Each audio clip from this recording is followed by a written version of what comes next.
certain extreme situations, the law is inadequate.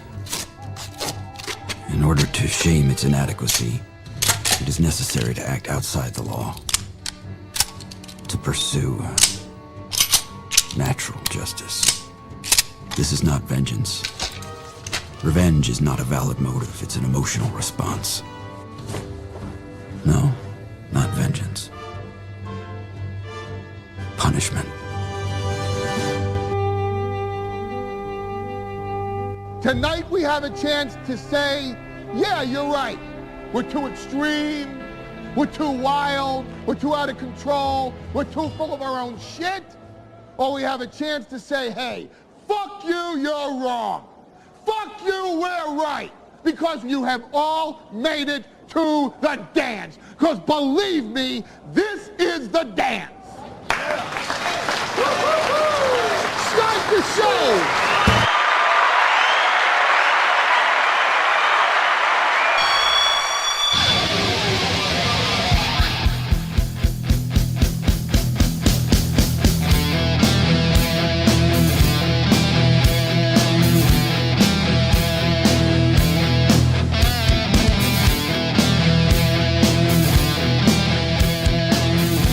Good morning and welcome to the Steel Toe Morning Show. It's going to be a good one. Oh, let's get that camera off there. There we go. We're all set. Fine show for today. Do you like my nipple shirt? I just realized this is a nipple shirt. Motherfuck. What do you do? Got a nipple shirt on today. We've got to power through, guys. We've got to power through. And just remember that we are the blessed ones. Welcome to the program. I'm Aaron. Keanu's going to be here in, and I quote, about 10. No, not about 10. Be there in 10. So I get to have this is like the opening of the Tonight Show. I get my little monologue. We get to talk a little bit, gossip about my tits, apparently. And then Keanu comes in and we have a great time. We got a shitload of stuff to talk about, too. There are some days, the best shows for me are the days where not only do I have links in the prep document, but I have notes in Sharpie in front of me. Like I just got papers and notes. Like I'm just thinking about shit before the show and I'm like, oh, get to that. Yep, get to that, get to that, get to that. I've got 1, 2, 3, 4, 5 clips that I want to clip out and get put up this week yet. Oh my God, is it going to be busy. Then next week we've got 4th of July week. We're going to do Monday, Tuesday, Wednesday. That's going to be our schedule. 5 shows. The 2-a-days on Monday and Tuesday. Morning show on Wednesday. And then I'm going to fuck off and start my 4th of July weekend. Wednesday at 10:30, if that's all right with you guys. I also thought because I have the kids all week next week, the way we're kind of doing the 4th of July next week is I'm going to take them all week till Friday, and then their mom is going to take them all weekend and do the 4th of July. That's a really fair way to kind of split things up, I think. And, since April's been gone, that communication has been so much easier.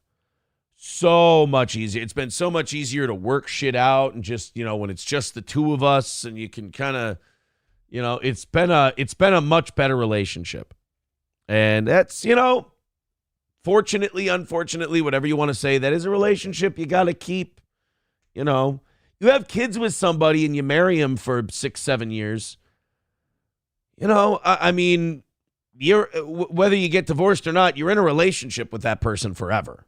I mean, you never stop being in a relationship with that person. So the communication has to be there, and it is, and that's very, very nice. It makes my life much, much easier. It makes my life much less stressful. The fucking battles I had to fight because of those two broads, oh my God.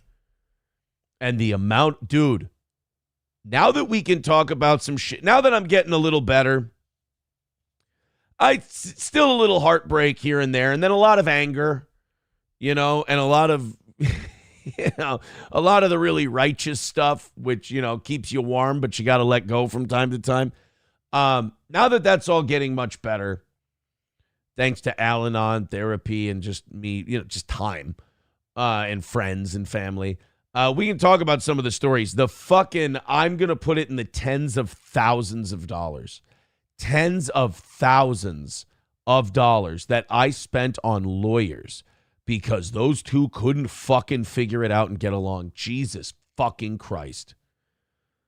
Oh my God, was it a nightmare? Because, like, I'm the kind of guy who, like, when it comes to my ex-wife and it comes to kids and if we have any kind of argument or disagreement, I just want to get to the end of the disagreement and then move on with my life.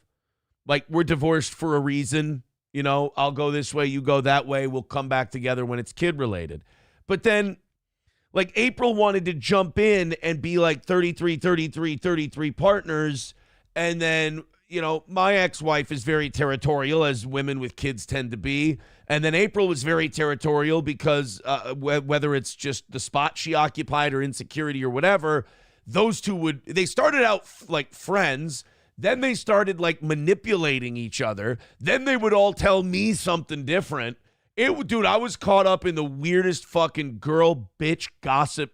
Oh my God, was it terrible. So then I obviously get my wife's back. I get April's back. Not really having the full story, but you don't need the full story. She's your wife. You defend her. Defend her to the point where she's like, she's doing this and you need to do this. You need to stop her from doing this. I'm like, oh, fuck. And then the mother of my kids is going, she's overstepping and you need it. And I'm like, motherfucker. So I call up my lawyer. We need to go to mediation. We need to define terms. We went to mediation, I think, 3 or 4 fucking times. And then my ex-wife decides she needs an order of protection from April and then slap something on me where I can't talk about her negatively on the show. And then, oh my God, this whole thing just turns into a massive fucking shit show. And like I said, those two got to have their territorial pissing match. I'm sitting here and I remember keep saying, can we just get this out of our house? Can we just not bring this into our house? Meaning her, the energy, the fight, all that stuff. You fucking add up all the bills. The divorce part was easy. The divorce part didn't even hit $1,000 this time around. But those two fucking broads just arguing over kid shit and stuff like that and fighting with each other. That one, God damn, did that drain me. Oh my God, was that just fucking awful. And now that's over. And now the mother of my kids and I, my ex-wife, we can talk, we can hammer shit out, and it's really, really nice. But now I'm thinking, like, I got this whole weekend open, and I never have a whole weekend open. And I'm thinking, like, I'm getting restless. I'm, like, looking up, you know, I was like, wow, I can stay at the Plaza Hotel in Las Vegas and fly to and from, and it's only $500. Maybe I go to Las Vegas for 3 nights. And then I'm like, hey, dude, you're just getting your feet back under you. It's nice to have money again, you know, to have a nice influx of cash coming because you have one less person to pay for. Why don't you just fucking relax and just, you know, build up the old nest egg, as it were. And then I see that the Yankees are playing the Red Sox in New York. And I'm like, man, I could call my buddy Gino and see if he wants to go see the Yankees and Red Sox that Saturday at 12:05. I'll hop on a plane Friday morning. We'll go out. We'll hang out. We'll have a good time. We'll go to the Yankees Red Sox game. Like, I got all these restless ideas that I've got kicking around. Then on top of that, I've been gaining weight like a motherfucker. This is not good, boys and girls. I am up 7 pounds from where I was when the polycule ended. And I understand, like, nobody was working out. You know, I was going to boxing once a week. That was it. Nobody was working out. Nobody was exercising. You know, nobody was eating particularly well or much at all. And I love when Nick keeps telling people, like, oh, yeah, I lost a bunch of weight because I was sick. I was like, dude, even when you were healthy, you weren't fucking eating. And you were hoovering up schneef like a madman. It's gonna lead to some pretty drastic weight loss. I know that. My girl lost a lot of her muscle mass and stopped going to the gym and everything, you know. Weather's getting warmer, but everyone's getting paler. What the fuck? So now I've gained, like, I'm getting a little tanner. I'm getting a little color, but I'm up 7 pounds. I'm getting fucking chunky again. I'm also going to the gym, so I'm, like, lifting a little more, even though, you know, whatever. Toothpick arms still. But yeah, I'm up. And it's not like how much I'm eating, it's what I'm eating. It's just dog shit. I made the kids a nice dinner last night. I just kind of ate their leftover. When you have young kids, like, don't even make food for yourself. You know they're not going to eat. Especially the youngest one, the 5-year-old. She's not going to eat. So I just literally just ate her leftovers when I got back home from dropping them off. That's it. But it's like when they're not here, I eat dog shit. I'll go to Quick Trip and have a double bacon cheeseburger. I'll have a pizza and some mini tacos. It's just, yesterday I went to Subway. I got a foot-long sub. Never go to Subway and get a foot-long sub. What the fuck is wrong with you? So I'm going up. But you know what? It's only 7 pounds. 7 pounds is an easy turnaround. I can knock that out in a month. We'll be fine. We'll get back to good in a little while. I'm sure of it. Cheeseburger Pie says, why do you wear baby doll tops on the show, queer? Almost at that 230. I know it's coming. No, I'm just a shade over 220 right now. We're okay. Fighting weight's 215. We can still turn this thing around. We get over 225, though, we got to start looking out. That's the danger zone, is 225. We have a great show today. We've got a lot to talk about. Keanu still has not given her thoughts on the hot mic moment that we talked about Monday. God, that seems like forever ago. That seems like so long ago, that hot mic moment. But I do want Keanu's thoughts, even though I kind of get the vibe that Keanu and Gino have washed their hands of April, which is sad. It's too bad. I mean, we were very good friends. We did a lot of fun stuff. And she would have had fun stuff. We would have done fun stuff again, but you lose people. That's all there is to it. People change, I guess. That was the funny thing. Like any suggestion that I'd changed, I'm like, let's see. I got all my same friends, all my same family, kids, hobbies, doing the same shit. Yeah, you know what, you guys? It's definitely me. Like when the two of them would try to convince me it was me, I was like, and the further I got away and the further I distanced, I'm like, I'm doing all the same shit I've always done, hanging out with the same people I've always hung out with. I mean, I'm going to like different groups and therapy, like trying to better myself, like change for the better, sure. But I don't know. I don't think it's me doing the changing. I got a weird feeling. But Bird Collector says, drinking that sewer water again. Yeah, I had people sending me Snapchats and messages yesterday showing me alternatives to Celsius. I bought a 12-pack last Sunday. So once we're done with that 12-pack, I'll move on to, somebody said Bubbler is not bad, and it's got like 1/5 the caffeine. That might not be a bad idea. Fucking diet soda is a better idea than Celsius. Jesus Christ. Then again, I've heard people say before, once we run out of this supply, we're done. So that'll be the true test if I'm a better man. But we're very busy today. Lots to talk about. I will say this. I am, and get your Elisa clips and your Stallion 19s ready. I am officially off and I think the Keno boys are too. I am officially off the Keno Casino, Nick Rekieta rumor business, out of the business, so to speak, out of the rumor business, because just the particular rumor that they were pitching at the end of last week, I don't think it's true. I think they were being fucked with. I mean, when they told me what it was, I kind of thought, nah, there's no fucking way. I don't think that happened.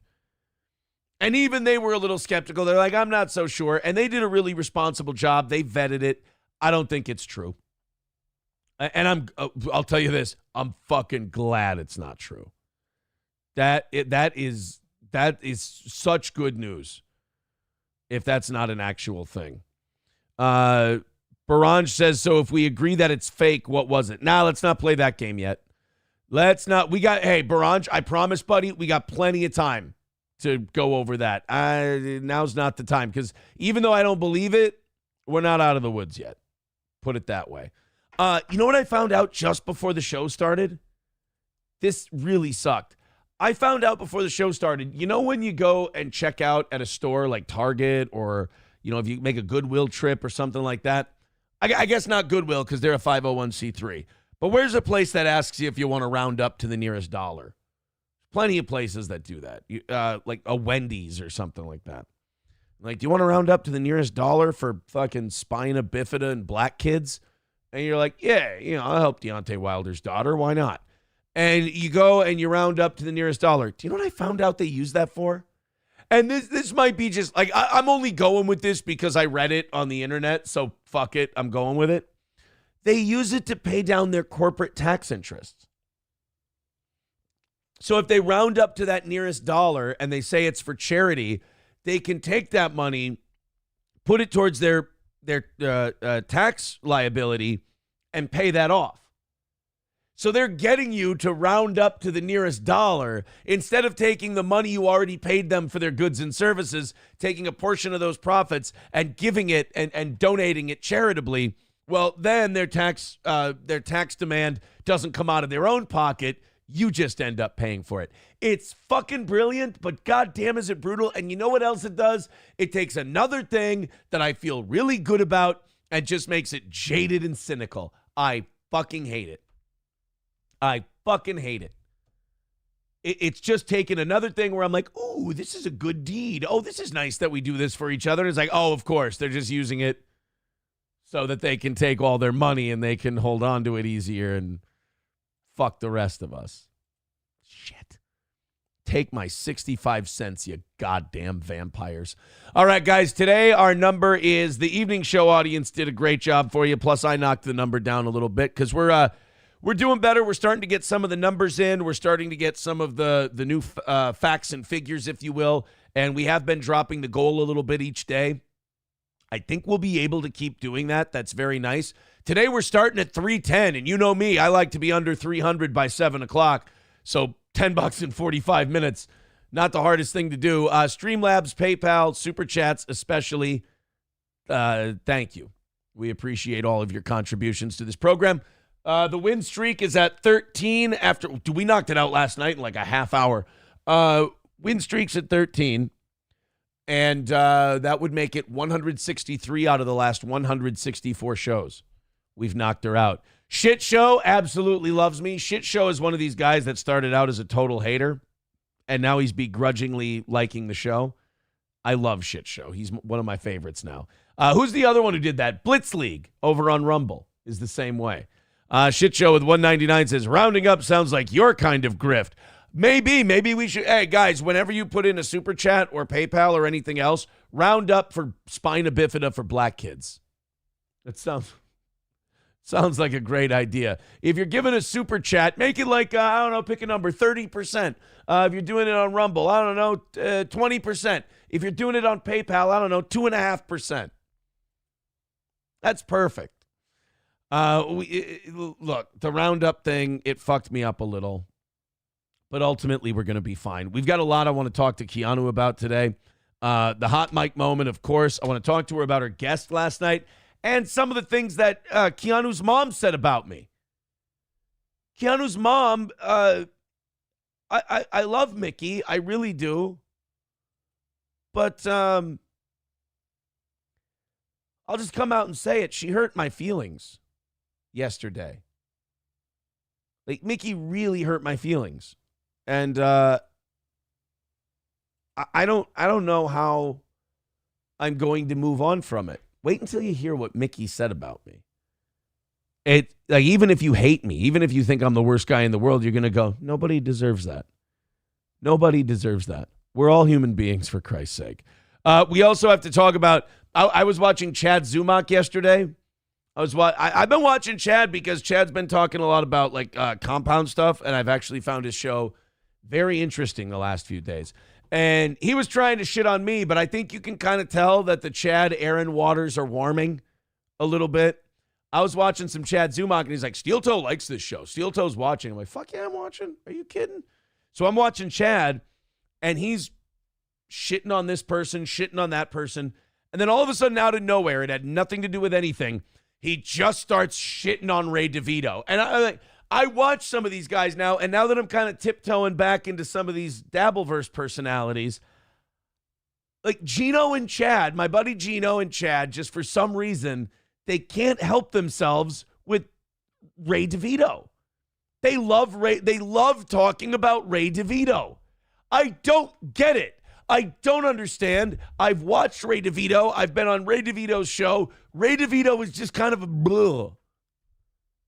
He's not so bad that it's funny. He's not so good that it's great. He's just kind of mush. It's like getting passionate about fucking oatmeal. But Chad and Gino, you get those guys wound up on Ray DeVito and they take off. Like, to me, Ray DeVito, not interesting to talk about. Patrick Melton, not interesting to talk about. These are people who are they are, like, you look at them and you know what it is. Like Ray, it's just a guy in a basement trying to do a show. Okay? Patrick, it's a fat kid trying to cope with the fact that he's been bullied his whole life, holding a group therapy session about a show that's better than his. I don't know what, but you get Chad, you get Gino, and you get them talking about this Ray DeVito, and Jesus Christ, they can't help themselves. They can't stop. I couldn't, like, yesterday I'm watching Chad, and I'm like, oh, this is going to an interesting place. This is fascinating. And fucking Ray DeVito. And I'm like, what? Did I just walk into Gratcast? Dr. Silverwolf with $5 says, I wouldn't let with that burnt piece of, we're not, no. I don't answer Mickey's vitriol with vitriol of my own. I'm not going to fall into that game. I love Mickey. I just want to be respected in return. That's all. Thank you, Shit Show. Thank you, Dr. Silverwolf. 305 is the number today. Thank you very much for your contributions. Keanu will be here. Keanu, oh my God, Keanu is here. And here I am fucking babbling about Ray DeVito. There she is. Good morning. Someone say crisped up, burnt woman, meaning Mickey. Someone was being mean to Mickey because Mickey hurt my feelings yesterday. She hurt your feelings. She can be sassy. Listen, I could not quell her excitement last night to talk to you. That's just how she flirts. She didn't. No, that's not what it was. What'd she say? Hi, Aaron. How are you? Hello, what Keanu. What are your feelings? Hello, Keanu. Good morning. Good morning. And it's wonderful to be here for Gossip Thursday, and I do have some gossip items today. Ooh, gossip. I was talking about it. I think you were probably getting ready, but I was talking about it, and I was like, God damn, that hot mic April Nick moment is the last, like, gossip thing that came out, and it feels like forever ago, and I was looking back, and it was Monday. Like, we were talking about it, and it feels like wild. Yeah, it feels like forever. And then I was talking last night. I was on Twitter, and there was this rumor out there. Like, one guy wrote to me, and he's clearly like a Nick defender, and he wrote to me. He's like, "And you're garbage. You kicked her out of your house and threw all her clothes out in the rain." Oh, he's been peddling that story around to people, like I told you, right? No, but I'm like, wait a minute. No, even like that's not even the story. Like, if you want to go with the rain story, they got arrested the day that she was supposed to pick up her stuff. I brought the TV and the electronics in and all the other stuff. I'm like, I'm not going to sit out here in the rain picking up other people's shit because they got fucking arrested. I'm not doing that. So then the next Thursday, so then I kind of had to go and expand and tell the whole story yesterday because this guy I don't write back to people on Twitter and correct them because I'm like, they get to do that. That's their thing. I'm like, I have a show. I'll talk into my microphone and they can talk shit on Twitter. That seems like a fair trade to me. Right. You mean you don't text and Instagram DM every single person that you don't even know? I don't. Individually, paragraph after paragraph after paragraph, calling you a piece of shit? No, I don't. Oh. And somebody got that. Dude, just weird. A fan of mine. So you got the messages from Nick. A fan of mine sent me a thing. They had tweeted something in support of me. He started DMing just a random person on Twitter. Oh. About this. The mental illness is so palpable. This guy, he's like, you kicked her out of your home and threw her clothes in the rain. I'm like, okay, I'm going to talk about this on Wednesday night. This will be, let's clear this up. Let's be very clear about something. While I was over at the Riqueda's house, she snuck out, drove back to St. Cloud, grabbed all of her clothes out of the closet, left her ring in the closet, and then came back and put all her clothes in Kayla's bedroom. I was listening to this. Yeah. You say this last night. what you're saying is, I listened to it through twice. It was late. Yeah. I was a little tired, but you were at, oh, Lord. Oh, my goodness. What happened? Are you okay? You're can fine. you still see me? No. I can see you just fine. Weird. I can't see anything. Hang on. Hello?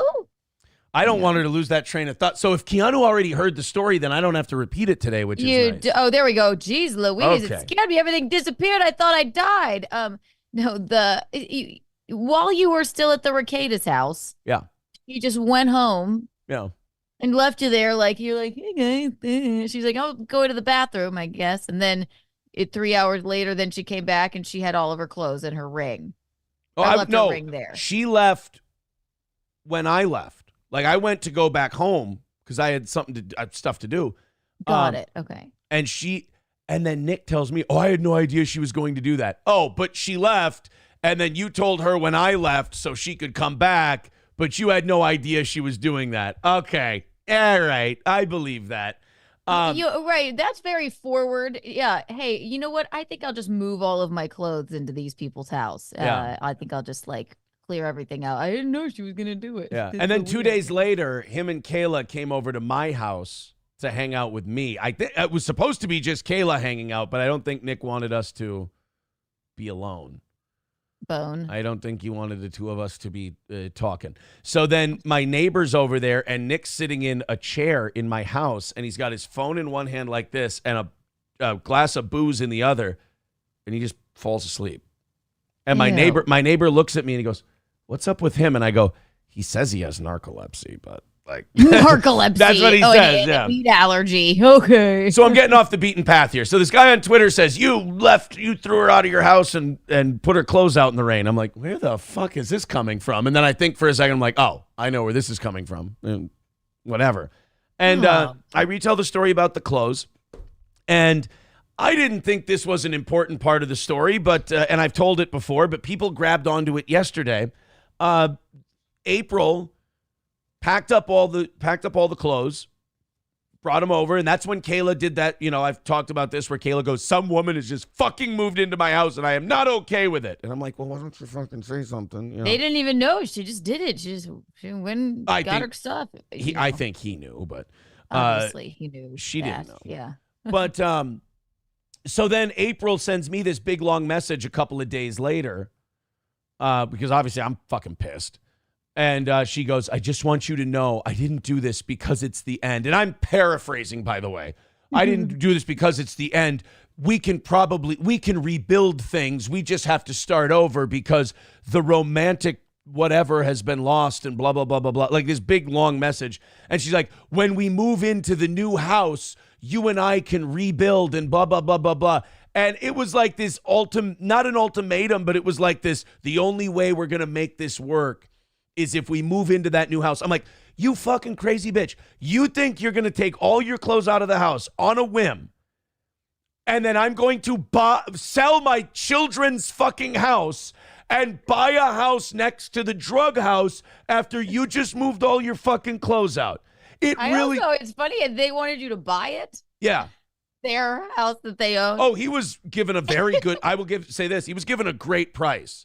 And then I don't know if he was joking or not. This could have been a joke. I want to preface this with this could have been a joke. But he was talking about with the money he would make off of that house, he could do an addition onto the house and start building his sex dungeon that he wanted to build. That had like the cross and everything else in it. Could have completely been a joke. Yeah. I don't remember the context. Nothing wrong with that, I guess. I don't remember the context in which it was spoken, but it also could have been true because he did talk about wanting to build a sex room at one point in his life. It's cool for some people. It's creepy for him. Yeah, it's very creepy for him.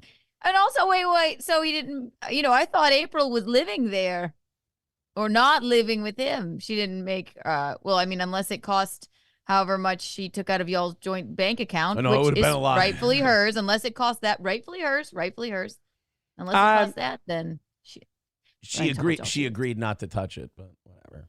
She didn't sign anything yet that said she wouldn't touch it. She just kind of gave her word. I don't want any money. $5,000 later.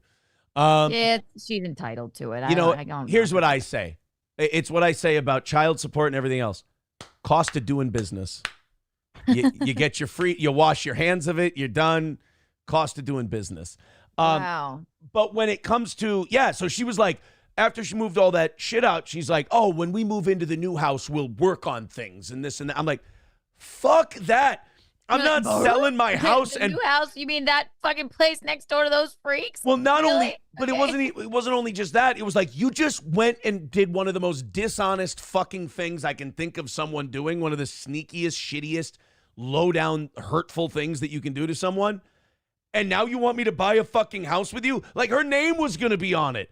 Fuck that noise. You know what else too? You talk It about just the seems- definition of a bad investment. That would have been the definition of a bad investment. It seems like it was all a ruse to like just drive you absolutely insane until you just walked away. Maybe. It's so insane that it doesn't even make sense. And I feel like they were like, yes, April, he's a narcissist. You need to go get your clothes. Do it now. Do it now. Don't say a word. And then before he can convince you, no. Like, that's what it feels like. You know what I mean? Oh, no, Keanu, he said he had no idea. He did. Oh, it's stupid. It's stupid. No. People, it is fuck that. funny when people on drugs try to outsmart someone who isn't. It's like, guys, are you fucking retarded? Like when they're like, no, he'll go for the house thing, and then we'll still have the 4, but you can be, have your because the whole goal was for April, push Kayla out, get Nick for herself. Like, and that's still, in my opinion, the goal. God, they're all playing like Game of Thrones, 1D chess. Yeah, it's like they're all so stupid. It's What on so earth? They're all retarded. like messing with each other. It's weird. And One of the weirdest things is when Kayla told me, she texted me one night, this was after I was gone, and she goes, my night just took a terrible turn. oh, she is such a manipulator. She goes- I don't know this woman. I don't know Nick. This bullshit. She goes, they just let me look at Nick's phone because Nick had looked through her phone and got mad at her for the texts we were sending to each other. That was my last day there. So Okay. that's when I started getting grilled about sex shit, and I was like, I'm uncomfortable. So she texts me and she goes, he let me look at his phone, and the things him and April say about me are just really fucking bad, and they hurt really bad to read. I'm like, he's manipulating you. He's showing you painful, hurtful things to fuck with your head. Look what we say about you. But he framed it as, I'm doing this as a nice thing because I looked through your phone. So here, you can. Why would You're you? fine. Why would you show someone you care about horrific, horrible things you've said about them? That's abusive. It's fucking creepy. It's all fucked up. And then she turns to you. It's like, what's going Right. on here? It's like I Yeah, skedaddled. it's all manipulative. I think it is all really bizarre. And- With her situation with you, I can't even. It would be like, it's almost like you're the white knight if she has to turn to you and be like, you should see what they were saying about me. See, I'm in pain as well, Aaron. Well, meanwhile, they're like, Yeah. go, distract. In him. fairness, I don't think it wasn't Aaron that was her white knight. It was not Nick. Like Yeah. my name shouldn't have been Aaron in that situation. My name But should then have I been think not that Nick. he was like, oh, here's what I'll do. I really just want April. I'm just gonna turn my wife onto this man. Yeah. Doesn't matter who it is, and make her believe that she's helping me if I do that, and then it's what it looks like. You know what it is, Keanu? You know what it is? It's two people not on drugs trying to figure out what three people on drugs are thinking. And I've learned in my life now, it's fucking impossible. It's useless. It's impossible. Because you know what? We're probably wrong. It's probably more retarded than whatever we're thinking. Right. It's squirrel brain shit. I don't know. It So- is. so- You can only laugh about it because it's just so sad. It's so wild. It's really just crazy to me. So then the reason I kind of dredged all that up and the reason I told all those stories was because of the guy on Twitter kind of gave me some Did fodder. he send you his DMs from? No. This was the guy on Twitter going, tweeting at me and going, you threw her out of the house and left her stuff out in the rain. I'm like, no, they got arrested, sweetheart. I don't know what to tell you. Yeah, So, it's really not my fault. It was, yeah. and then, so we know the story about how I gave her a few hours to go through the house and take whatever she wanted, right? Yes, I heard that too. Okay. And then after they get arrested. And you weren't even in the house. And then I when wasn't, they came I back, wasn't even home. Yeah. And she left a lot more stuff than I thought she would. And I thanked her for that. That was the day we had that really nice text back and forth about, we're sorry it got here. She's like, I cried in my mom's arms in the driveway and blah, blah, and blah, blah, blah, blah, blah. And I'm like, wow, this is really nice. I haven't talked to this person in months. And then and when like she I got said, home, it was a different. yeah, Oh, were they like paragraphed text messages? they were Oh, paragraphs. yep. I have them all. Sounds Well, interesting, someday we will see them. We'll go through them because, Oh, and we'll compare. yeah, a lot of horse shit from one camp. But so she goes through, she takes what she wants. And that was the agreement. Go through one time, take what you want. Then they get arrested. All this shit starts happening. And after I told her what you and Gino told her, which was, you got to get away from these fucking people. This is going to end bad for you. She starts just going off and tearing into me. Then I fight and then she fights, blah, blah. So finally I just said, let's just talk through my lawyer. I can't handle this shit. Just talk to him. Blah, blah, blah. Yeah. So then the next Thursday, she's going to come get the rest of the stuff that's in the driveway. She sends this list then to my lawyer of all this stuff she didn't take the first time through. Now she decides she wants it, and she's putting dollar figures. Oh, you know who that sounds like? Who? Anyone but April. Right? She's not like, she used to not be like that. She puts all this stuff up there and dollar amounts next to it. And I wonder, I should go back in my texts and add up the dollar amounts of all that stuff and see if it equals the amount of money she took. That would be interesting. Could be. That could be it. Interesting. So then she sends I don't even think that's her. Again, I mean, who's to say that wasn't knit going? You should do this. You don't wait. So you don't think it was April that asked for an NDA with the divorce? No, no, Aaron, I don't. Oh, I don't. okay. I don't want to shock you, but I don't think that. I don't Oh. think that a lot of the text messages that have been being sent out by April are actually, in fact, her. But, Goddamn. it's just me. Silly me. So weird. Silly me. So she puts all these items in there and puts dollar amounts next to them. And I tell my lawyer, I go, no. I'm not going to be walked over on this one. I gave her hours and hours. I drove around. I went shopping. I did all this stuff so she could have a run of the house. I gave her a run of the house. And then they had gotten arrested. And I went, since they've been arrested, no offense. And I leave my lawyer's name out of it. But I said, no offense. I don't want them in the house. I don't want them in the garage. I just don't want them around any of my shit. Like they've been arrested. Shit's been said. There's a lot of bad blood. I don't want them anywhere near shit they can steal because you don't know what people in that condition can do. Not only that, didn't, Mr. Ricada accidentally leave a bullet of blow in your house before? Only next to the 4-year-old. Next to the 4-year-old. Yeah. I think it'd be safe to say, I don't really feel comfortable now that I'm sort of in my right mind here. Yeah. So then there's that. And then I tell my lawyer, I go, and let her know I don't want those two at my fucking house. I don't want those two at my fucking house. Absolutely not, blah, blah, blah. Well, then we find out through, how do I say this? We find out through text messages she sent about me that they were there. And she said, Aaron said I was there until 9:45. I said, no, I didn't. I said a fan wrote in and said they saw you at a gas station around 9:45 and they thought you looked like shit. I read that on the air. She's like, and he's reporting my whereabouts. I'm like, I'm not reporting your whereabouts. People tell stories about where you were one night and they saw you in public. That's not telling people your whereabouts. So it's getting kind of unhinged and crazy. And I'm glad I didn't let them in the house or let them in the garage. But the fact that they showed up, she's mad. Remember, Nick wrote those messages. He agreed that he'd leave the shit in the garage. I ain't leaving shit in the garage for addicts to pick through. I'm sorry. I've gotten a lot smarter when it comes to addicts in the last couple of months. I've learned a lot. I'm not letting them near my shit. So I'm leaving the stuff out in the garage. You said that those people wouldn't be there. They were there. You let that slip. Because we're good at keeping secrets when we're in that condition. So yeah, that guy just on Twitter writing that one thing made me go, you know what?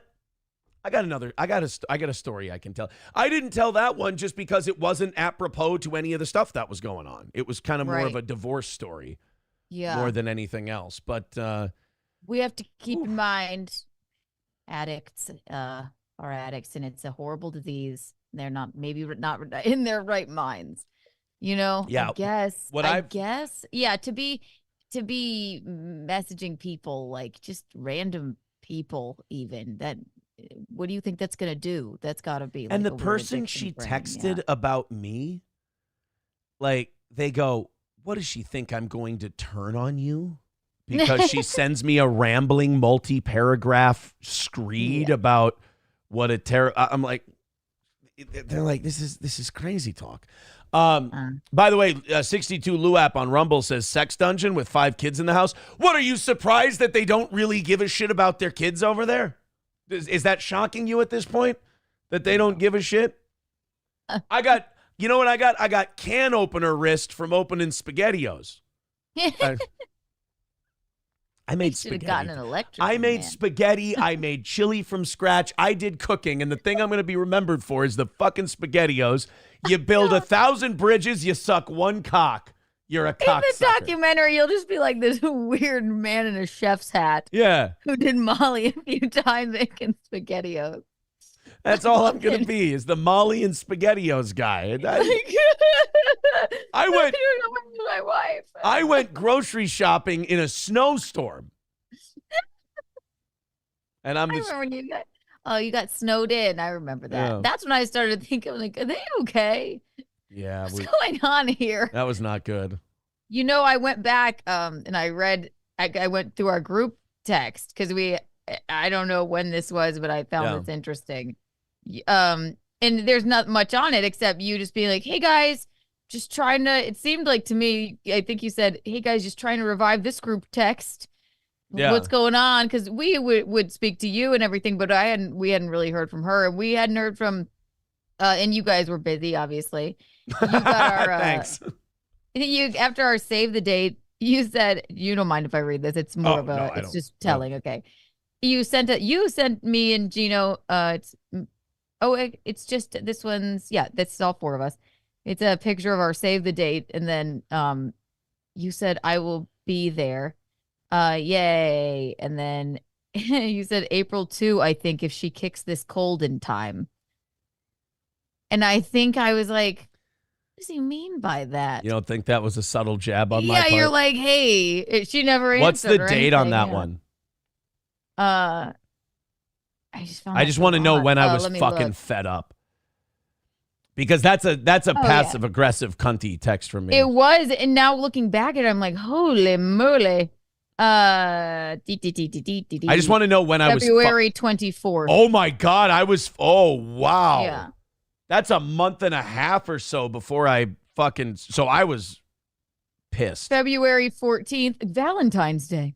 You said, hey guys, haven't texted the group chat in a minute, refreshing it now, like, hello. Yeah. I think that was me kind of reaching out and just being like, we didn't know what the hell was happening. We had no idea. Yeah, a friend of mine told me once, he goes, looking back, he goes, I feel like you were subconsciously reaching out. He goes, I don't think you knew. He goes, I'm not saying you knew at the time. He goes, but you were subconsciously kind of, like, I feel like doing something. And it could be just revisionist history because we know what did happen, but.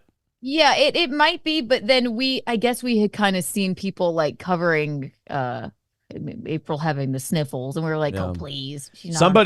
People still keep going back and watching those episodes because I get the message notifications, and people will leave comments, and I'll click, like they'll leave timestamps on the comments, and I'll click it, and I'll go, oh, no. No, I know.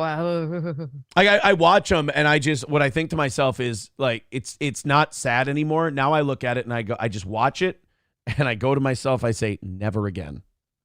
Do not ever let yourself be put in that position ever, ever, ever again. But yes, it's for the best for you. In my heart of hearts, I still think she's a strong girl, and eventually she'll get out of this. I'm more just sad now it's just sad. I think, yeah. Well, let's talk about. Like you were saying, that thing was that hot mic was. Yeah.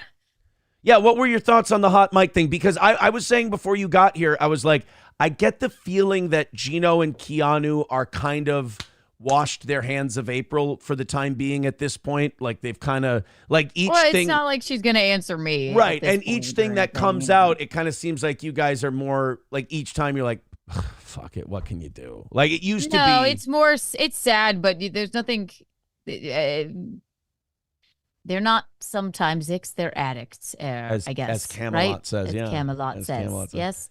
It's sad. I think eventually, I'm more just like, I really hope something fucking bad doesn't happen. I don't care about any, like, how fucking dangerous blow is these days. Right. And we don't know. It's just, we don't know for a fact that they may still be using. We don't know that for a fact. But Keanu, apparently, in everyone's opinion, they are. So Keanu, what you don't understand is that it's actually really safe when it's good for you. It's good for your 9-year-old daughter.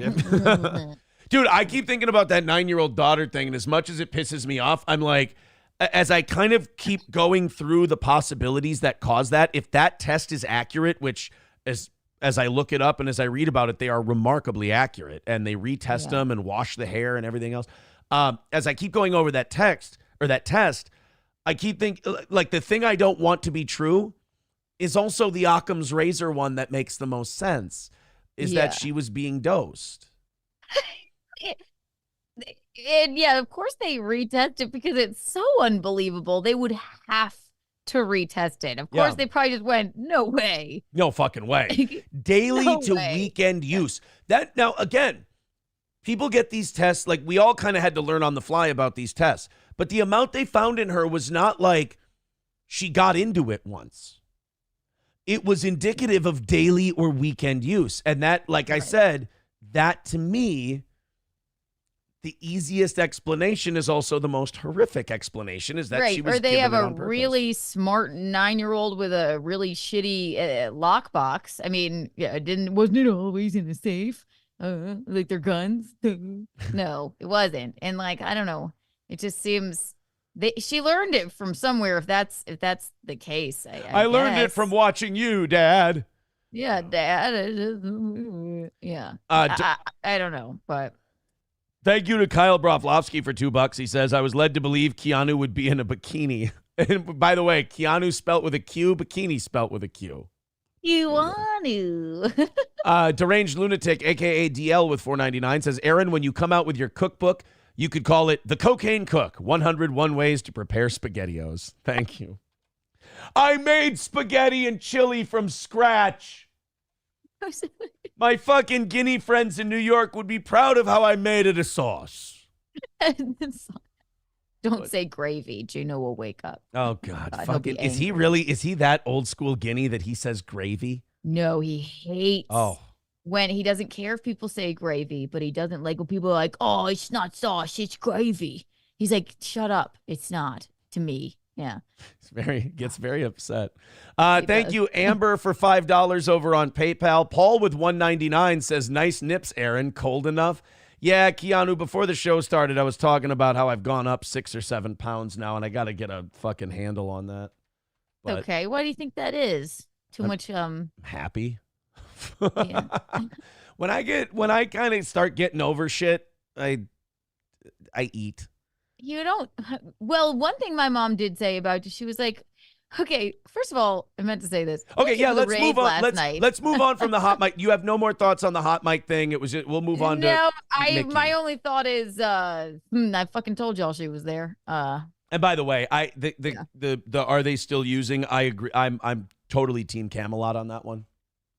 Yeah. And that was insane, and it sounds like her, and even if it's not, the only other thing is honey, could you help me find my ethics what is it? Ethics complaint? Ethics complaint. Yeah. And if it's not, aren't there only not supposed to be, shouldn't there really only be 2 people there? Yeah, she's like, go. So if you have to go ask, it's either Kayla downstairs and April upstairs, or April downstairs and Kayla upstairs. I mean, what more do we need? And do I think that was like them doing a line of blow on the no, I don't think that. But I've done radio and worked in shitty studios with bad mics and stuff like that. What that sounded like to me was either paper sliding across a desk or just air catching the mic, is what it sounded like to me. Plus, like unfortunately, I know how both of them do coke. You would have heard a small sniff followed by another small sniff, because both April and Nick like to do one nostril, then the other nostril. They do half and half. Yeah. Because you'd hate to wreck your nose. Then Nick would take this big can of like nasal shit and you just see this horrible noise. And I'm like, I remember thinking, because you could hear it from the other room. And I would always remember thinking, I was like, guys, is this really worth it? Like, this sounds fucking terrible. You're shooting shit up your nose. There's April's got bloody tissues all over the place. There's sinus infections. Guys, have a fucking Celsius and shut the fuck up. Honestly, I don't know. I don't get it. If you're like to that point where you need like a neti pot. Yeah. Like, wow. Yikes. No, but that's, okay. What do you, wait, I don't know. What are they thinking about that? Has he been live since then? No, he hasn't. And here's my theory on that, because people, I don't know if you got a lot of messages after the hot mic thing, but I got a ton. People wanted to confirm, is it her? Is it her? And I don't know how you felt, but when I heard it, I went, yes, that's 1,000% her voice. People were like adding me on Twitter, like, Aaron has confirmed that April is still there, just like you said. And they're like, Keanu, I need to tell you this. I'm like, I figured that. That was my opinion. That's another fact. We don't know for sure. But when he skirted around the question, I'm like, wouldn't it be the same if somebody lives on your property just in the other house? Right. Somebody lives in your pool house. They live with you. They live with you. They're always there. Okay. So it's so funny because you get these people who maybe don't like Nick, but they find you're not going to believe this, Keanu. Some people find me to be a little abrasive, arrogant, and kind of a dick on this program. No, I can't imagine. I know, me neither. So they would these people who hate Nick but also find me distasteful. They'll be like, well, you got to take Aaron with a grain of salt, but he did say she was there. I'm like, why do you have to take me with a grain of salt? You can say I'm a cunt. That's fine. I totally get that. But you can't. You don't take me with a grain of salt. Literally everything that's come out has been shit I've told you. I'm starting to get really frustrated at these fucking retards who go, I'm not sure this Aaron's telling the whole thing. Yeah. Literally everything, guys. Aaron, the one sober person. Left her things out in the rain. You threw her out of your house and threw her in the rain. Yes, and I ripped the ring off her finger and I put it in my closet. I said, I'm keeping this. It's funny to hear you say that I sent a message at the end of February where it was basically a subtle cry for help. Where I'm we were like, I wonder what that means. I got in trouble for that "I'll be there" thing. It says "I'll be there." She was not happy. And we were like, that was after a Coke fight. It makes sense. Yeah. And then if she ever gets over this cold, maybe. Woo! Because we were talking and I was like, you don't text your friends, like you didn't answer when Chrissy blah blah blah tried to get, and she was she said, I can't remember what she said. Oh, I was mean, obviously. That was always the thing we fought about. I was mean, I was terrible, why am I such a monster, blah blah blah blah blah. And then yell. I say mean things to her, she says mean things to me, toxic as all can be. And so I texted you guys, I go, because she said something about like, I don't need to talk to people, something like that. I can't remember what the words were, but I remember it inspired me to text, I'll be there. And then she was like, why did you say I'll be there? I go, because you can speak. I remember what it was. I told her, I go, because you can speak for yourself from now on. You don't have to worry about me speaking for you. And then she said something like, again, another fight. And then I wrote, if April ever gets over this cold. Right. And she also has thumbs. Yeah. Right? She could text us as well. I mean, there wasn't for months, even in that group text, even if you going like, hey guys, I'm trying to revive this. And we would talk or whatever, but not, she could be like, I will be there as well. He's just being silly, or something. Or she could even go, I fucking hate Aaron. He's a piece of shit. He's going to leave my things out in the rain. He's going to rip the ring off my finger. I bit it off. People don't know that. I bit it off her finger. Finger and all. Ring. Yeah, she has no left ring finger. She hasn't shown herself. No, when she put her new social media pictures up and people sent them to me, that's when I kind of got the physical confirmation. I'm like, they're still using it. You don't take a gay fucking picture like that and put it up if you're sober. She's creepy with the watch. Yeah, with Nick's watch, and it's like, ugh. God. It's like they still want to like get at you, like.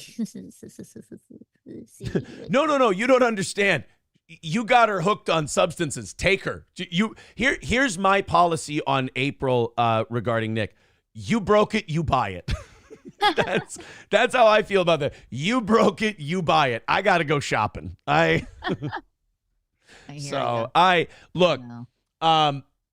we've got a lot of stuff to get to today. And yeah, as far as the hot mic thing, I think it's all been said. And honestly, once you and I get on this topic, we could have fun for I know forever. we could But talk like gals for hours, but yeah. everything's been said, and I mean, what else is there to say? Yeah, watch the body cam footage come out like in 5 minutes or something. Yeah. Right, yeah, we're sitting here like, we're going to move on. I've got Alex Stein at the New York City Hall for Pride Week talking about his butthole. I've got the full Haw Tuah girl interview today. Yes, I have seen it, but I would love to talk about I haven't seen it yet. I'm excited to watch it. We got a bunch of other stuff. Dave Grohl versus Taylor Swift. Man, it's Gossip Girl Friday. First, we have to address the elephant in the room. Landers says, Aaron, that fucking shirt, bud. Did a coked up soccer mom pick that out for you? I like this shirt. I'm sorry if it's a bad shirt. People are too mean to you a little bit. I'm going through my... We recognize your foibles and that you're a total doofus sometimes. But people calling you fat is funny to me. You sent a thank you for the raid is what I was going to say last night. I'm looking and I'm like, why are all of these super chats about Aaron eating loaves of bread? Yeah. I told them there's so many. And then Mickey even said, she's like, he's not fat. Like, I don't know why people call him fat. Finish that sentence. What the fuck did Mickey say? What did she say? Something offensive? She said he's not fat. Did she say something after that? Mm-hmm. What did she say? Yeah, she did. Yeah, she did. She goes. Did she say is he ugly but he's not fat? Like, no. What could she have said? Let me tell you something. That bitch is in danger of losing her wedding dance and karaoke personal performance. She's in danger. Let her know she's fucking around. She's in the red right now. She might lose the dance, and she also might lose drunken karaoke. It's a possibility. So she said, he's not fat. He has a receding hairline, but he's not fat. And I'm like, there was no fucking reason to mention that. That's what it was. He has a receding hairline, but he's not fat. Well, would you rather be fat or have a receding hairline? And your hairline's not that receding. People call me bald all the time. They call me Dylan Mulvaney. I take it in stride. They used to make fun of April's forehead. I go, yeah. And little did you know that was the least of her problems. Oh, God. I said, hey, can I go out and blow my nose? I just need to blow my nose really quick. Oh, somebody sent me a clip yesterday. Again, like you sending me those texts and this person sending me a clip yesterday. I didn't realize how fucking pissed I was in that time of my life. Yeah, it was odd. We didn't know what the fuck was going on. It's like when I went back to look at those when you guys called us after we sent you the little groomsmen and bridesmaid stuff.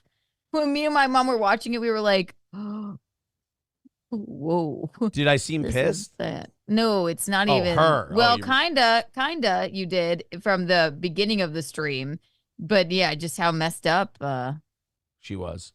Yeah, she kind of was. Yeah. She I was the clip someone sent me yesterday. Was she goes, "Can I go upstairs and clear out my sinus and blow my nose?" And I go, I turned to her and I didn't realize like how poorly I was hiding it. I turned to her. I go, "Yeah, why don't you go upstairs and take care of whatever's wrong with your nose?" Oh boy. I'm like, yeah. You don't realize how much like anger you're harboring. Like, because I don't know. It's just strange. Well, I always told people, I go, when I talk about this, I always said, as soon as I got to the Rekieta house, I just beelined it for Kayla. I was like, I was like, I don't want to fucking deal with it. I think that was my way of going, I don't want to deal with this shit. Because then we're on the show, and all these clips people send in, you can clearly see the resentment like written on my face. And I didn't realize, I don't even remember having it like during the show. And yeah, no, you did. When I look back at that one whole episode, I'm like, they're I was not in a good place. Yeah. Imagine being pissed off and angry about something and not wanting something to be happening, meaning drug use, and the other person won't even acknowledge they're doing it, and you watch them. Like it's such an awkward conversation, I guess, because it's like, hey. Like, you understand I'm there. How dare you? Yeah. Yeah, you understand I'm there when you guys are doing it. I watch it happen. I also hear it from the other room. Like, And then you're like, it's not happening. She texted someone the other day. She goes, Aaron says that I do drugs. I've never done drugs.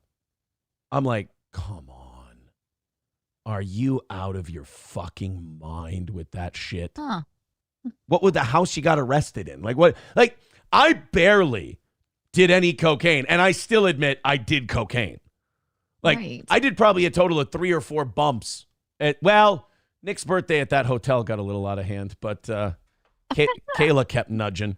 Oh, I have a fun strip club story from Nick's birthday. We went to the strip club for Nick's birthday. Nick wanted to go. Okay. And Kayla took me to the women's bathroom, gave me a little Coke, and we made out in a bathroom stall. It was a Quote. It was a quoke. It was a trashy strip club makeout. How fun. That's cute, Aaron. Trashy little women's bathroom Coke makeout session. You're like, this is the naughtiest thing I've ever done. It was the naughtiest. I was like, ooh. No. How Oh, fun. wow. That's a I love a good strip club. Yeah. But, no. No room to do anything else. You know, we're trying to be professional here, for Christ's sake. You know us gals, we just got off on a tangent. Yeah. All right. Look, we got to fucking, it's not story time with Aaron here. These things are immaterial to what's going on in the world. Yeah, I want to talk about, so yeah, Mickey mocked my receding hairline.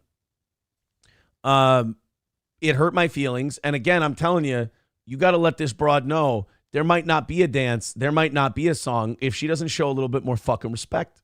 Yeah, it's going to be you and Stancil, I think, the whole night, just arm in arm with her. What was that Stancil comment, by the way? She goes, she said, like, he's no Stancil or he's not Stancil. What did that mean? She's actually locked lips with Stancil. So, that's where her, he imprinted on her, I guess. So you'll always be second fiddle to him. Mickey, and I, no disrespect to Jim Stancil, I'm man-sized. He's fun sized, but so is she. He's a tiny little, he's a little sawed off kind of a thing. Yes. He's a sawed off hump of thing, Mickey. This wedding's going to be such a joke. You want a tall man. Oh, man. Well, she's quite petite. So. And what Stancil's from where? Like Delaware? Where the fuck is Stancil from? I have no idea. Like the moon. The moon. Mars. I don't know where the fuck he's I feel like I'm giving a wrestling introduction. Mickey from Minneapolis, Minnesota, standing 6'4" tall. 5'4", Mickey.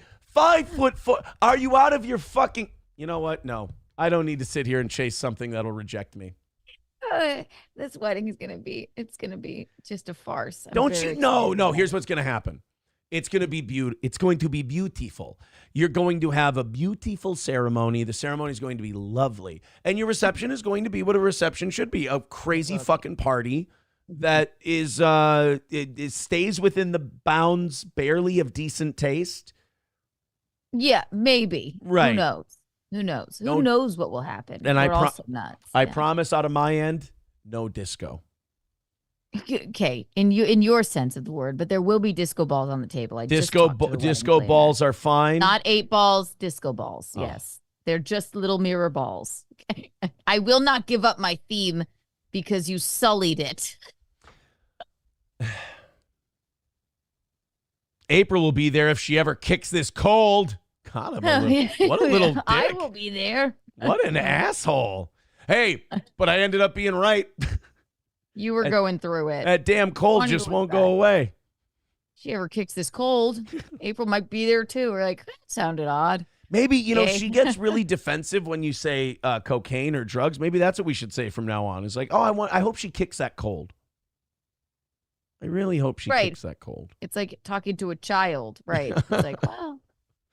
How's your cold doing? Maybe she had too many Skittles.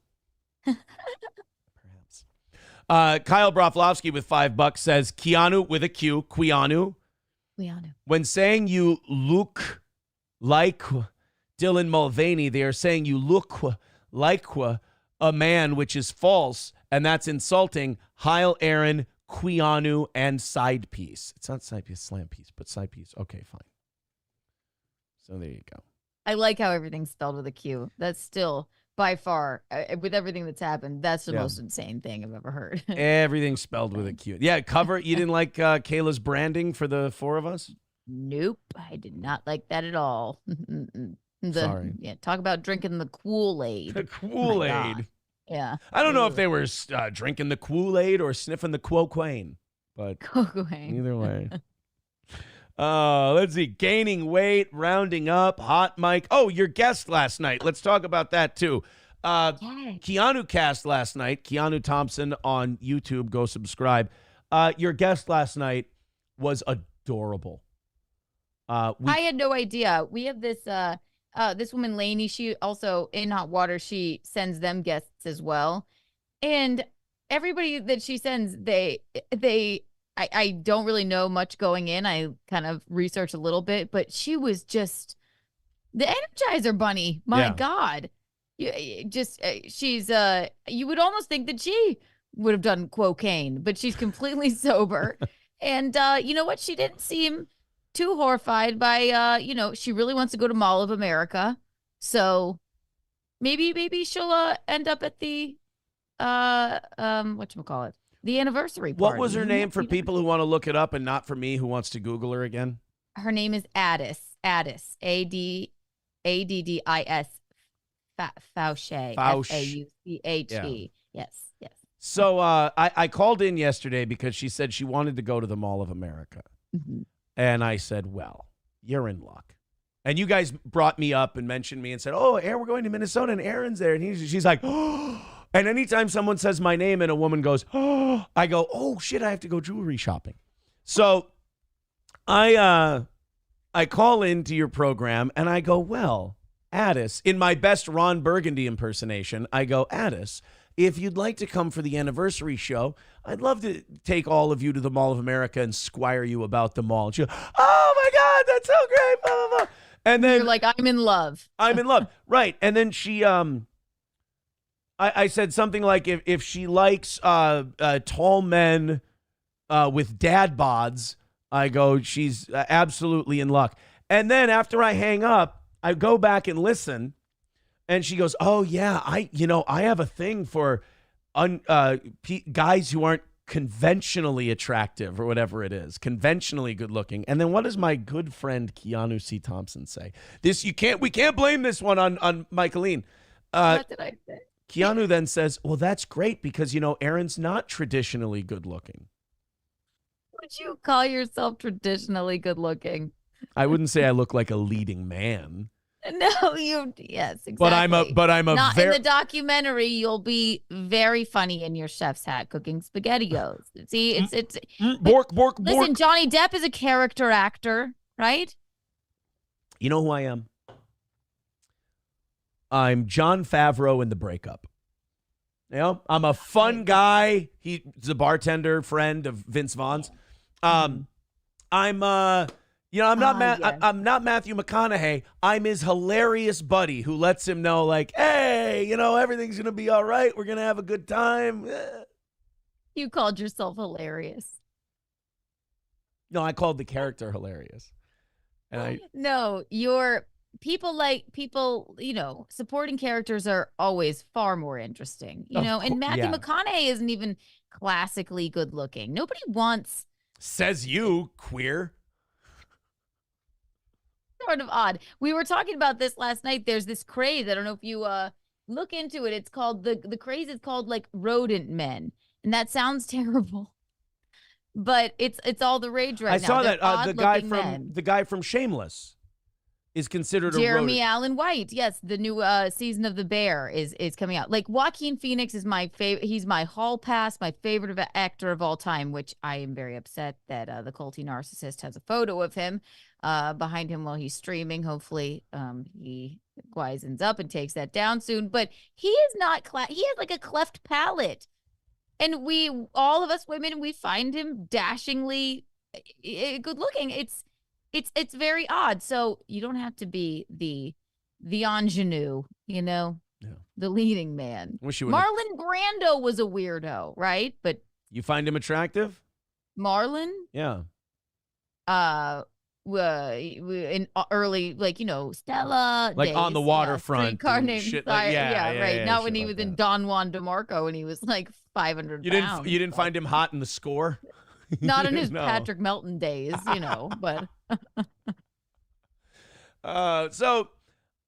Yes, I did accidentally refer to myself as hilarious. That's for which other. in and of itself is hilarious. It's hilarious. It's You very know who I funny. am? I'm John Favreau. I'm the hilarious best friend. What I was trying to say was I'm not the traditionally good-looking leading man. Yes, you were picking up what we were putting down. Yeah. Mickey wouldn't be rude about you unless she thought you were good looking and or hilarious. Don't run PR for your fucking wretch of a mother and her shitty behavior and her fucking. I know what it's like to be an enabler, Keanu. All right. She was like, I hope he doesn't think I don't like him. I do. But there was sometimes Mickey sometimes she's on one and there's no controlling her. There's no stopping. There's no telling what she'll say, which is the fun of Keanu. Listen, man, Mickey's about to lose the dance and she's about to lose the karaoke. That's fine. Look, I got. I guess we're gonna have to do karaoke after. It's gonna be I was thinking karaoke like in the days leading up. Days leading up to or something like that. I don't know. I didn't know if there were nights. I don't. You guys are busy. You have a wedding, so I didn't know if there's nights out planned or anything like that. Yes. Well. Yeah, well, we'll have a rehearsal dinner and then just tell everyone. Maybe we'll do a karaoke night before. Yeah, I didn't think like wedding night, like just like, hey, DJ. Well, there's going to be an after off. party for sure. So why not have it be karaoke? And I hate karaoke, but then I like it. It's fun. Come on. It is. I have just enough of a voice that if I stick to country music songs, I'm passable. Because you don't have to be a great singer to do country music songs. I've heard you say that. We'll sing Biscuits. If you do Biscuits, then I'll plan a whole If you do night. Smoke a Little Smoke, I will do Biscuits. Smoke a Little Smoke? If you do Smoke, you don't know Smoke a Little Smoke? I don't think I do. Oh man, it's got one of my favorite lines in music. I could get up, go get her back, or maybe I'll just let her go. Drink a little drink, smoke a little smoke. No, we got to do the song of the summer. Oh, we indeed. have to. Oh, we indeed We'll do a rendition of it. There's no rule that we only have to do one or two.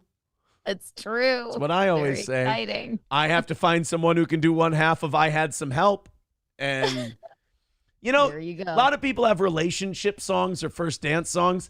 I have my first divorce song. Which is I Had Some Help. Yeah. There you go.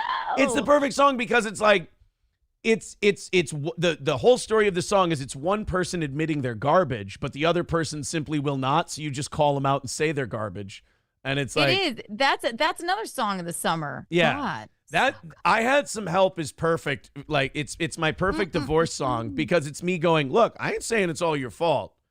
I'm just saying you got a lot of responsibility to fucking take, and you're a piece of shit too, That's the alternative. Like if you put a parentheses title for I Had Some Help, it would be I Had Some Help, parentheses, you're a piece of shit too.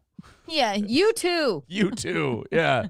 No. Oh, so now I got like 3 or 4 songs that we got to do karaoke to. I know. That's what I'm thinking after the wedding, because there'll be an after party. The place right across the street does karaoke. So. Oh, you guys picked out a perfect one. Very nice. No, we got to. Here, we'll go right into the middle of it. We're gonna get today's show. Oh no, go back.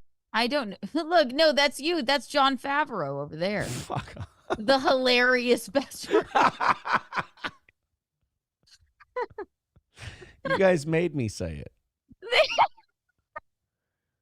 I've never heard this song. Let it. You told Addis that I wasn't conventionally attractive. Now I understand it was to help because she said I don't like conventionally attractive guys. But then you go, hey, my friend Aaron's hideous, which was really nice of you. I thought that was a really friendly thing for you to do. Was go, hey, do you like lowered expectations? I know a guy. See, hilarious. See, hilarious best friend. All right. I'm sorry. Keanu and I, she has to learn the song, that is. It is. It is. It shocks me every time. Like people in the Midwest like country music. That's bizarre to me. I am an Eric Church man. I know you are. I enjoy his entire catalog. I bring it I'll with me. never forget April being like, he just sounds so feminine. Oh, I'm sorry. Should he sound more like this? Would you like him more if he was nasally? Oh God, yeah, I know. She doesn't like feminine sounding men. She's not in the right place. The other guy you like sounds like an old queen, but that's Yeah, fine. he does. Sounds like fucking Harvey Firestein with AIDS. And you're like, oh, I don't like that guy. He sounds effeminate. I'm not here to explain anything to you. This other one sounds like he's making Robin Williams a latex nose in Mrs. Doubtfire. But yeah, Eric Church is a queer. The other one shoves his... Wait, the Uncle other one... Frank and Aunt Jack. Is that... Uncle Frank and Aunt Jack. Yeah. This... Hello. This one shoves his balls in a device because he's got constant coke dick. But you're right. That singer's a homo. Yeah, he has to have breaks from having. He take breaks from having sex and go stand out Because he has a heat allergy. I have to Oh. go stand out in the cold. Also, Minnesota's the coldest place Yeah. maybe on earth. Oh my God, I'm so Hot. sorry. I've had a person on hold for 8 minutes. Ryan the Garbage Man, go ahead. You've been so patient. Good morning. Good morning, Keanu. Good morning, darling. Thank you. Aaron, in all honesty, you're kind of like Josh Gad's character in Beauty and the Beast. You're saying I'm Gaston's buddy in Beauty and the Beast? I'm Yeah. Pierre? Lumiere? Yeah. Lumiere. Oh, is that his name? I thought it was Pierre. You're the candlestick? No, he's saying I'm Josh Gad. I'm Gaston's best friend. Remember the little fella? I thought his name was Pierre. With the ponytail. Who is I'm Gaston's thinking of the candlestick. friend? That's Lumiere. He's calling me... Oh, LeFou. You're calling me LeFou. La Fou. Yeah. Hold on. Josh Gad, Beauty and the Beast. We'll pull up a picture here for Keanu. Is there a live action one now? Oh that I yeah. don't know Let me tell you this, my man. Fuck you for saying that. First of all, there's But also probably, yep. yeah, LeFou. I'm LeFou to you. That's who I am. No, that's more Stancil. But All right. Next, you're gonna tell me I'm Dan Fogler in fucking Balls of Fury. Oh, man. It's been so long since I've seen that. I can't Hey, remember who that is. sorry about the ride over here. I know it's the commute from hell, but I have to stay off the beaten path. All right, man. Thank you very much for the call and the insult. I appreciate it. Yep. he have a waited good day. 8 minutes for that. I love Yeah, that. he waited 8 minutes to tell me I look like LeFou. The meaner, the better. He waited 8 whole minutes. That's so nice of him. I go to bed to Mickey calling me a bald shud, and I wake up to someone saying I'm LeFou. It's going great for me, guys. I'm in a good place. Listen, at least you're not a culty narcissist who. You know, thank God for meeting people who set the bar low. You know what I mean? I was talking about something before you got here. I know I asked you guys for your open dates in July, Mhm. but I have no kids next weekend. My ex-wife and I worked it out where I'm taking the kids for all of the 4th of July week, including the 4th. And then on Friday morning, I give them back, and then she'll take them for the 4th of July weekend. And I looked at the schedule, and I saw that the Yankees play the Red Sox at Yankee Stadium. I was like, man, I'm getting restless. Maybe I just go watch the Yankees play the Red Sox. And then I go to Keanu and go, what were those open weekends in July again? And she said, I'm going to be out of town. It's not. And here's the thing. I do get back Saturday that weekend. So you could just ask Gino, you could have boys weekend. I get back on Saturday, which it doesn't matter. I mean, it doesn't matter if I'm there or not, but sometimes sometimes he needs to snuggle after I'm away for a week. So, I don't mean in a sex way, I but thought he you meant misses like me. while you're gone, he needs to. And I'm like, No, I'm just afraid he'll be like, or maybe, you know what, fuck me. He might just be like, yeah, fuck you. Let Aaron come. I've for that I've weekend. slept Yeah. in a bed with another man enough for once in my life. I'm good. I don't mean like that. I mean like Hey, this might Keanu. sound mushy, but he'll miss me and might want time with me. But I get back on the 6th That's okay. in the evening. That's okay. I'll so go hang you out could with come Stancil. on the just ask him. But whenever, text him about it. Oh, man, 'cause I was- I certainly do not mind. I was getting really restless yesterday. I was looking up like Las Vegas for next weekend, and I'm like, Yeah. but I don't want to go by myself. Like, I have this thing about Las Vegas. Like, that was my spot. And then I met April, and like she's like, I've never been there. Like, I'll take you there. And she loved it. So we went every year. And now I'm like, well, fuck that. That's my town. I'm taking it back. So like, I want to get out there and go. Reclaim your town. Yeah. And then when I go look up stuff, I get a little sad. And I'm like, Yeah, that'll I be kind of weird to do. That's definitely a weird thing to do by yourself. No, I want- especially if it's the town you got married in. yeah, I was texting buddies. I was like, you don't have like, because, I got some friends still who are single, not many. And it's just like, you can fucking take off on a whim you want to. And I feel like when I was a single guy, that would have been a fucking great text to get. But Slam Piece is so we're not exclusive with Slam her Piece yet. does not want to go to Las Vegas.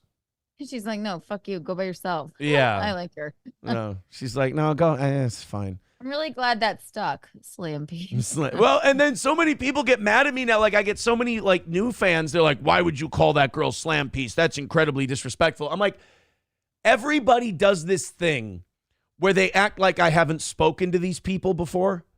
Like, people are like, why would you keep admitting this stuff when your ex-wife is listening? I'm like, you think that I told you guys this stuff before I told her? Right. Like, you think that I just went, bleh.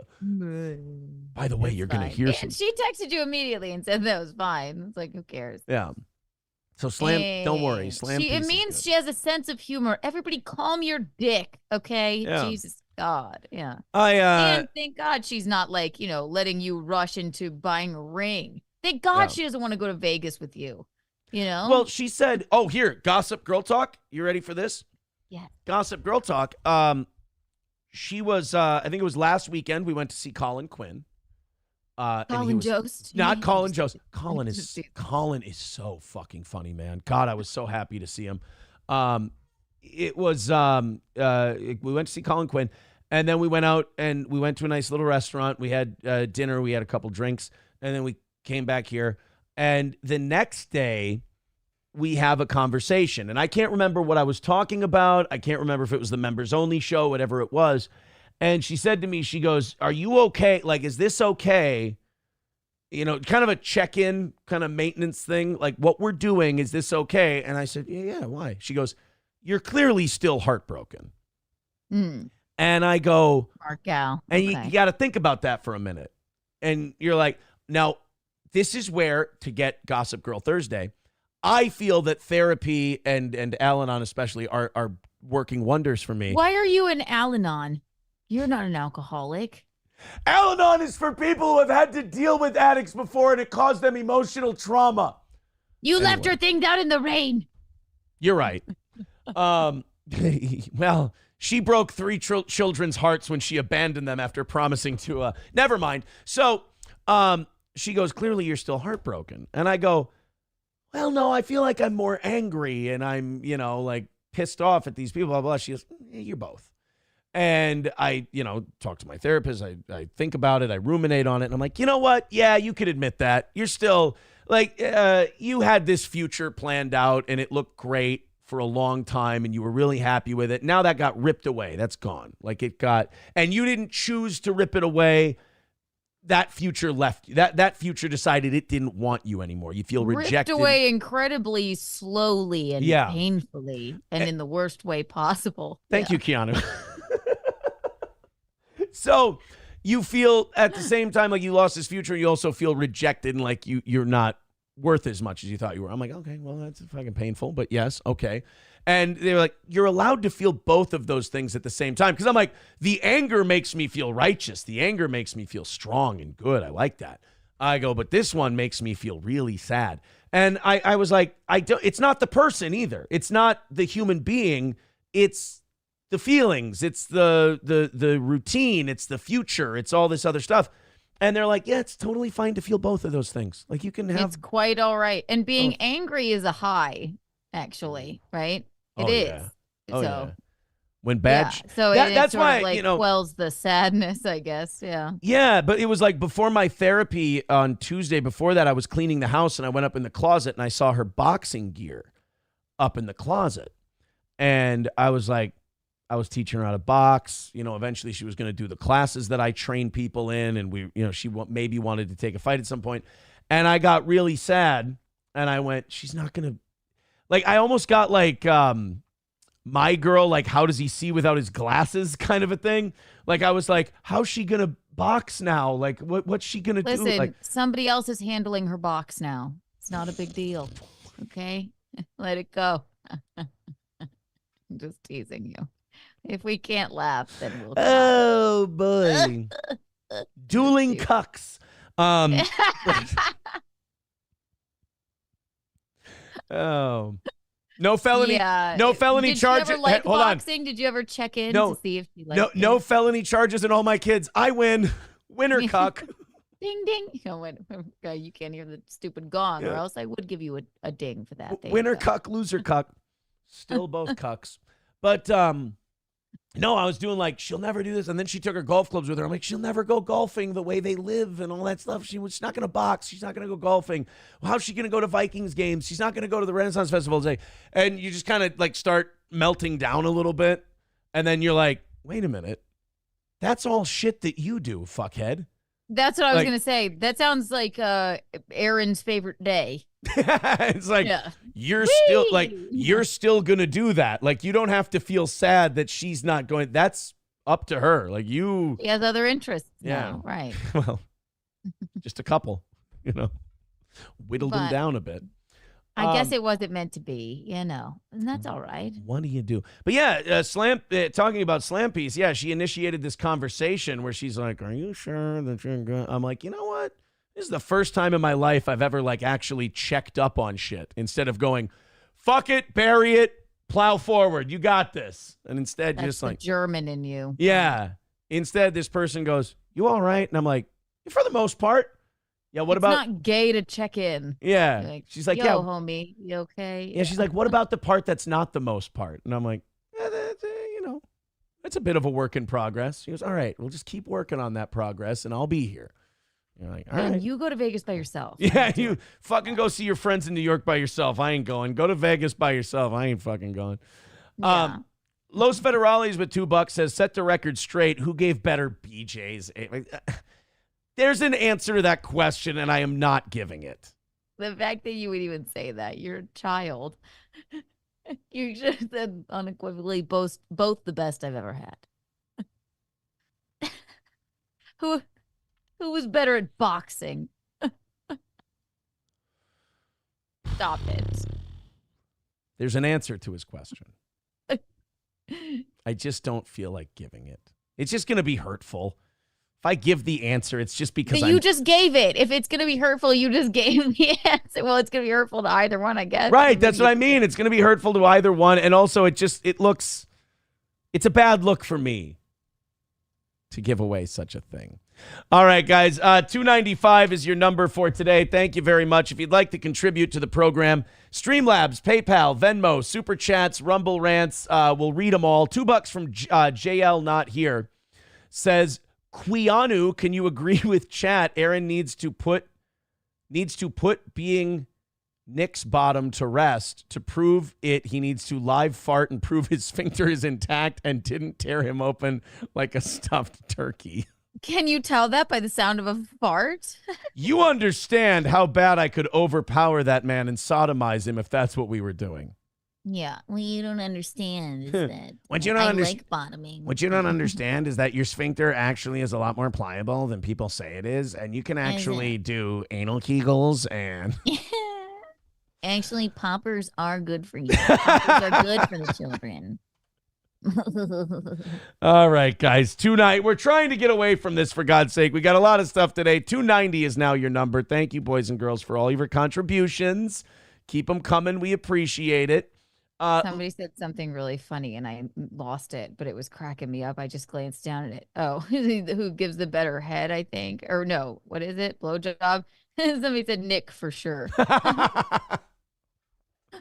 Well, Cynthia, that just made me laugh. You know what it was? It was his jawing. Al, it was this. That kind of helped. But then he had to go out in the Minnesota cold because he gets heat allergy. My dick made it too hot, yo. Northside CA says cuck donations for the cuck goal. I mean, that's hurtful, but yes, go ahead. However you need to do it. Real quick, I mentioned this before you got here. Gino and also Chad. I've noticed a common theme between the two of them because I've been watching more Chad Zumach lately. Oh, I'm sorry. I'm just teasing. I don't mind Chad. Chad was in the middle. He's always been very nice to me. Chad was in the middle of talking about something, and then all of a sudden he starts shitting on Ray DeVito for no fucking reason. And I went, oh my God, Chad and Gino are the same guy when it comes to Ray DeVito. And someone needs to explain it to me because I watch Ray DeVito and I just go, it's matter and antimatter. Like it cancels each other out. It's not anything. But these two guys are passionate about Ray DeVito. Listen, I don't know if you know the story, my story about my experience with Ray DeVito. I thought it was odd, but I thought he was a nothing of a man, really. But when you get down to it, after all of the bitching and all of the stuff, he is like a weasel, evil man, actually. So I'm wholeheartedly behind them bitching about him. Okay. And I agree. Yeah, I don't really bring up Ray DeVito. I try not to think of him, but right. I guess I don't get Ray DeVito. Here's my story about Ray DeVito, and I'll make this quick. Maybe 5 years ago, me, Ray Goots, and Ray DeVito, we went on a road gig together. It was odd from the start. First of all, Goots and I are waiting for DeVito to pick us up in his car. And Goots says to me, and I had never really even met Ray DeVito. And he goes, I'm going to sit in the back if that's okay. I don't really want to talk to the guy. And like, you're a girl, like maybe. I'm like, all right. And I'm like, okay, I can deal with this. The man,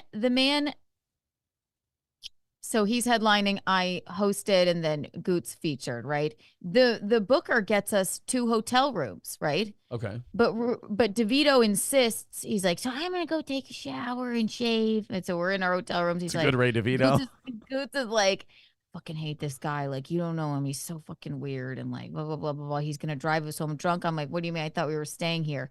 Cut to Ray DeVito comes in. He's like, so we're not going to stay tonight, okay?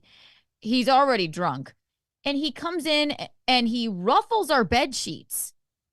He's like, so if you don't mind, I'm just going to, like, he was rolling around, moving things around.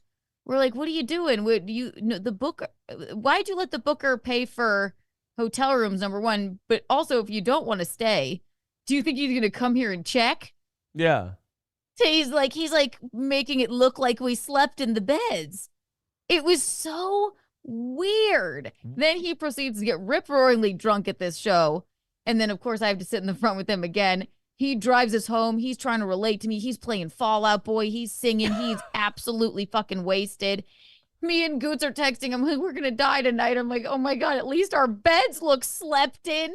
What the fuck? That's the kind of, so I didn't think much of it when that first happened, but why lie? Why? And there's no reason not to stay in the place that they paid for. There really was no reason. Like, what do you have to get back to? You don't have a family or a wife or a dog even. Like, and just the weirdness of like, he came in, he didn't say, guys, just kind of unmake the bed. So it looks like we slept here. I could even maybe get that. He came in and rolled around in our, like he was just ruffling everything up. I'm like, that's so weird. Like, what crime are you hiding here? Like, so what are you doing? He's just a weird fucking guy. That's what I thought. I'm like, okay, maybe he's just weird. Maybe he's like autistic. Yeah. But I think actually sort of an angry, sinister dude. And the more that Gino and I guess Chad talk about him, the more I'm like, yeah, no, he's evil motherfucker. I keep think. getting that vibe too. Like everyone talks about it, and I'm like, I'm worried that this guy's like, he's the weird neighbor that people don't really want to talk to because he's a little off, but they just think he's a little off, but he's nice, whatever. He's harmless. But he's got nice. bodies buried in his backyard. That they call him the I-80 killer, even. Oh my. Yeah, he's making women cry at Planet Fitness, and it's a no judgment zone. Like, did you know this? What's the Planet Fitness? See, you got to remember, I've started, because April's gone now, I can go kind of dip my toe back into this Dabbleverse shit. You know, she didn't like it because people would say mean things about her, God forbid. And if she didn't have a 100% approval rating somewhere, we weren't going there. Oh, I know. It's rough. It's weird because I'm the complete opposite. It's like, let me see if I can drive my fucking approval rating down to 0. Let me see if I can get all these people to hate my guts.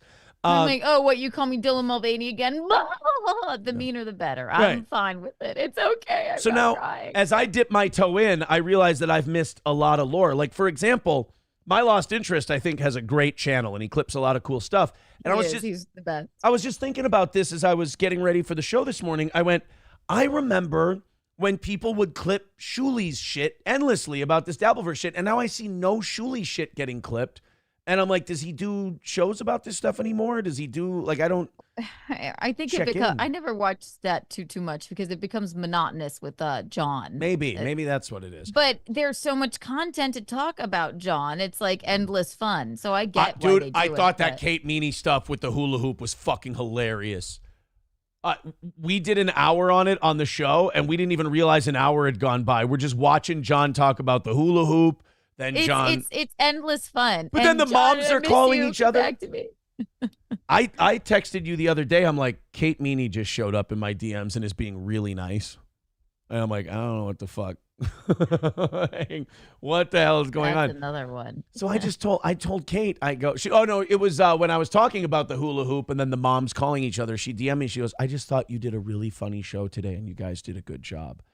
That's so weird. Well, I'm just like, there's always an angle. It's really odd. Well, yeah. And then I go, well, thank you, Kate. That's very nice of you. How are you holding up? Blah, blah, blah. And she goes, would you like to get married? And I love you. I did. I threw it out there and she said maybe, but I don't think she meant it. I'm just like Jon Favreau. I'm the funny best friend.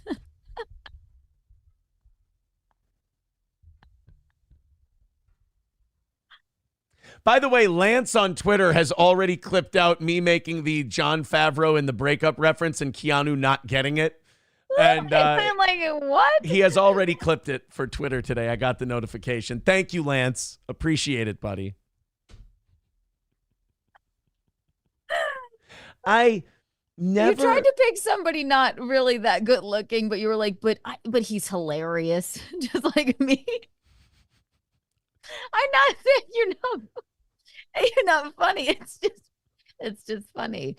Oh, anyway, Kate Meany. Yes. Always an angle, always something sinister. I wouldn't. So Kate Meany texts me or DMs me.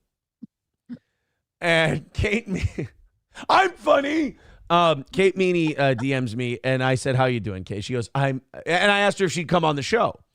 And she goes, this sounds lame, but my mom won't let me. That was her reason. My mom won't let me do any more shows. And I'm like, okay. And I told her, I just said, I gave my 2 cents. I go, maybe that's a good idea. I go, maybe you should stop with the streaming stuff. I go, why don't you pick something you want to do that and get really good at it? I said, because this is a dead end, all this stuff. These people are just going to keep fucking with you. I told her, I go, stay away from all these monsters. And I wrote, hey, I told her that a million fucking years ago. Well, I went a step further. I said, stay away from all these monsters, including me, because none of us have your best interest at heart. Right. I told her, I said straight up, I'm like, I want you to do the show because I think people will watch it. It would be hilarious. Yeah. I'm not. Yeah. She needs some help, I think. Yeah. She needs to stay away. If she wants to go to the Mall of America. No, I'm kidding. She wants to go to the Mall of America. I love that she texts you. I wonder what her angle was there. Like, yeah. Well, then I think she deleted her Twitter, or did she block me? One of the two. I don't know why she blocked me. It was a very nice back and forth. It just ended with, you should stay away from all these people, including me. Maybe she thought I was like being a dick. Hey, stay away from me. I'm a bad boy. I don't know if you heard. Yeah. But, I'm recently divorced. I'm like Jon Favreau. I'm like Jon Favreau. I'm just like John Favreau. Yeah, somebody already, so thorough Joe Burrow, who hates my fucking guts, already commented back to Lance. He remembers the breakup, crying, laughing face emoji. Fucking dick, Lance. I like Lance because he's on my side, but he's not on my side. He's just a piece of shit. I love the guy. You're like Jennifer Aniston's brother in the breakup. Oh, you mean John Michael Higgins? You love that movie. You know, John Michael Higgins was great as Letterman in The Late Shift, the HBO movie. I have that one. I did not see that. It's That is a great movie because it does not, the breakup, it does not have it's not a Hollywood happy ending. I love the ending of the breakup. I'm sorry, but you guys can suck my dick if you're making fun of me right now. I love the breakup. That I do too, but it's not, it doesn't, it's a somber but nice ending. He's lost weight. He runs into her. They're both doing well enough. They're still a little heartbroken, but they're doing well enough. And they're a little bit broken, and it's like, well, I wonder if we could have worked it out, but I guess it's for the best that we didn't. Yeah. It's one of the it's kind of one of those Hollywood type, like how a breakup should end movie versus how breakups really end, which is fuck her. I hope I never see her again. Exactly. Like, God damn it. I'm fucking gonna run into her. I fucking tell her what a piece of shit. 383 Novocaine with $5 says, Aaron, you need to have an ex's stuff burning party. It is the best therapy out there. Turn the past into ashes and open a new chapter. I don't feel, I know this is going to sound weird because a lot of the stuff, when we talk about this stuff, we're talking about it as a news story and I'm trying to have fun with it and everything. I don't have enough animosity to do something like that. Like, I have animosity towards certain behaviors and certain things that happen, but my animosity towards April is not due to like anything she necessarily did to me, because you got to remember, I went into this too.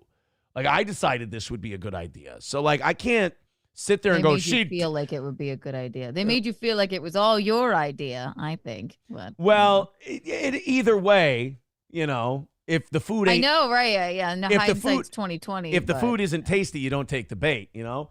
So this is true. So yeah, the animosity, any animosity I have is due to wasted potential and the destruction of a life.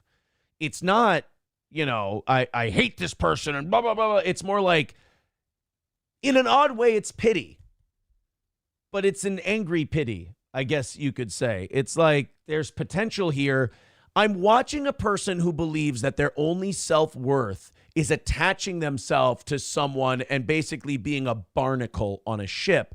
And I see better for that person. I think they can make their own way. It's just, you're looking at wasted potential and the clock's running out and they're not getting any younger. And you're like, no, fucking turn. If you turn this around, you can get away from the iceberg, and they're just bound and determined to take it head on. So no, I don't feel the need to burn her shit or anything like that. And, like I said, if pretty young, she'll turn it around. She's like 29, you know. And I don't think she really wants kids, as far as you know. So I hope she just gets out of there. But I think moves away, far away from Minnesota, even, ooh, and starts anew. I think that would be the best thing. Until you ride. Again, going out to Colorado. Rambling boy, why don't you settle down? Coyote in Nevada with $4.99. Thank you very much. 285 is our number today. If you guys want to throw us some money, Streamlabs, PayPal, Venmo, etc. Thank you guys very much. Let's go ahead and get to this Alex Stein thing. I know we bounced around with the Ray DeVito and the breakup and all that other stuff, but let's do this Alex Stein thing. You probably haven't seen this yet. I just saw it this morning. I don't think I have. Alex went back to the well of the town hall meeting. Now, Alex and I first crossed paths because I talked a lot of shit about him. Because I said that the town hall thing was played out and he's got to do other. I liked his man on the street stuff. I liked other stuff he did. I go, stop with the city hall shit. It's fucking played out. It's dumb. Blah, blah. He didn't like that. I kind of learned then that Alex is not immune to criticism. I thought Alex was a big enough viral deal that he's like, I don't give a fuck. But Alex doesn't like being criticized like that. It's normal. It's a normal human thing. And then we have Alex on the show. Alex and I, it's kind of like a Gino and I thing. Alex and I get along. We're fine. We're same thing. People still come up to us and say, do you know what they said about you? Before, like, we've seen the clip This is like what, 2 years ago? More than that, I think, we worked through it. We didn't know them. The moment you and Gino actually spoke to each other, thanks to Carl, WATP, I guess, who he's like, loves me. Yeah, who just loves you Thinks I'm these great. days. You guys are like, oh yeah, cool. Wait, God, be like, well, have you seen this? We're like, God damn it, yes, okay. Ugh, God. There is nothing. I will say this. I find it comical. I don't take it personally. But I do think there is nothing phonier than kind of the 180 Carl's done on this show, because he's almost acting like someone I did something to. And Carl and I have not spoken for a long time. And the last time we spoke, it was texts about football. It was he was at the Content House thing with Gino. We text when the Vikings play the Bills, and he called me one time to shit on Melton. Go, I don't know why this Melton guy's going after you. And now those two are sucking each other's dicks. It's like, it's weird because I'm watching him like force himself to like shit on me and turn, and like he and I personally never had any bad interactions. So I'm like, ew, this is kind of like, I respected Carl, and then I'm like, this is kind of a phony move. Like, if I did this to someone, if they didn't do anything to me, and then I just like felt the water temperature changing and went, I'm going to start shitting on this person that I've been semi-friendly with. He's a smart guy. That's exactly what he's doing. Yeah. And I like Carl. I think you would probably even say you still like Carl too. But I like the real Carl. I don't have a bad word to say about him. But yeah, he moves with the smart man. He moves with what people are going to watch. And I unfortunately, shitting on you is something that many people tend to do. Yeah, that's part of the game. So. And I was like, that's kind of why I thought it was weird. I was like, it doesn't really fit the character of Carl that I know. It's just kind of a weird deal. But seems to be watching the seems to be having a great Kate time Meady on that episode. I don't know if you watched that. They're like, this is so great. Good job, Katie. Great job. Right. It is. You're right. Carl kind of goes with whatever breeze blows his sails forward. Oh my God. It was really, and I thought she did pretty good on there. She kind of kept it together and it was almost funny. Yeah. But it was just, they were like, I'm like, gee, all right. Jeez Louise, man, this is whoa. Yeah. Guys, stop back. Yeah. Guys, stop laughing so hard. Kate's mom's going to put an end to all this. But yeah, no, I love Carl. I think he's a huge Stern fan. I like him. Yes. So I don't know. Well, so back to Alex. Alex decided to do the City Hall thing again, and I actually kind of like it now because like he gave it a break, he gave it a breather, he did protests and stuff like that. He does his show, obviously, which by the way, our friend Lila Hart is like becoming the co-host on the Alex Stein show. She is. She lives 5 minutes away. She's there every day. She's like the co-host / mascot of the program. And she's doing so great. And it's well overdue. She's beautiful and hilarious and smart, and those two like just kill it together. So you failed, Aaron. You're a failure.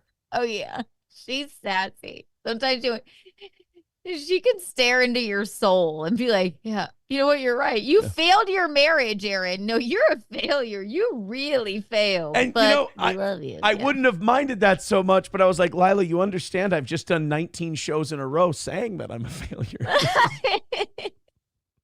That's the weirdest thing is I think people weren't ready for me to come out and also shit on myself and like talk about what I've done wrong. Because the first thing they wanted to do, and the first thing people who defend Nick still do, is they go, well, you did this, and that. I'm like, I have been over this ground. I'm on record saying it. I've been far meaner to myself than you have been to me. You left her stuff out in the rain. I chewed her finger off. We got to keep getting the story like worse and worse. I bit her finger off to get the ring back.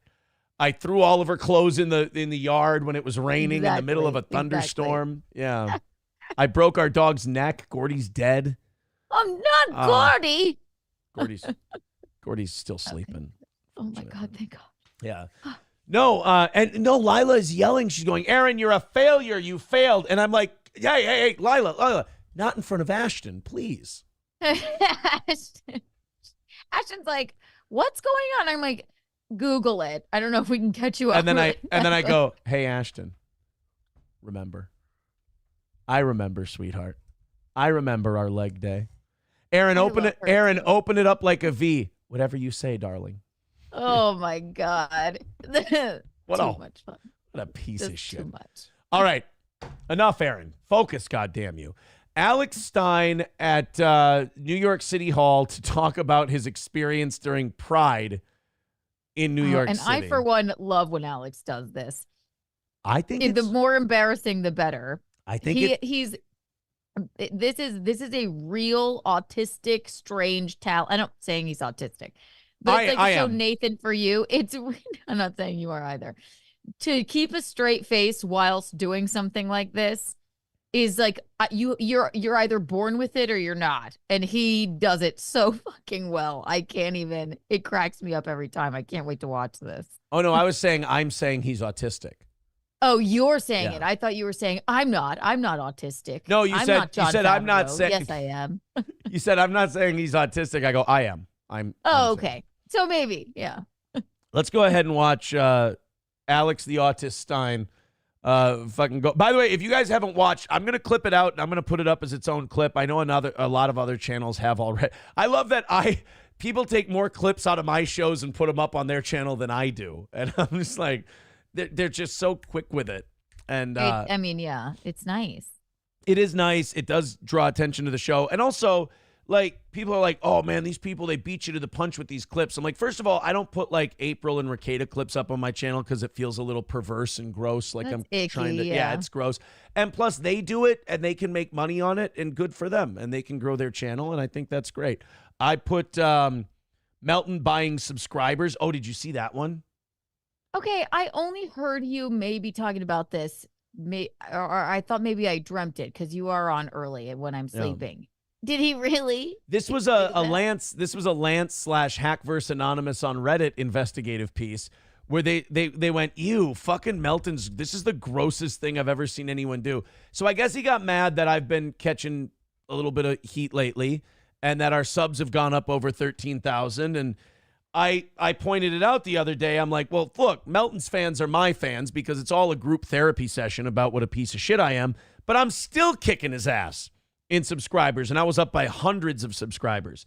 And then, like, that afternoon, he jumped up by 400 subs. I wouldn't put it past him. I do remember him screaming about, you notice how he hasn't said my name in so long because but eventually his fans, all the new fans he's garnered will come to me. And he said it in a weird bad way or whatever. And I was like, yeah, maybe you shouldn't say his damn name, but whatever, it's fine. You sent me a text. You're like, he's losing his mind about you right now. I know, he was like screaming. I'm like, God damn, dude. So that wouldn't shock me if he did do that, but look, I think and it almost, I'm like, did he? If you jump up by like you would, 400 instantly, yeah, it's a buying subscribers thing. And I get a kick out of it because I've never, like, really actually cared. I just know it bothers him. So, like, when I find out he buys 400 views, I just kind of go, wow, way to prove me wrong on the whole you do everything based on me thing. You buy 400 subs. I'm like, this Melton guy, really, everything he does is just because of me. I'm responsible for all of his success and his moves. And he goes, watch this. I'll get ahead of you by buying 400 subs. Thank you. I know. I'm John Favreau, motherfucker. Exactly. All right, let's get to the Alex Stein thing. This is Alex at the New York City Hall celebrating Pride. God bless. Thank you. We have one witness remaining. Call to the dais, Alex Stein.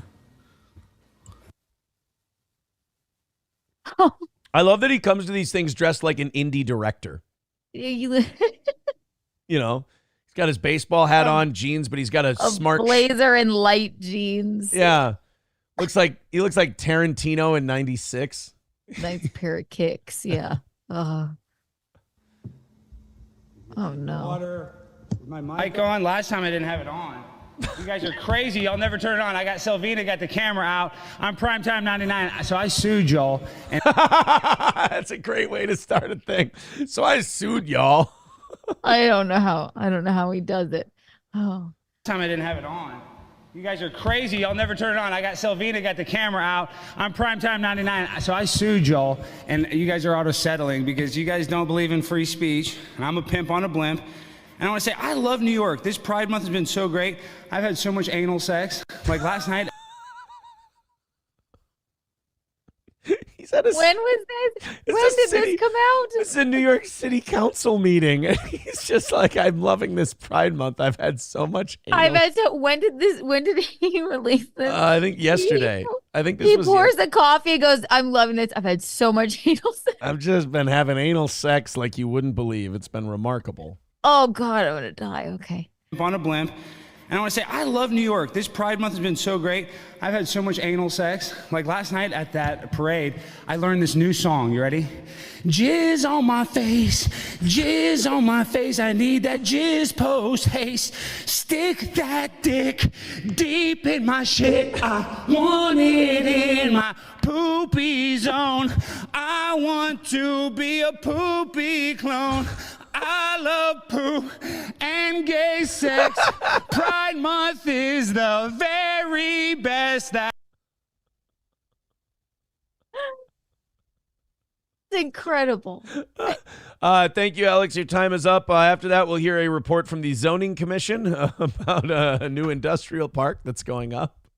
Look at his face. Look how he looks so like he's like, I need this. I need this. I and like, will yeah. do this. His face says, I may be being ridiculous, but it's important that I hit the notes properly. Yeah, and he's like, he doesn't crack a smile. He doesn't like crack up once, and everybody's sitting there in complete and total silence. I don't know where that skill comes from. I will say this, that he doesn't crack up because I don't know if you've noticed or not, Keanu, but he's very passionate about the topic of gay sex. That's why he's not laughing. He takes it very seriously. That's true. He takes it seriously. He loves anal, which, by the way, I turned on your guys' show last night and right away, butt sex. I watched your show back then. I was screaming. You tuned right in too.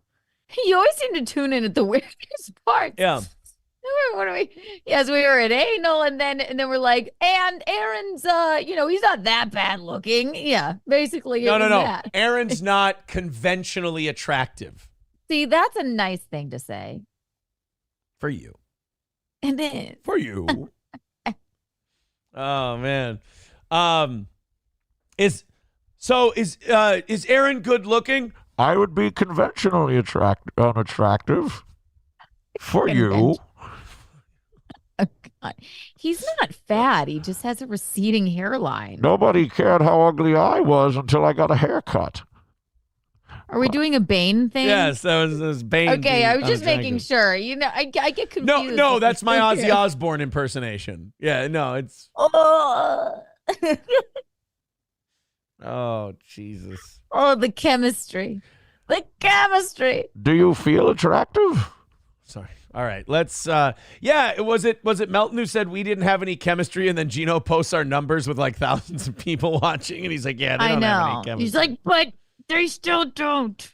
Right. You're the one. Oh my goodness. What is it? Somebody's just Facebook called me, and it was this is interesting. Who was it? It was a girl I used to date in college. Pick it up. Tell her she's on the air, though. Oh, she says, sorry, my son took the phone. Oh, okay. Classic. I was like, well. Look how excited you got. I loved her. She was great. She was a cutie. We had some fun. Never really serious, but boy, did we have some. God, that was like when we were 21 and like in college. There was one night we sat up on the roof of the house her and like 5 other girls lived in, and like just started like passing a bottle of wine back and forth until like 6 a.m. We started watching people drive to class and yelling at people shit-faced on a roof, like basic 21-year-old shit. Yeah. That was.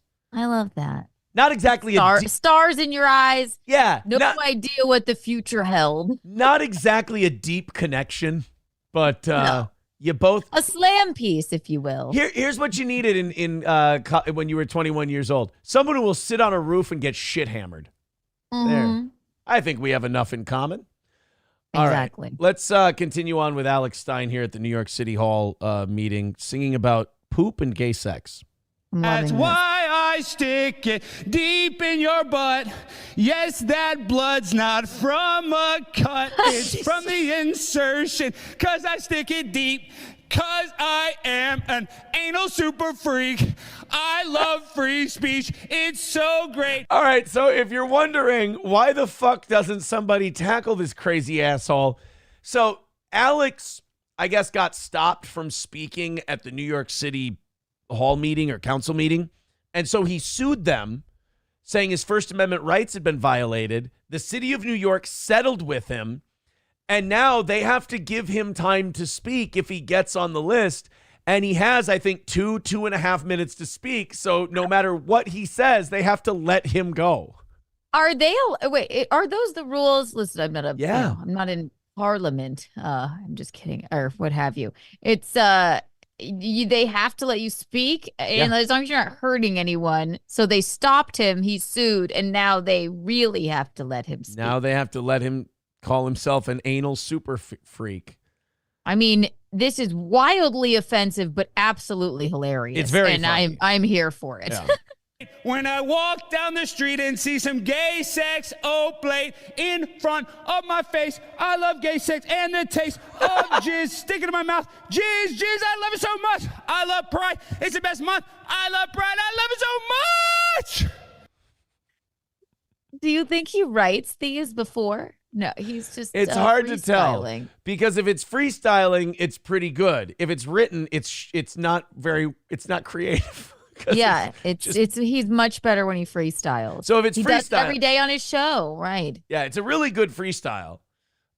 If he wrote it, dare I say, he did not put a lot of tender love and care into the lyrics, and there's not a lot of metaphors in here. It's pretty barrel and straightforward. It's just like butthole. He may as well just have said gay pride, butthole, butthole, butthole, butthole, butthole, butthole, blood, butthole, which is great. What I do, it's so crass. It's absolutely hilarious. What I love about this is it's like a 6-year-old wrote it, and it's just elementary school taunting. It's just like bloody poop, butt, sex, bloody poop, shit, jizz.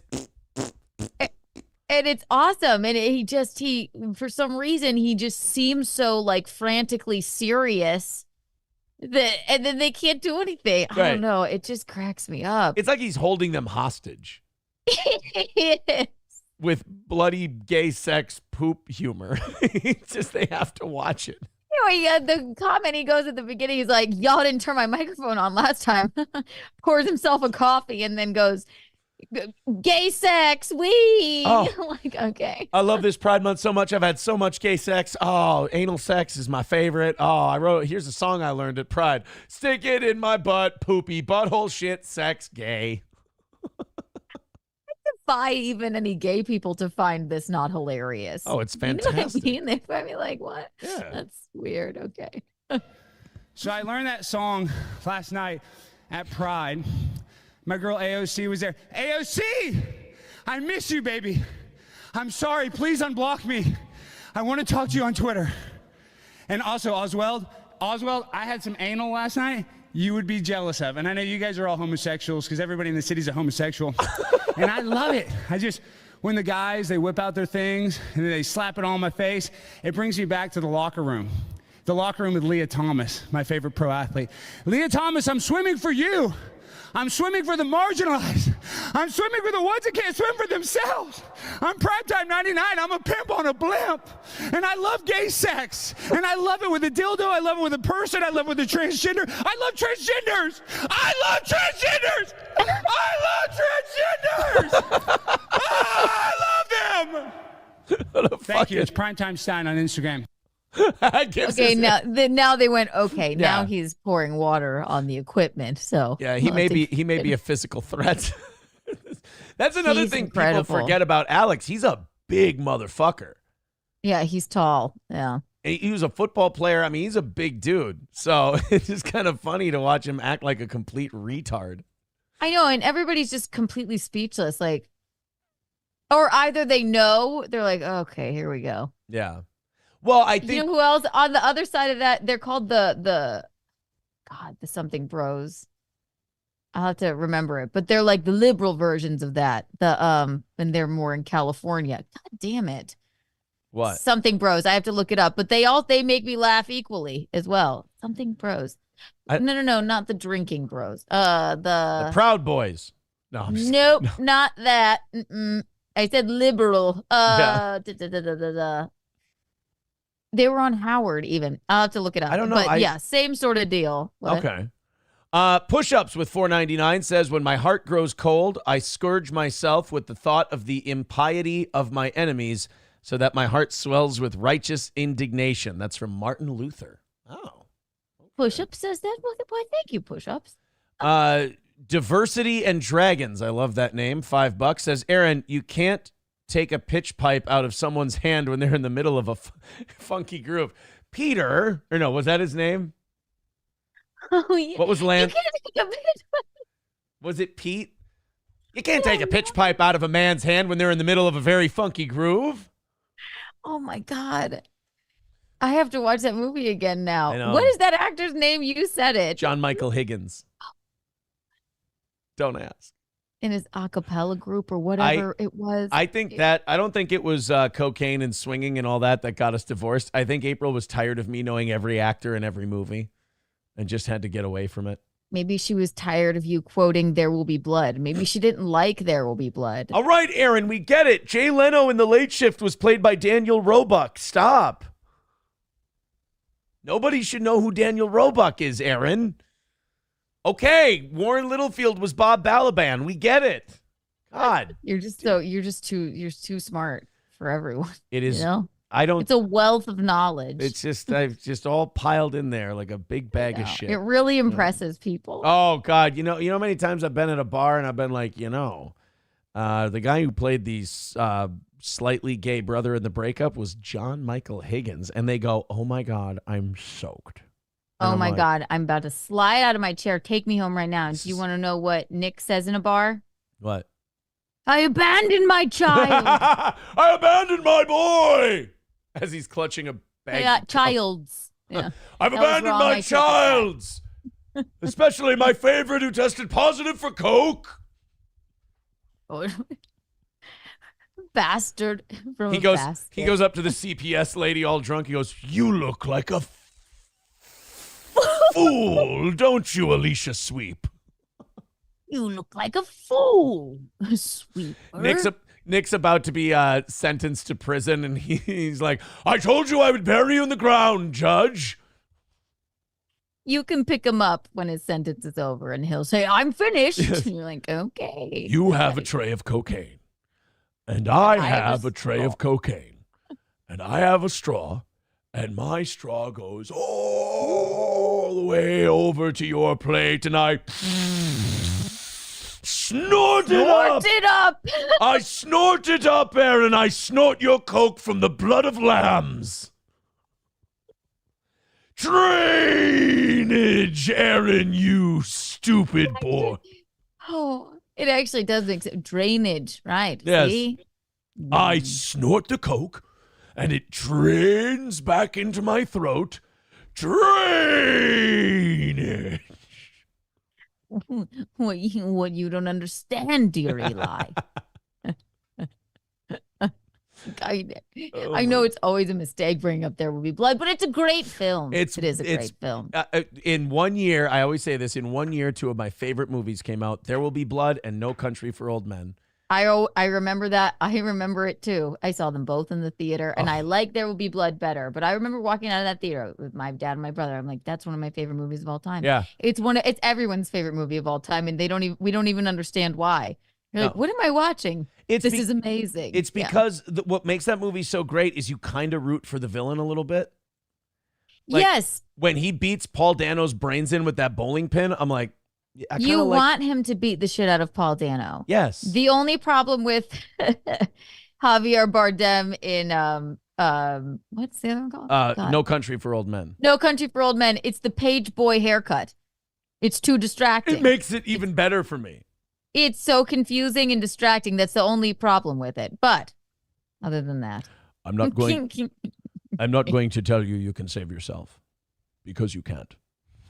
But you know what his best film is? What? Vicky Cristina Barcelona. Want to talk about a throuple? There you go. It's a Woody Allen film. Have you ever seen it? Who Very good. doesn't want to talk about a throuple? Am I right? Your entire audience now. Like, I never want to hear the word throuple ever again. They're like, we literally never want to hear it. Never want to hear this. If there's an R and a K word, I fucking tweak out. Like, God. All right. Next topic, please. Give me my child, Judge, so I can get out of here. Okay, I have to pee. I'll be back. All right. Thank you, King Kong Dong with $5. He says 49ers just cut all ties with Dr. Disrespect. I didn't know they had ties with Dr. Disrespect. Push-ups with 199 says Lila can do no wrong. No, she can't. Lila's fucking scary. You wouldn't think to look at her, but she's frightening. Chelino, becoming a member for 5 months, says Kiki equals musty. You are so wrong, sir. That is disrespectful. Silence Do Good. He's another guy who started off hating me, but I think he's becoming one of those cheeky fan kind of guys. I like Silence Do Good. He goes, look at you two riffing. You guys have remarkable chemistry. It reminds me of old school radio. Very cool. I know you're being kind of shitty, but you got to admit, you giggled. You giggled. I don't like you guys holding on to your animosity and your anger. That's going to age you terribly. You'll end up with hair like this. Just admit you're having a good time, and we'll all be able to have fun together. It'll be nice. 265 away from today's goal. We haven't been talking about it much today. Why don't you guys go ahead and do a nice big fucking rally in PayPal, Streamlabs, and all that stuff. And let's get that down. Let's knock her down by 100 here real quick. 265 is the number today. All the links are in the chat. Thank you guys so much for your generosity. Coming up next, when Keanu comes back, we've got the full Haw Tuah girl interview. This is the most lovable whore in the history of lovable whores. I mean, she doesn't take herself seriously. You remember the crazy plane bitch? And everyone wanted to talk about her tits and how crazy she was. And she was like, no, stop it. And people, like, the more you struggled, the more it just became uglier and uglier. But then she kind of embraced it, and she was, like, people thought she was kind of fun. Like, if you have viral moments like this, if you go to the embrace it lane, like if you just go and you're like, all right, I'm Haw Tuah girl, people will think you're fun, and they'll think it's kind of cool, and it's just your internet life. It's not your real private life, you know, that you can kind of navigate however you want. But the Haw Tuah girl is just fully owning it. I know Howard doesn't like, Howard's like, oh, this girl she's every dad's worst nightmare because you don't want your daughter going on and going, Haw Tuah, spit on that thing. It's like, yeah, but it's something parents talk about. You know, we don't talk about it with you, but we talk about it with each other. Parents do have that thing where they're like, yeah, there's going to come a time where they're going to be that age where they're going to, you know, fucking be hooking up and shit like that. And you just, I think when you talk about it, like when my ex-wife and I talk about it, we're just kind of like, we've always been in agreement. Like, I just don't want to fucking know. I just want to arm them with whatever knowledge I can, you know, maybe give them a few reads off of my own bad beats. And then, you know, good luck. Just don't ever let me fucking hear about it. So use a condom. Yeah, don't be like, right? God, they're so, you're like, I like them. Your children are young. That's all you got to tell them. Here's my thing. I'd like them to, but I also but you have, yeah, you know, you got a daughter. You'll get to it. They're very young still. Yeah, I'd like them to when they get to that age. That would be preferred. But then also, I just feel like such a filthy hypocrite because I was always the guy who was like, well, come on, it doesn't feel as good. Actually, you know what? I'm a hypocrite too. Like, when did I ever? Yeah. But birth control, important. Yes, but your ex-wife will take care of that for sure. Condoms are fucking gay. I've always said it. Like, it's just so gay. I remember high school and college was the most fun when you were just like navigating how to get laid without a condom. and you would say the cringiest, douchiest stuff. Like it's just, like every guy has tried this one where they're like, it's just a layer between us, and I just want to feel closer to you. Oh, And God. and it's like, and really what you want to do is just fuck without a condom on because it feels a lot better. And you're just like, is this girl dumb enough to go for this one? And then I just want to be closer to you. Yeah. You douche. Yeah. Well, not only that, but then it's not that they're dumb. It's that they're kind of a skank too, and they want to go without one, but they want you to propose it so they can keep their virtue. You want to the lady should be on birth control, and you both just pray that nobody has an STD. Basically, that's how you get through it. Right? Yeah, that's kind of where I've been my whole life is I'm like, I've always gone with this. I've gone, this is going to work out. Like, I'm not going to catch anything, I'll be fine. Yeah. So far, no AIDS. No anything. I'm sorry, no anything, but no AIDS especially. So far, no AIDS. Yeah. And no, Well, I don't. not even. Can you imagine? Aaron Nimholt test positive for HIV? Numbers will go through the roof, dude. Not my Absolutely. T-cell count, but the viewership numbers. It's curable basically these days. Yeah, it's like. So what I'm saying is you should go out and get AIDS. I should make. It would be- I've never even had so much as chlamydia, but yeah, let's jump right to AIDS. I think. No one believes me somehow. I haven't either. I'm like, not really nothing. Everything always came back clean. And look who I'm marrying. He's filthy. So. He's a good, clean boy. He's just scruffy. He's like an adopted. He's like an adoption. He's a rescue. Yes, that's right. Just a little mangy. We just got to clean him up a little. He'll be fine. Exactly. It's the no STDs thing. I almost feel insulted. Actually, I didn't feel insulted this time with Slam Piece where she's like, look, nothing personal. It's an adult. Did she make you go get a test before? Like, I don't know what's going on. You were just at some weird harem. Well, right. She's like, then, look, I don't want to catch anything. She's like saying, and I'm like, I don't have anything. And she's like, I know you think you don't have anything, but she goes, play it from my perspective. Just go. What I know you've just been through. Ugh.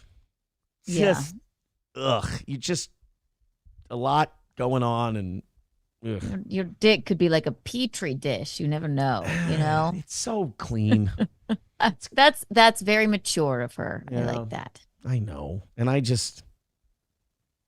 God, I really was a fucking pig. It's so weird. It's still weird to look back on it and go, that was me. Like, people look at this whole situation and a lot of them are still like, the ones who think Aaron's lying, like the 5 that are still left, I think they're lying because they look at me and they're like, no fucking way, that guy. And believe me, I'm looking back now and going, no fucking way, this guy with the. But yeah, it happened somehow. Like I'm at that phase where I'm like, somehow that all happened. I feel very disconnected from it. Like it was I think last night I compared it to when you have a dream. And you wake up from the dream and it felt very real and you think that's your life. And then you wake up and you go, oh, okay. No, some kind of weird, creepy fever dream. Yeah. That's never ending and is now a nightmare. But I definitely. You're awake and everyone else is still asleep. Thanks, Keanu. It didn't sound that tragic when I thought it, but yeah. I said they're still asleep and you're awake. Yeah. You're right. I'm awake and I'm like, oh. Yeah. Right. Deranged Lunatic with 199 says, Aaron, I wish I had your hair. I'm bald. Well, I'm glad I can be an inspiration for people. Sweet. Deranged. I'm like Jon Favreau. He's just as funny as Jon Favreau and just as great of a director. Doesn't he direct things? Yes, but I meant the character and because he's kind of chubby and. Oh, it's just so funny. You're not chubby. I've let these people gaslight me into thinking that I'm morbidly obese. Should I frame it like this? You're as chubby as you are funny. So not at all. I'm going to retire today. I've been writing. No, I'm on the brain because I've written some roast jokes for your roast. I obviously can't tell you, but there's no fat jokes. So you're just putting it in my brain. Are there any Quover jokes? Not yet. Really? You have no Quover jokes yet? Believe me, I thought of it. I just wrote a few when I was at the beach. What's off limits, by the way? Nothing. Nothing? Nothing is off Whee! limits. Okay. Do whatever you'd like. We got Haw Tuah news, and then this is from a month ago. I was like, shit, I have breaking news from My Lost Interest. That Ooh. Bob Levy's leaving the Shuley network, but I guess this was a work they pulled on Stuttering John. I thought this was They brand always new. do this. Yeah. Okay, I thought that was new. I was like, oh, guys, this will be kind of fun. But that's an old clip. All right, let's go to the full Haw Tuah girl interview. I was just saying while you were gone, I really love that she's leaning into this and embracing it because, like, she's young. Nobody expects her to be a Rhodes Scholar. Nobody expects her to be, like, professional. So if you want to lean into this for, like, 6 months and get something out of it, go for it. My mom was out with her friend and she was like, I heard she got fired from her job or something. And I'm like, who cares? She's the new, like, cash me outside gal. Right. I don't know. And you want to know why I'll tell you why people, like, love her. Even during this interview, you'll see she's like holding court. She's like the mayor of this town. She's fun. She's I don't want to say loose like she's like a hoe. She's got a good sense of humor about her. Right. Yeah. She likes to... Whereas the other one's like, no, I don't want to talk about it. Yeah. But She I likes... think that's why it took the internet by storm. She likes to go out. She likes the boys. The boys like her. That's right. And she's not like an old lady. She's just young. Yeah. I think she was like a teacher or something. That's what my mom said, but whatever. Look, if she were married or in a long-term relationship, okay, maybe people would have some problems with how fucking, out there she was. But she's just a single girl trying to have fun, and she's... Yeah. I mean, a Southern accent can make you get away with a lot more, I think. The way she says Haw Tuah, though, is just so perfectly white trash. Like, it's just aggressively, like, you just see a... Haw Tuah. Haw Tuah, spit on that thing. And you're like, that just sounds like a girl who was raised in the Everglades and, like, rides a fan boat to school and just... A fan boat? Yeah. Yes, exactly. No, she's like, just like my daddy taught me. No, I'm just kidding. It was her uncle. Okay, play All right, it. let's go ahead and watch. Over a breakup. Get drunk. Like we're doing right now. Y'all get over a breakup right now? The only way to get over one is get under another. That's actually a phrase that Slam Piece taught me. She said to get over someone, you have to get under someone. Get it? The only way to get over one is to get under another, and that's what Jesus said. See, that's where the accent throws you off, is you're like, I expect her to read me Psalms after that. Right, exactly. It's the Southern accent. It's very charming. People, yeah. Speaking of Bible verses, did you hear the story real quick that I told about? That was the big there was one crisis that I was involved in during the cover. Everyone else was having fights all the time, constantly. There was one big controversy that I created. Did you hear the story? No. The one big controversy I created, it was like 2 weeks before I left. 2 or 3 weeks before I left. Kayla had gotten me a gift. Quayla had gotten me a gift. It was a book. It was an inspirational book that had dog stories in it that related to Bible verses. Dog? Yeah, like stories about people's dogs, and then it had a lesson in it and God's plan like for you. And Sparky, came back to life on the third day. I mean, not that dark, but like, no, but like just people's dogs, everyday stories about people's dogs, and then relating it to a Bible verse. And the book was called, and this is why she got it for me. She thought I would think the name was cute. Proverbs. It is. It's a cute book. Yeah. So I start reading Proverbs, and I take pictures and I show Kayla. I'm like, oh, I'm reading your book. I'm probably just gay. And I'm reading Proverbs. One day I forget that I left Proverbs in the entryway. I was putting my shoes on. I left Proverbs at her house. And she was having a Was it like a novel? Well, was it like a small book, like a little, like just little gifty book, like a stocking stuffer? 100 and some odd pages, I would say. And it's got chapters, like each dog story With is a chapter. pictures? Yeah. Of dogs? Yeah. Okay. So one day, Kayla's having a really difficult day, and she's texting me about it. And I thought, you know what would cheer her up? And I planned on reading a couple chapters out of Proverbs that day anyway. I said, I'll just tell her, hey, I read a couple chapters out of your book today. I love that book. Thank you so much for giving it to me. So I do that. And then I go to look for the book. And it's not in the car. And it's not in the house. I'm like, oh, shit.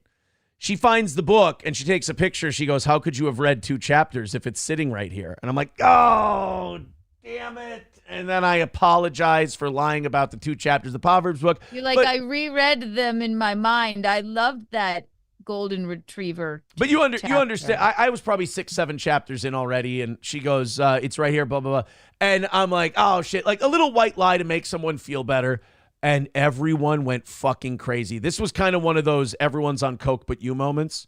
Everyone went fucking crazy. Aaron, I can't believe you lied. I can't believe you betrayed Kayla's trust. This is unacceptable. You told her you read 2 chapters of Proverbs today. You told her you read 2 chapters of Proverbs and it is sitting here at our house and how dare you? And like Nick uses this to tell Kayla, he's like, he is untrustworthy and he is dishonest. How can you? And like 2 days later, Kayla, how can you trust him? He lied about Proverbs. Right. So then Kayla forgives me like a day or 2 later. She's like, it's okay. Just don't do that again. Blah, blah, blah. I'm like, yeah, all right, I understand. Nick is furious that Kayla has forgiven me this quickly for the Proverbs lie. And that creates one of the big fights that kind of led to me going, I'll go home, I guess. I'll leave. Like he is berating Kayla about why you can't trust him. Like I'm sitting right there. He's like, you can't trust him. This is the last night I was there. People like that lie and blah, blah, blah, blah, blah. And he's yelling at her. About a silly book? Well, about he was mad. dogs? He didn't think that she would have forgiven him for the Proverbs lie as quickly as she forgave me. That's a tiny white lie. Sorry Right. you're out of blow, Kayla. I'm sure it's really rough. I read some of Proverbs today.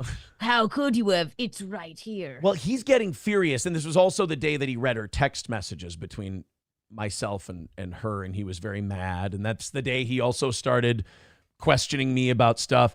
So Kayla says to me, she goes, look, I'm really worried. Like, this is getting really bad. And we start talking, and I'm like, do you need me to, like, go? Would this kind of, like, make things, like, would this relieve some of the tension? Because she's, like, sitting there shaking. I'm sitting there going, this is fucking bananas. This isn't... Shake, boy, shake. No, like, Roll over. this is insanity. And so I leave, and that was my last day there. And it all was because she forgave me for the Proverbs lie. And Every Nick time lost his I mind. thought there couldn't be anything weirder than the cover name. You're telling me that some weird dog Bible was the reason that you're basically out of there? It's so many things. It's so many things that all just came to a head in a 2 or 3 day period. And it pull just up Proverbs. Can you please pull it up? Look it up on the internet. here. Well, then we'll get back to Haw Tuah, And then we'll get right back to it. After This I is show just you too guys. ridiculous to me. Proverbs? That meant so much. Here. Do they have a dog? Oh, yes, they do. A pug. Yeah, here's Proverbs. That's my book. Proverbs for a dog lover's right heart. on the cover. Yeah. Oh my God. We would get each other little gifts. Like I got her Star Trek action figures and her little snacks that she likes, and obviously the charcuterie stuff and the Proverbs for a dog lover's heart, inspiring stories of friendship, fun, and faithfulness. Okay. Wow. Well, then maybe you all should have read Proverbs. There were some inspirational stories. There were some inspirational stories in there. No, but that got, I mean, the Proverbs book, April was mad at me for it. She's like, I can't believe if you would do that, what else would you do? And how? I'm like, it's a fucking... It was a joke. It's a book about dogs. It's a fucking book about dogs. I'm sorry. I thought the girl would feel better if I said that I read a couple chapters that day. You lied about Proverbs? How dare you? If your intention was to shoot an arrow through my heart. Well, no, that's the thing. Like, Kayla got over it. The other two were still mad that she got over it. It was just so fucking retarded. I think those two maybe thought that this would push me out, and they were mad that Kayla got in the way of pushing me out by going, no, Aaron, it's fine. You're okay. Yeah, it's really not that big of a deal. Not that big of a deal. It's a dog Bible. Yeah, just a fucking strange deal, man. And That is wow. Yeah. Oof. No, if for some reason I didn't know that they were on drugs, now I know. Yeah, looking for that back to be a big deal. And then Nick is shouting as I'm leaving. He's like, no, don't you fucking leave just because she said so. Don't you? I'm like, I feel like we need to de-escalate here. Yes. I feel like go to my car, read a little Proverbs. And then, do you mind if I take this with me? There we go. Yeah, I'm not leaving without Proverbs. Yeah, and then I'm getting texts about like when I came in the other night and you two were kissing. What did you end up doing? Why did you pull away so quickly? It's like, 'cause I don't like making out in front of people. It's fucking weird. Yeah, quit watching us, weirdo. When she set her pills down, did she set them down on your knee? I think she set them down on your dick. I'm like, why would someone set their pills on my dick? You basically like shoved her on me so you could bone my wife. Okay? Like when you two, we were at the Mexican restaurant one time and you two were talking and you couldn't even hear us trying to talk to you because you were just so lost in whatever you were. Well, let's stop interrupting then. That is so manipulative. It's like, well, so fucking weird. Proverbs. Wow, that's... I feel like the rest of my life, I'm just going to have really funny, retarded stories to tell, and it's just going to be... I look forward to every Thursday when you tell me something more batshit crazy. Well, something more batshit crazy than the next. And Your then people... follicle, that's nothing compared to Proverbs. Well, and then when I tell a new story, people are like, oh, so you've been holding this one in? I'm like, these are nothing stories that have nothing to do with anything. It's just they're silly little dumb things that you remember. They're so silly. It's insane. Oh. Wow. I love that. You two. It's awful. We got in trouble. Kayla and I got in trouble once, and she got yelled at because we were at a hotel in Wilmer, and we were in the hot tub, and Kayla was sitting next to me, and we were apparently staring at each other too long. That was a problem. We needed to be more subtle in public. Yeah, like bringing, your nanny and your 5 children and your wife to church. It's very subtle. It's very subtle in public. Yeah. All right. Let's go back to Haw Tuah, girl. I can sit here. Haw Tuah. People are going to get mad if I fucking tell stories all day. Thank you very much to Alexander for the $2 over on PayPal. Appreciate that, buddy. Let's go ahead and get to more Haw Tuah, girl, here. Only way to get over one is get under another. Amen. So you got a side piece? Maybe I got 3. Maybe I got 7. How many's on your roster? There's only one I want, but till he's serious, I'm a bull. I'm a what? I'm a pull shit? Is that what she said? Yeah, he's serious. I'm a pool shit? Bullshit. Yeah, her friend does not want to talk about any of this shit, by the way. Yeah, her friend is like, I'm a lady. I was raised in a home where we don't talk about these sorts of tawdry things. Anyway, there's like 7 dicks, and I've been just sucking them all. I want to suck one dick, but until he gets serious, I'm going to blow all his friends. Yeah, maybe I got 1, maybe I got 7. He don't fucking know. And he don't need to. I got a Proverbs in my truck. So. I got a cover in my heart and a Proverbs on my dash. Proverbs on the dash, just like my daddy taught me. I will admit, I was I was very touched when she got me Proverbs. It was it was a thoughtful gift. Okay. She thought I would enjoy it. But till he's serious, I'm a bull. So how many you got on your roster right now? Maybe 4. 1. She said 1. Maybe 4. Her friend's I trying asked Mickey last night. I'm like, Mommy, do you know what a roster is? She was like, yes, Keanu, I know what a roster is. I'm not stupid. I'm like, okay. That means your mom had a roster, Keanu. She probably has one now. Oh my God. Yeah. Obviously not guys with receding hairlines. You bitch! Sorry. I lashed out. That wasn't fair. I'm sorry. So funny. She hurt your feelings. It's okay. Not my feelings as much as my heart, Your heart. Yeah. That's proven to be a very resilient organ for me, I guess. She'll get you a copy of Catholicism. No, Catholicism's good, but no, Kayla got herself a cat version of Proverbs. What's it called? Let's look it up here. I'll know when I see it. Cat version of Proverbs. This is absolutely. She got us matching books. Cat version of Proverbs. Not Proverbs for here it is. Oh no, it's just called Proverbs. Yeah, this is the book she got. Oh, but for a cat lover's heart. Cats also have paws. Yeah, Proverbs for a cat lover's heart.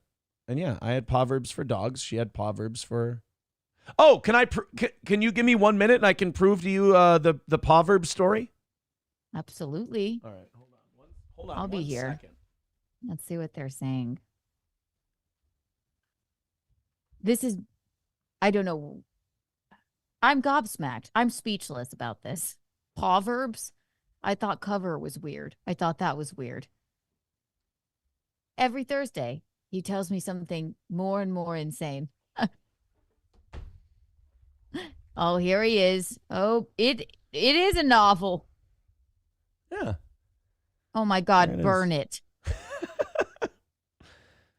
To Aaron, the soulmate and love of my life. I'm kidding. Oh my God. Yeah. This is Proverbs. I'm on chapter 7, a good name. I'm kidding. I'm not still reading Proverbs. Is there like a crustacean one called Clawverbs? Oh, there's actually one for hillbillies. It's called Haw-verbs. Haw-verbs? Is there one for construction workers called Sawverbs? No, but there is one for frozen cavemen. It's called Thawverbs. There's did you hear there's one for ravens? No. What's that called? Cawverbs. Proverbs. Ravens. Oh, man. There's one for really, really cute kids. It's called Dawverbs. There's actually one for Kid Rock. What's it called? Bow with the Bawverbs. Told you I'm as funny as Favreau.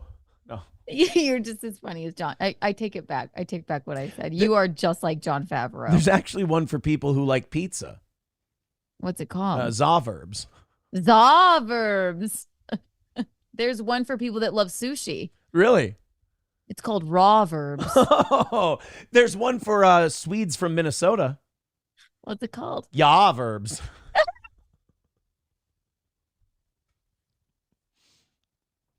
There's one for people who have a hard time saying goodbye. What's it called? Ta-ta-verbs. Ta-ta-verbs. There's one for people that are trying to say no to drugs. Oh, really? It's called nah-verbs. There's one for people who are struggling with their quitting drugs and having a hard time. It's called withdraw-verbs.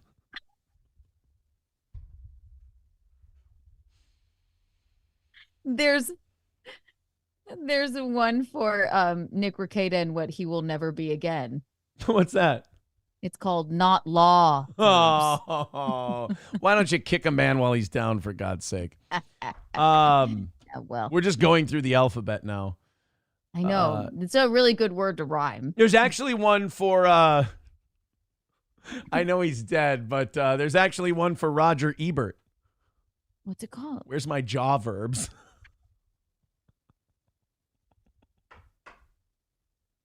You see, he had cancer. I know, going A, B, C, D, E, F, G. I know.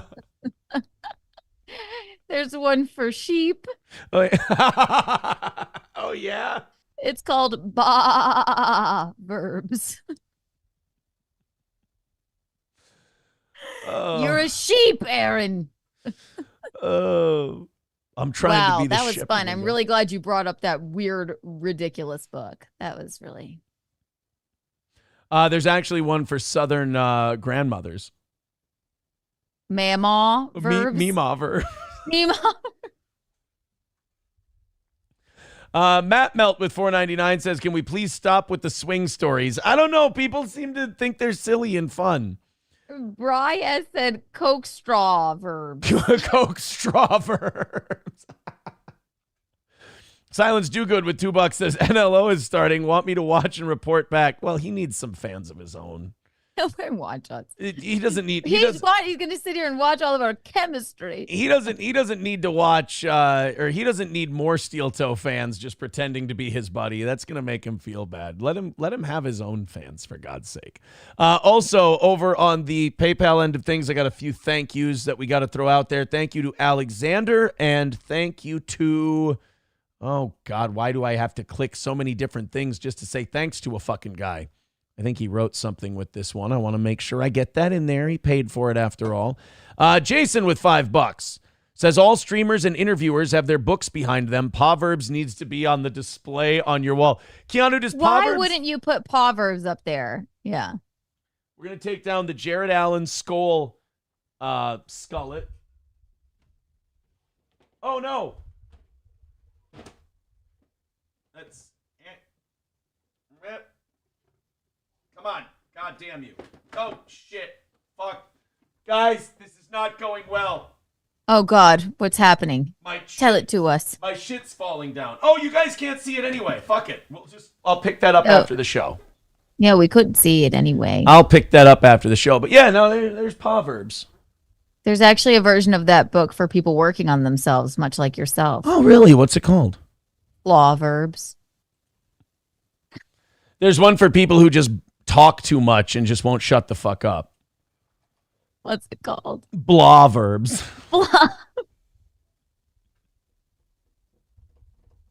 You're stupid. Honestly, there's one for people. insufferable. There's one for people who like to do dances at weddings. What's that one called? Cha-cha verbs. Wait, I don't get. What was it? The cha-cha slide at weddings. Oh, okay. It was a reach. It was but a reach. Yeah. You know, open up your flaw verbs again, and then we'll go back to it. There's actually one for people who are really into art and sketches. What's that one called? Draw verbs. Draw verbs. All right. Dr. Silverwolf says with $5 says there's one for German tankers. Oh fuck. Oh no. Schützen, graben, Vernichtung, Spans, Kraftwagen verbs. Oh, okay. Thank you. That one was a mouthful. Silence Do Good with $2 says, okay, boss, I'd rather stay and watch you guys riff. Oh, we're just doing our good chemistry riffing. Just That's riffing, all. It's all that chemistry. Fauci's Pangolin with $2 says, one for hoodlums not allowed in subverbs. No, it's got to be. It's good. See, guys, you guys don't have the chemistry that Keanu and I do. That's why our chemistry is unmatched. It's okay? unsurpassed. It's unsurpassed. You just don't get it. Yeah, exactly. Because you suffer from retaverbs. I'm sorry. It was a reach, but it was almost there. Timothy with $5 says there's one specifically for Aaron, coleslaw verbs. I love coleslaw. Tasty. Coleslaw verbs. Slaw verbs. All right, guys. 2:45 away from today's goal in overtime. Keep throwing them in. We appreciate that. Thanks for the little run there. Let's knock that all the way down. Get it to 0. We'll do 30 minutes of overtime, and I wish that had an AW ending. Somebody just wrote in, Keanu, for every $20, you have to read a quote from Proverbs. Yes. All right, everybody who throws in $20 today over on PayPal, Streamlabs, whatever, we'll read, not a whole excerpt because they're like 2 pages long, but we'll read some of the lessons from Proverbs. And he won't lie about it this time. No, I will actually read it. That cost me my girlfriend. I love that they gave you a book about religion and dogs to distract you from being from him fucking your wife. I don't understand it. But then, like, you can't fuck my wife and then get really nervous and paranoid about what I'm doing with yours. That was the distraction. Like, you're not supposed to get weird and jealous about your distraction. Cocaine is a hell of a drug, I guess. It's a weird drug. They're like, you know what? This is the perfect book. This will work. They got so fucked up that they forgot I was the distraction and started treating me like I was the one doing something fucking terrible. They're like, wait a minute. Did we sign off on this? Yes? Yeah. I don't know. You lied about Proverbs. Kayla, you weren't supposed to like him and buy him shit. What the fuck is wrong with you? I'm sorry. You're just such a piece of shit. I was glad to have someone who wasn't you. It's like, sorry. I'm so sorry. I'm just so hot from the heat rash of Minnesota in February. Excuse me. Look, he doesn't have the best cardio in the world, but he doesn't flame out from hives, so. You know who shouldn't sometimes he gets tired. Sometimes he gets tired and does resting strokes from belly to belly, but you know who doesn't? You know who shouldn't have a hot tub? Someone with hives? Somebody with a heat allergy. Thing is, I was reading up on The heat odd. allergies. You know what? One of the things that can cause a heat allergy is Blow. stimulant abuse. Yeah. Oh, yeah. Makes perfect sense. Yeah. Red Fox Mad with $4.99 says, I'm glad I grew up going to the traditional Catholic Latin Mass. Don't act like we stupid. This is what we get swigging to this 1960s hippie mass. Rewrite it. Send it back. Every $20 today is getting a Proverbs excerpt. That's what we're going with. Somebody sent that in. If you throw in $20, an excerpt from Proverbs. Let me put that in. Here we go. $20 Proverbs quote. You know what women who are like well endowed in the chest area read? Oh, what? Proverbs. Oh, how did we not get that one? I don't know. It was right there. Lab Glass with $5 says that. Oh, Aaron, your shirt needs extra Proverbs. That's better than mine. See, I wasn't trying to be mean to you. In the last 10 years, I have let this audience gaslight me into thinking I'm morbidly obese. I know, and that's why you think you're John Favreau. You picked the funniest, most talented fat guy. This show has a very David Letterman-esque quality about it. Just a lot of callbacks. A lot of callbacks. You got to stay for the whole 4.5 hours to get all the John Favreau references. It's like we're all friends by the end. About 1,000 of you hanging out on all the different platforms. Hit like, hit subscribe. Thank you very much. We're 30 seconds into the full Haw Tuah girl interview. Do you think we'll get through it? Yes, let's do it. All right. It's very riveting. Let's talk to Let's hear from Haw Tuah girl. I bet you she'd read Proverbs. Here we are. How many you got on your roster? None. You trying to add one to it? Add one? Yeah, you trying to add one more you? to it? Yeah, that's me. Maybe, I don't know. So I can get your number? Yeah, you can. Okay. There you go. That's not very good.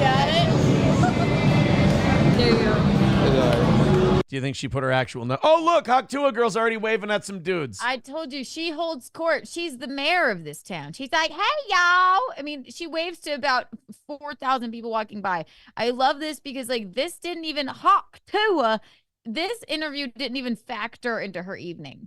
No. She forgot about it until she was like, am I famous? Yeah, this made her famous, and she was like, oh, I was busy flagging down random dick. I think she knows everyone. She knows the dick. Oh, she knows. Haw Tuah all over them. She's been Haw Tuah all over the place. She marks her territory. Yeah, she's flagging down dick like you do cabs. Exactly. I got one more. I got one more for you. Questions. You gotta make it good. Leave a message to your last body. My last body? Yeah. I miss you. Come back. Oh, poor girl. Oh, no. Ugh. Poor girl. That's not what you're supposed to do. You're supposed to be. I'll miss you. Come back. You're supposed to be defiant and shitty, and you're over it, and you're done. You don't. I miss you. Come back. This is a girl who gets hurt a lot. Are you talking about yourself or? No, John Favreau doesn't get hurt. What are you talking about? You're like, no, it's not what you're supposed to do. I think you see a lot of yourself in this girl. No, I'm more of a WWJFD. What would Jesus?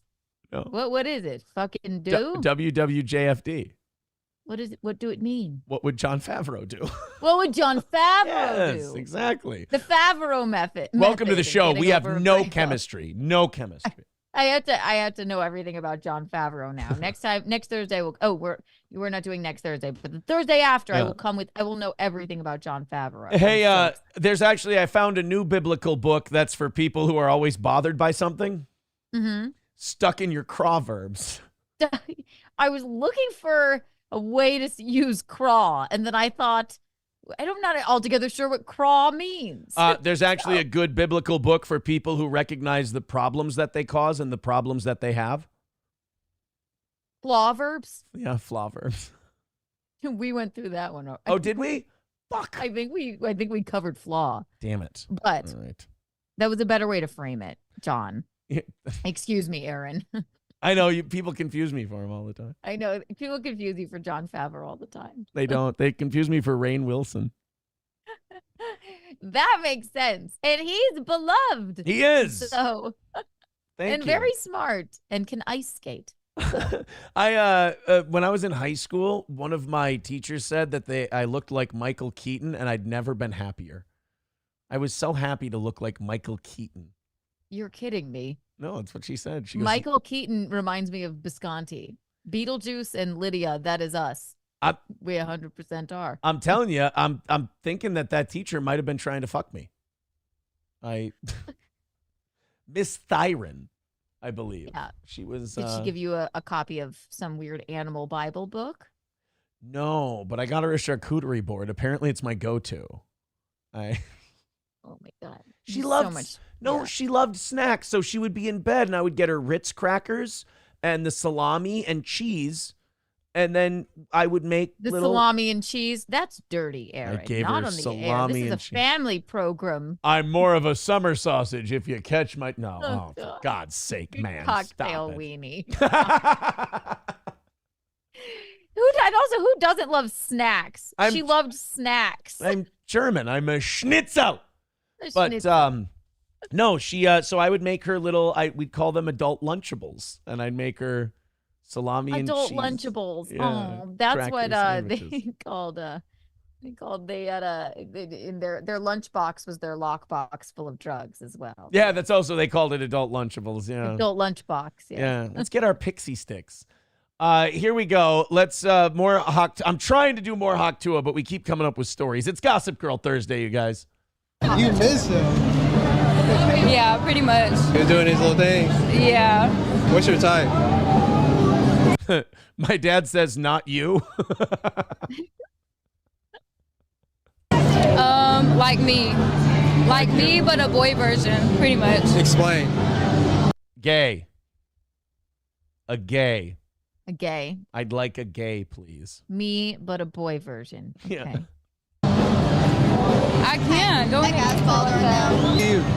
She's so Haw Tuah girl. While her friend's talking about all this, Haw Tuah girl is just like, yo, there's a bunch of dick over there. We should probably. Yeah, there's so much dick over there.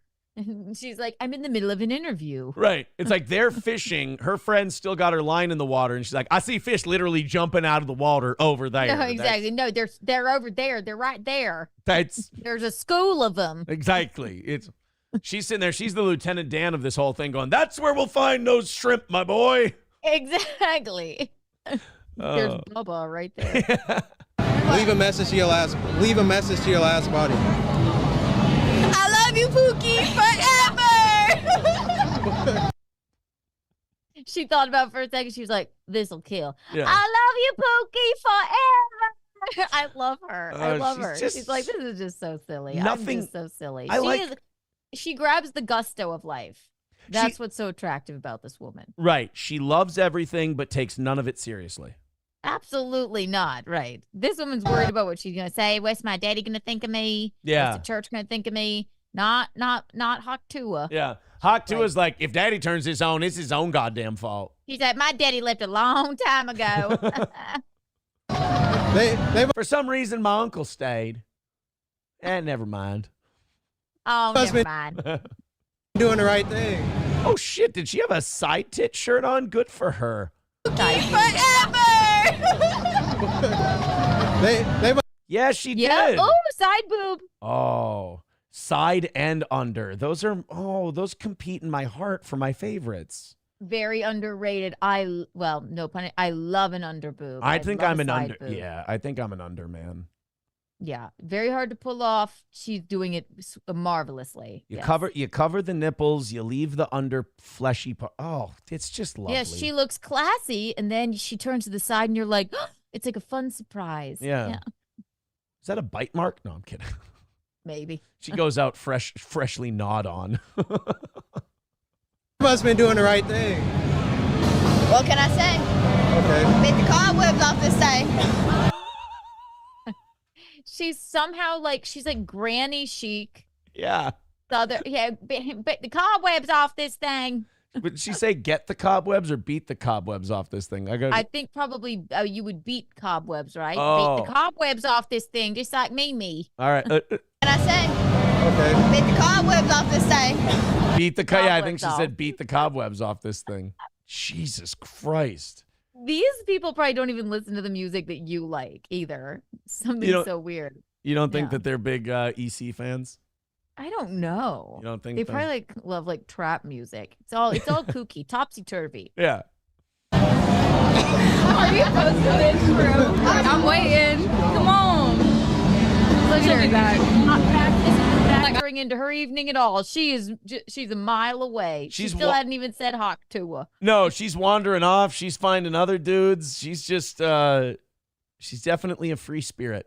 I don't know how to answer those. Can I ask those? Like my type, I don't have a type. Do you know what makes you wifey material? Me, wifey, Yeah. everything. Everything. Yeah. Oh, she's the worst. I hate Good her. answer. Yeah. I don't like her. I don't have a type. It's like, why don't you sound like more of a desperate hooah? I know. Look at the way she's gazing at him. She's like, my daddy will never approve of this, but That's why I want to do it. I like it. Yeah, like she's too desperate. She's begging for it just non-verbally. Meanwhile, her friend's just like, wherever the fucking night takes me, I don't give a shit. Yeah, she don't care. She's charming. She's free spirit. She grabs the gusto of life. Yeah. If the gusto was a big old fleshy dick to spit on. That's right. Explain. What's everything? I'm loyal. This is my wife. What makes me wifey material? What makes her wifey material? That fat you got. She walks right up and without missing a beat. That fat dick you got. No, she said fat ass.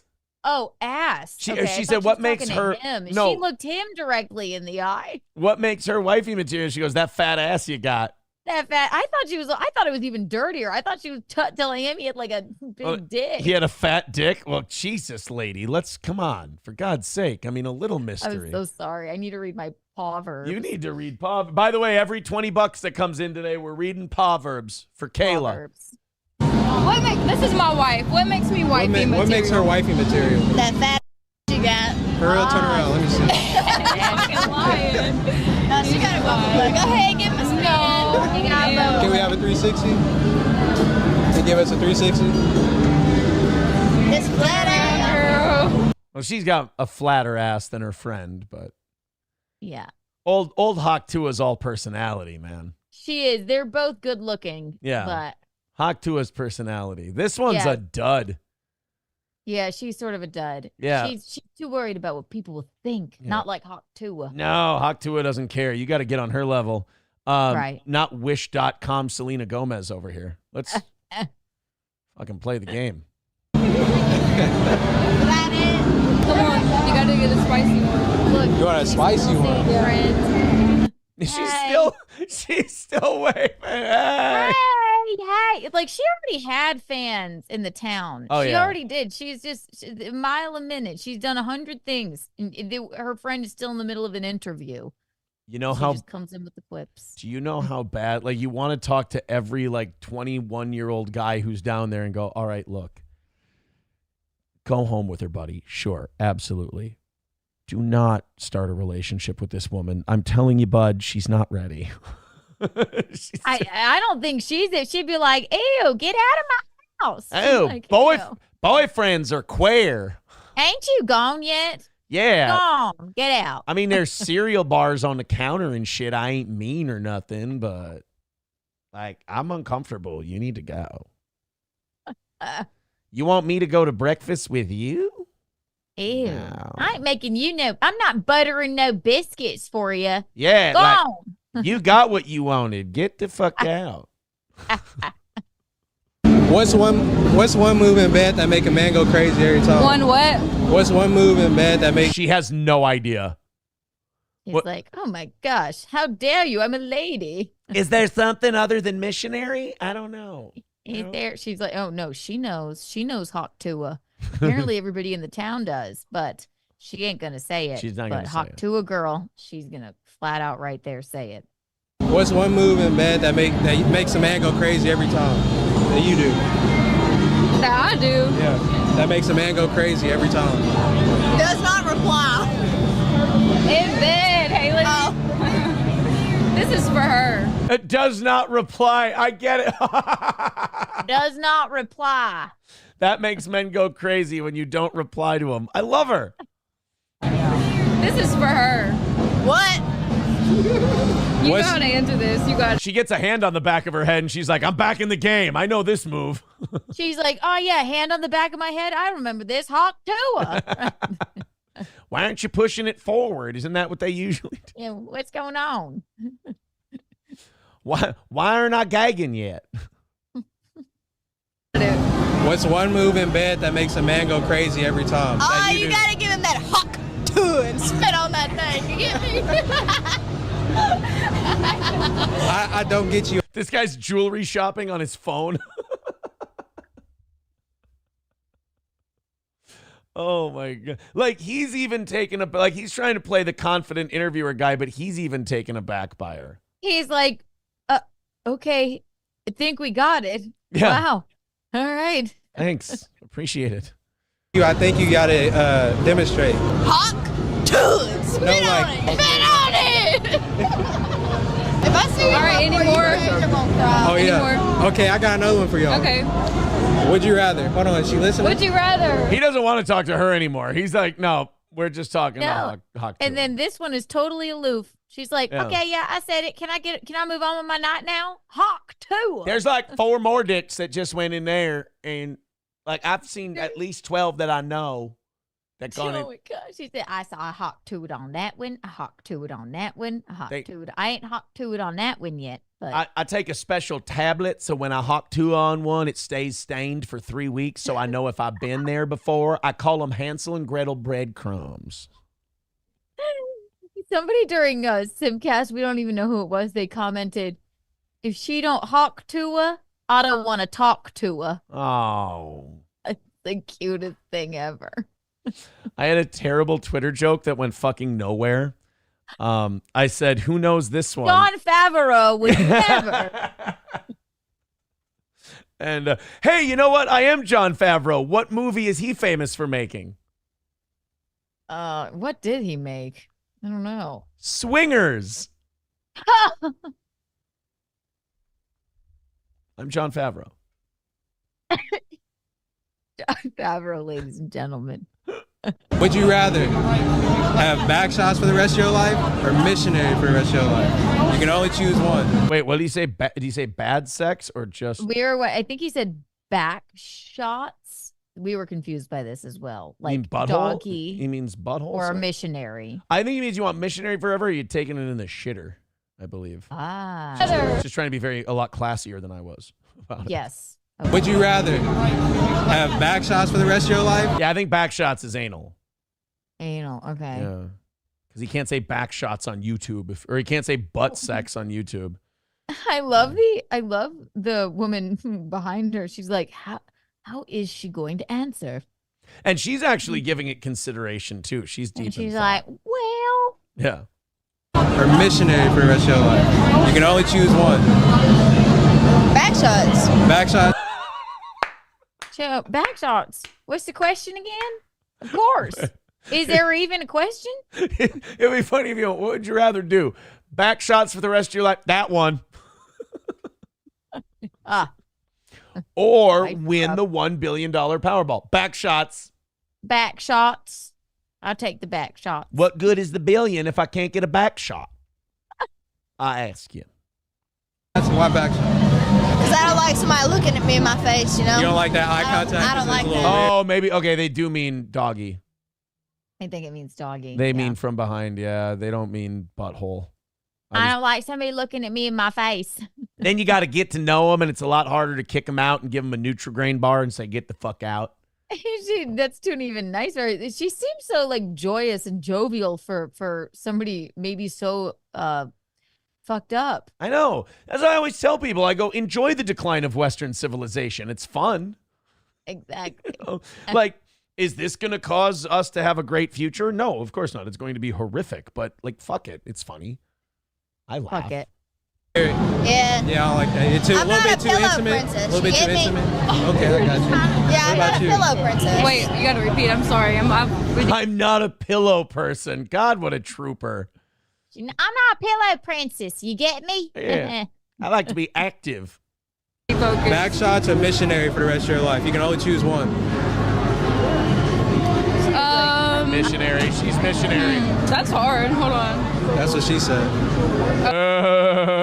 Let Haw Tuah talk. You guys don't make jokes. Okay, wrap it up. Okay. Tim and DTV. And then they do it. You say we better. You say we better post that. Yes. Okay. Post it through. Oh, she's got more hoe friends. She's got to get the hoe patrol. There they are. All right, let's go find some wieners to spit on. Yeah. Haw Tuah. So now that has led to rumors that she's signed with a talent agency.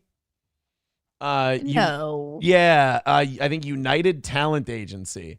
But that turned out to be incorrect. She has no deal with UTA. No, she's just charming and southern. Right. No deal with UTA, although we And have a whore. yeah, no deal with UTA, but we have confirmed she does have a UTI. So there's Yes. poor girl's been so busy, unfortunately. The story that made the rounds early Wednesday was that Haley Welch, better known by the moniker derived from her iconic street interview, has signed a deal with United Talent Agency. I mean, what are you going to sign her up for? She could do commercials, I guess, for like. They'll find her talent. Yeah. It's actually, she sounds like she's found hers already, but has she ever? She's charming. She could be the next, I don't know, spokesperson for something. That's what I was thinking when they said, "Oh, has she been signed by a talent agency?" And I'm like, "For what? What's she gonna do?" Silverwolf with $2 says since Aaron left, he reads Menard's verbs. That's a little, I don't know. Silence Do Good with $5 says waiting a week to cover Haw Tuah was so worth it. You guys came up with some hilarious commentary. More proverb riffing, please. If you don't like proverb riffing, you just don't understand good broadcasting. I'm sorry. Yeah, you just don't get it. Yeah. It's very highbrow. You're a stick in the mud, as they say. You're a stick in the mud. Adam Simon gifting a membership. Thank you very much, buddy. Appreciate that. That puts us at 2:30 for today. Thank you very much. We got about an hour left. Let's knock out that 2:30 and call it a win today and extend the streak to 14 shows and 164 out of the last 165 being hits.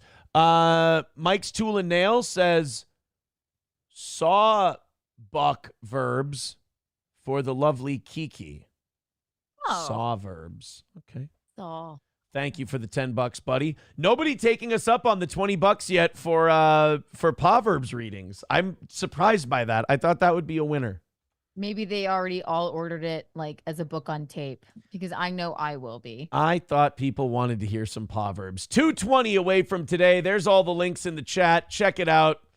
Leave a couple of bucks in the old offering plate, and we'll call today another big win for the toe. Another win for the toe.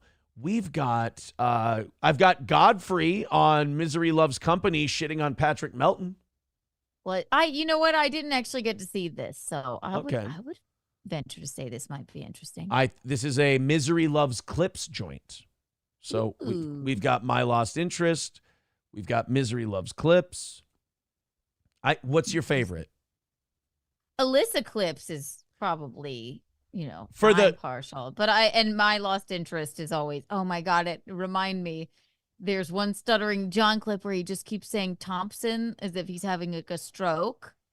I forgot My about Lost that Interest one. and Alyssa Clips, they're right up there together. Yeah. Alyssa Clips is great for the Nick stuff and all of that. And My Lost Interest. My Lost Interest is hilarious though, too. God. And I love his what do you call it? Thumbnails.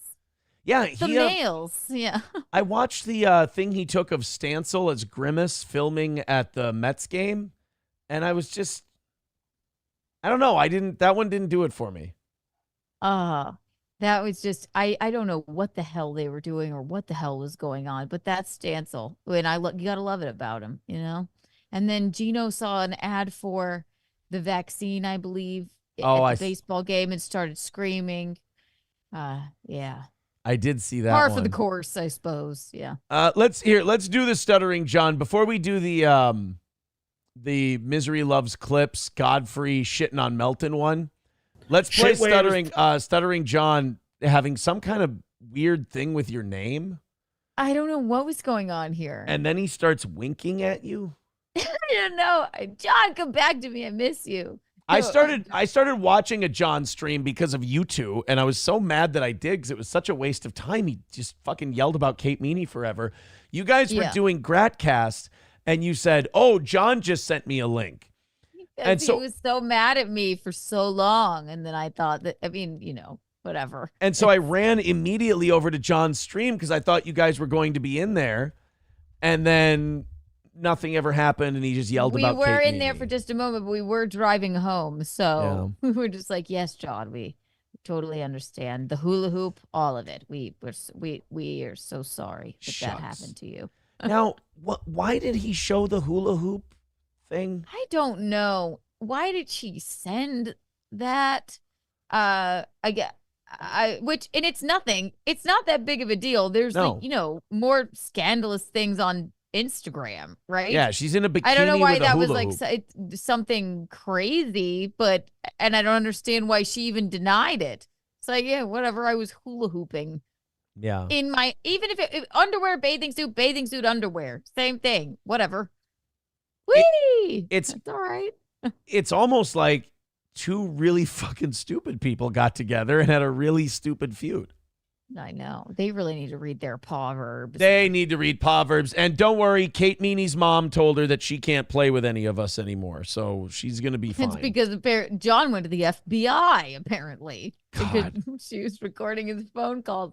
I don't know. I don't know what the hell is going on. I don't understand it, but I'm not really exactly here for it, but it's I'm just happy to have John talking to me again. I'm fucking morbidly curious, I have to admit. Like I said, April never wanted to do, like, after Chad, like, started talking about her. Like, remember, April said once about Chad, never stop going after this guy. It's hilarious. And then all of a sudden, people started talking about her fucking Chad and all this other stuff. She's like, no, shut it down. I don't want to talk about this anymore. I'm like, I'm going to look like such a fucking pussy if we don't. And I'm like, all right, but I chose marriage over making fun of Chad Zumach, and I did. I looked like a giant fucking pussy, and I had to take a giant L on that deal. But now in retrospect, maybe I should have went, this ain't gonna work. I'll just keep going on Chad. It's not even worth it.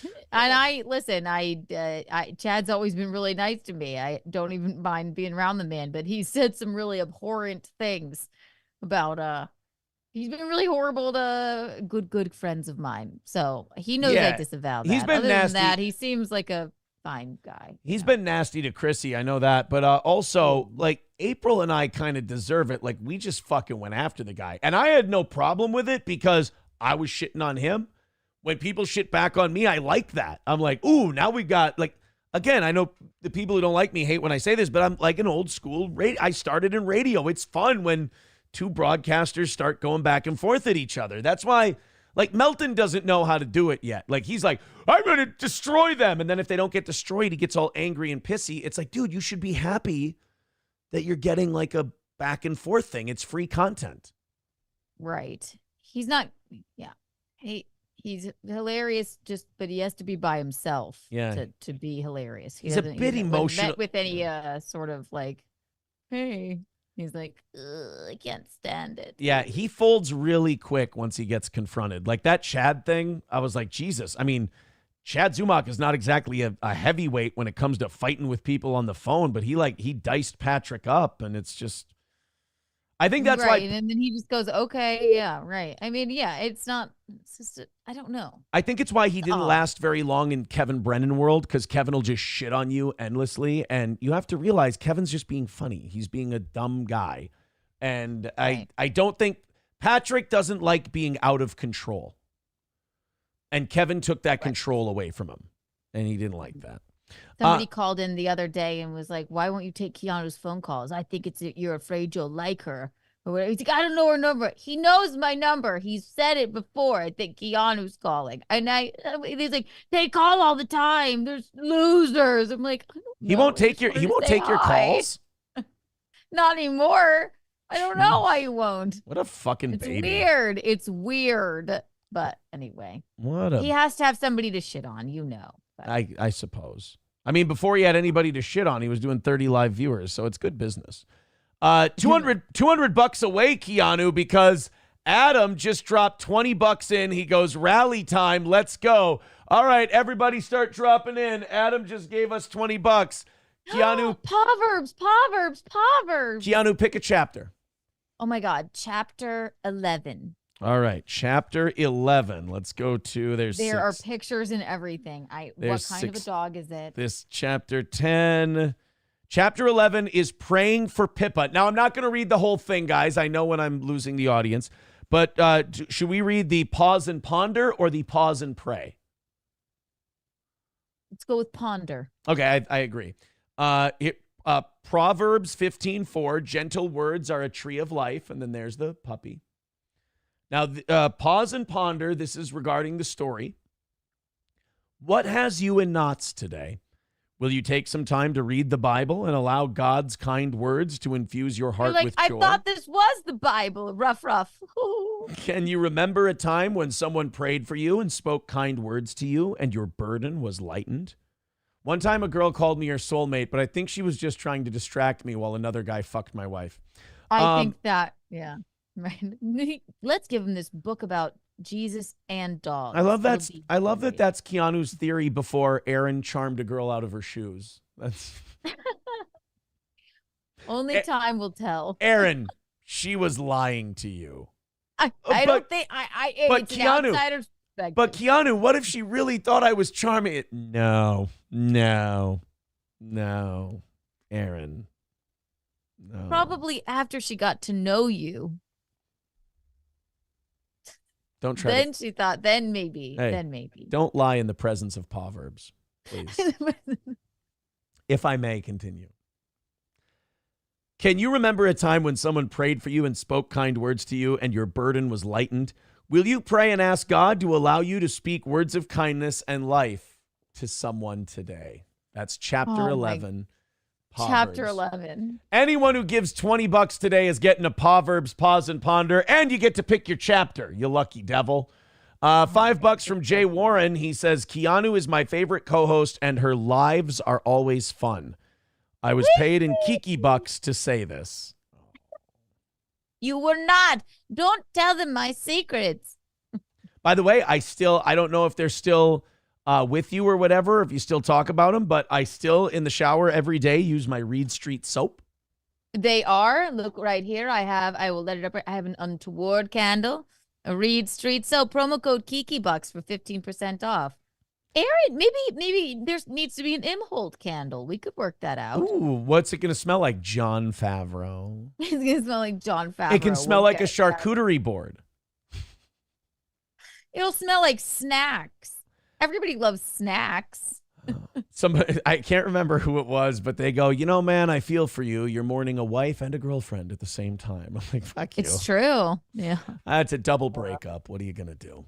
All right, guys, every $20 gets Proverbs readings, and as Adam Simon just found out, they're more than worth it. We're inside at 200, and we've got 45 minutes left. 195 is the number. Go ahead and throw in Streamlabs, PayPal, Super Chats, etc. All right, let's do the Stuttering John struggling with Keanu Thompson. This is so odd. What are you going to be after the wedding? What am I going to be? Yeah. You mean like last name? Yeah. Oh, well, I'll always be Keanu Thompson, like when you're performing. Shall we call it a stage name? Yes, of course. But I think I'll just ditch Christine and be Keanu Thompson Bisconti. Oh, okay. KTB. My first wife changed her middle name to her maiden name when we got married. Yeah, she was. Yeah, I think I'll do that. I'll be Keanu Bisconti legally. But I don't think I can really go back now to say like Chrissy Mayer's Chrissy Mayer, but legally she's Chrissy Pellegrino. Pellegrino, yeah. Right? When I'm performing, I'm Aaron Imholt, but my legal last name is Ricada. People don't know that. Okay, that was hilarious.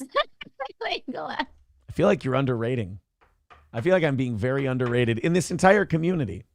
You're like, is that Is that what they told you? No, You're no, now but from Kayla did. Makeda? Was there like a blood oath and Kayla would talk to me all the time about how she wanted us to move into the house next door and we raise all 8 kids together. She's like, I always wanted 8 children, and I feel like God put you in our lives because you have 3 and I have 5, and that would make 8, and we'll raise all of our children together, and we'll live in the house. You'll live in the house next door, and we'll just the whole deal.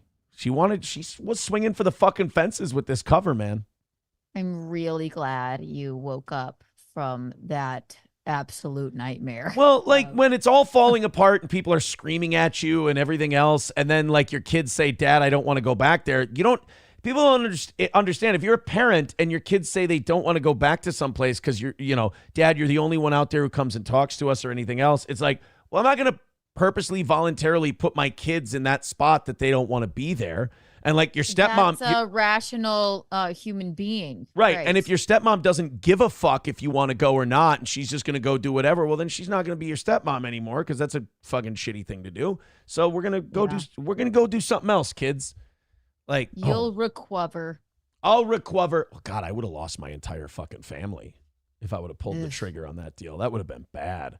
And you think I ever would have seen any of my friends again? Yeah. Fuck no. Nah. Well, and I'd be in. It's weird. Yeah. And I would have been arrested. Actually, maybe April and I wouldn't have been arrested. We would have been next door. If you're living in the pool house, it's fucking. You're living in the house. Where was she when the battering ram came? She wasn't just visiting. In the hallway. In the hall, right? Okay. She was like Bill the Butcher in Gangs of New York. Her and Kayla. She was like, "What? Your mouth all glued shut due to cunny juice?" I asked you a question. Exactly. All right, this is Stuttering John trying to talk about Keanu, but then he strokes out for some reason. Let's take a look. I don't know. It was a glitch in the Matrix, I think. Is that what it was? This is the. I don't know. This is the house/apartment he was in, where his mom came around the corner to tell him that Kate Meany's mom called and said that he has to stop talking about Kate Meany. His sweet mom. Oh my God. Shitware is telling her to lie. Fact. We know this now. Shitware is playing Kate like a fiddle, but Kate is too stupid to realize that they're going to chew her up and spit her out. Here's what I don't understand about all of this. How can John not have a sense of humor about Shuli? Like, Shuli's not like I'm going to run you down in the street and beat the shit out of you kind of guy. Shuli's not I'm going to fucking pop your tires. Like I love Shuli. I love Bob. He's fucking with you. It's a very interesting ecosystem. Yeah. Without each other, these shows don't exist. Right. So if he has a sense of humor about it, it's over. It doesn't get angry about it. What's he going to talk about? And if he doesn't get angry about it and, talk about it, what are they going to talk about? I mean, it's insane. And the content is endless. It's sort of brilliant, actually. It's a 1 in a million kind of occurrence. It's fascinating. And if you try and explain to any person on Earth, mostly, except for, I don't know, however, maybe the strange corner of the internet, what this is, they're like, what the fuck are you talking about? It's a couple thousand people at most. Like it's 2,000 people at most that are into this. And very odd. It's very strange. And also, if you tell anyone in the outside world about this, you deserve to lose all your friends and family, because you should know that this is something that is such a guilty pleasure. You should never talk about it to any normal person. I even tried to make my mom just watch this last night. She was like, I don't know what this fucking man is doing. He's having a seizure. I don't know. Like, I know. I didn't mean to bring it up. I just thought this specific thing was funny. But they're going to chew her up and spit her out. We all know what an idiot you are, Kate. What a fucking dick. Like, I know Kate puts herself in these positions, and she is the foot that perpetually steps on the wrong end of the rake. But at the same time, Like, all these guys are just so mean to this, like, 25-year-old girl. They're just like, you And fucking she dumb. needs legitimate help. Right. Like it's a definite like personality, and she's young and she puts herself in these positions, but like you guys are so fucking old to be doing this. I know. But at the same time, she should be recording his conversations with her. Why? You know what? Don't pick up the phone. It's like, what's wrong with you? That's the worst thing with all of these fights in this Dabbleverse thing is that you start shitting on the first party in the fight, and then you go over to the next party, and you're like, oh, wait, they're pieces of shit too. I can't figure out who the piece of shit and who the good guy is in this whole thing. It's just all everyone's a loser. Right. Everyone loses. You're a loser to someone. When Kamie's like, well, look what I did. I did a hula hoop and I recorded his conversations. They were like, bravo. Bravo, Kate. You got him. You got him. And she's like, wee, look, mommy, someone loves me. Daddy's not dead anymore. Like, And then she's like, Kate, could you please stop doing this? I mean, and then now who he is, he's like, I'm going to the FBI. Okay. And the FBI, here we go. The FBI's just gonna, I hope they shoot him and put a drop gun on him and just be like, he was attacking us. I'm kidding. I was solid kidding. It's no, the Kate thing, it's like, you start shitting on John, like, why are you being so mean to this, like, young girl? It looks fucking creepy. And then you go, Kate, why are you talking to these creepy old men? Like, there's nothing you're going to gain from it. And you just keep going around and round in circles, and it's just perpetually damaged people shouting at each other. It is. It's very odd. Yeah. You proved it when you drunkenly tried to debate Keanu Thompson. Pause. I think he's talking about Lemmy. Oh. I never tried to debate her. Yeah, she debated Lemmy, and that was retarded too. Like, that was really dumb. She called me drunk. She called me over and over and over and over and texted over and over and over again. But I never tried to debate her. I was like, get some help.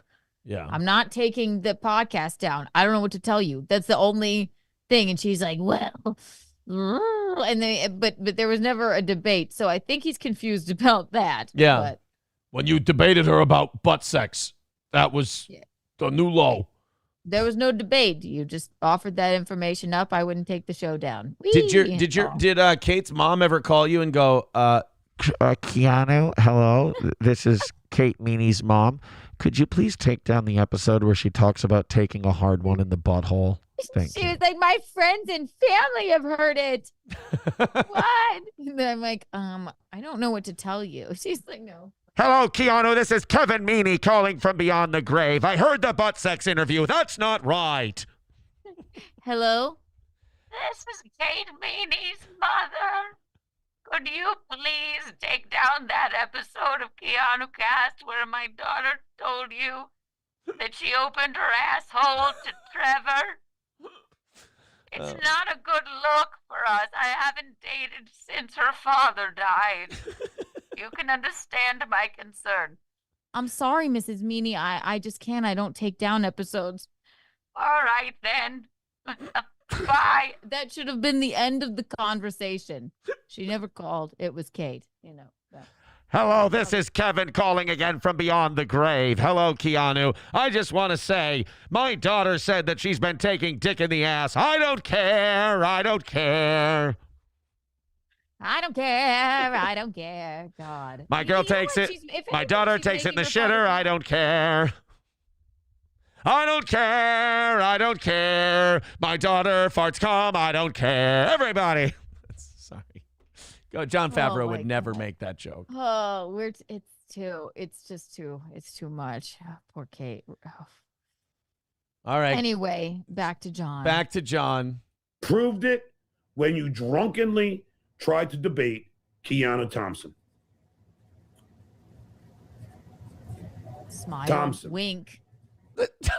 Like, smile, wink, say your last name again. By the way, what's wrong with his skin? It looks like he's in like Davy Jones' crew in Pirates of the Caribbean. Like he's about to start growing barnacles and starfish on his face. Like he came from the underside of a ship. Yeah. God. He looks like I don't know. John looks like Bootstrap Bill Turner. Bootstrap Bill Turner. John looks like He's a fictional character. John looks like Stellan Skarsgård in Pirates 2. Oh, God.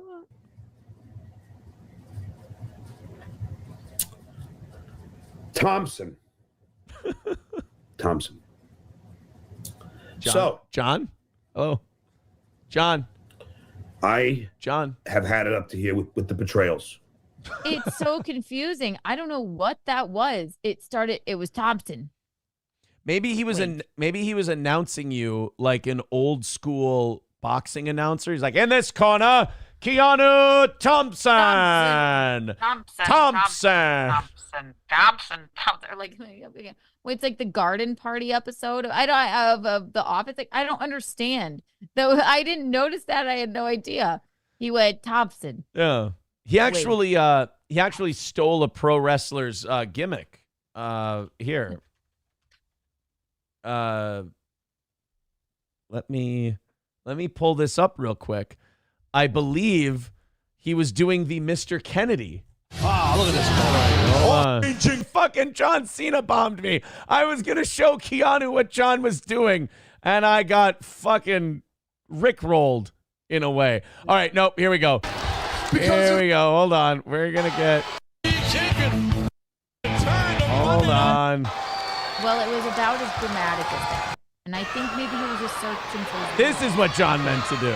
Oh, my God. Okay. Is that John Cena? It is known all around the world as Mr. Kennedy. And then he waits. Stuttering John has a place in WWE. Maybe he does. See? All you gotta do is you gotta say the name 2, 3, 4 times. Yeah, Thompson. Adam Simon with $5 says, Aaron, you dodged a Coke bullet. Maudiff with $4.99 says he meant he's going to the fat, boring imp convention. I think he meant John on that one. All right, guys, thank you very much. 185 is the number. We got a half hour to go on a $185 run and do overtime today. We hope you guys can help us with that. Oh, my God. This one, it says, this is from Aaron Imholt saying, this is the part of the show when I pay myself. I can't read who it's from because it has to be from me. $120 coming from me. I gave it to myself. Okay, guys, just 65 away from today. Thank you very much. And coming from me. We appreciate myself. We appreciate my generosity. Does that mean we got to do a Proverbs? A Proverbs. We've got to do a Proverbs. Guys, $65 away. Go ahead and knock out the rest of that in the next half hour. Keanu, go ahead and pick a chapter in Proverbs. I picked chapter 2. All right. Everybody who throws in $20 today is getting a chapter of Proverbs. Now, Keanu, can you explain to the audience while I look for this why Proverbs is special if they missed it? Well, what Proverbs is a ridiculous book of Proverbs, but with dog pictures that Kayla, Aaron's mistress, gave to Aaron.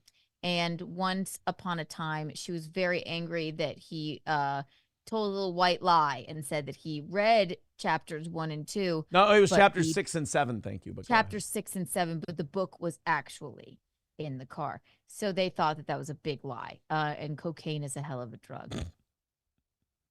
Like, we're all fucking each other's spouses, and they're like, the dishonesty of not reading those 2 chapters. I'm like, I feel like your guys' priorities are a little. Yeah. You read chapters 6 and 7? Then How why could you have? Yeah, Proverbs, it's right here, Aaron. All right. Look, I'm sorry. What if I come over and dick you down after the evening show? Are we square? Okay. Is it all right and read your little dog book? Okay. Thanks. How about I say I'm sorry in dick? Would that be okay? What if Kayla had, punched you in the face, right? Then you would have to read jaw verbs. Yeah, she never hit me. She never threw things at me. She never yelled at me. She never banged her head against the wall. She was so frustrated fighting with a retard. None of those things ever happened to me. That's wonderful. Sounds like a marvelous relationship. All you did was lie about a dog Bible. Right. I didn't try to. Anyway. I didn't try to gaslight you so that I could leave you for another woman. I just, I didn't read 2 chapters of a book. I didn't have a crippling coke problem that then affected all of our children. I just didn't read 2 chapters in a book. Well, you don't understand, Aaron, is that dog book is good for us, and you're a liar. Can I bang your wife before I sweat to death? Gals, you do understand that by every metric other than trust funds, I'm coming up aces in this scenario versus this retard. Guys, I don't know what to tell you. Do you like to go do anything but sit in the house and do coke? Then I'm your man. You know. And they're like, no, actually, we don't. He may overheat, Aaron. It's a debilitating disease.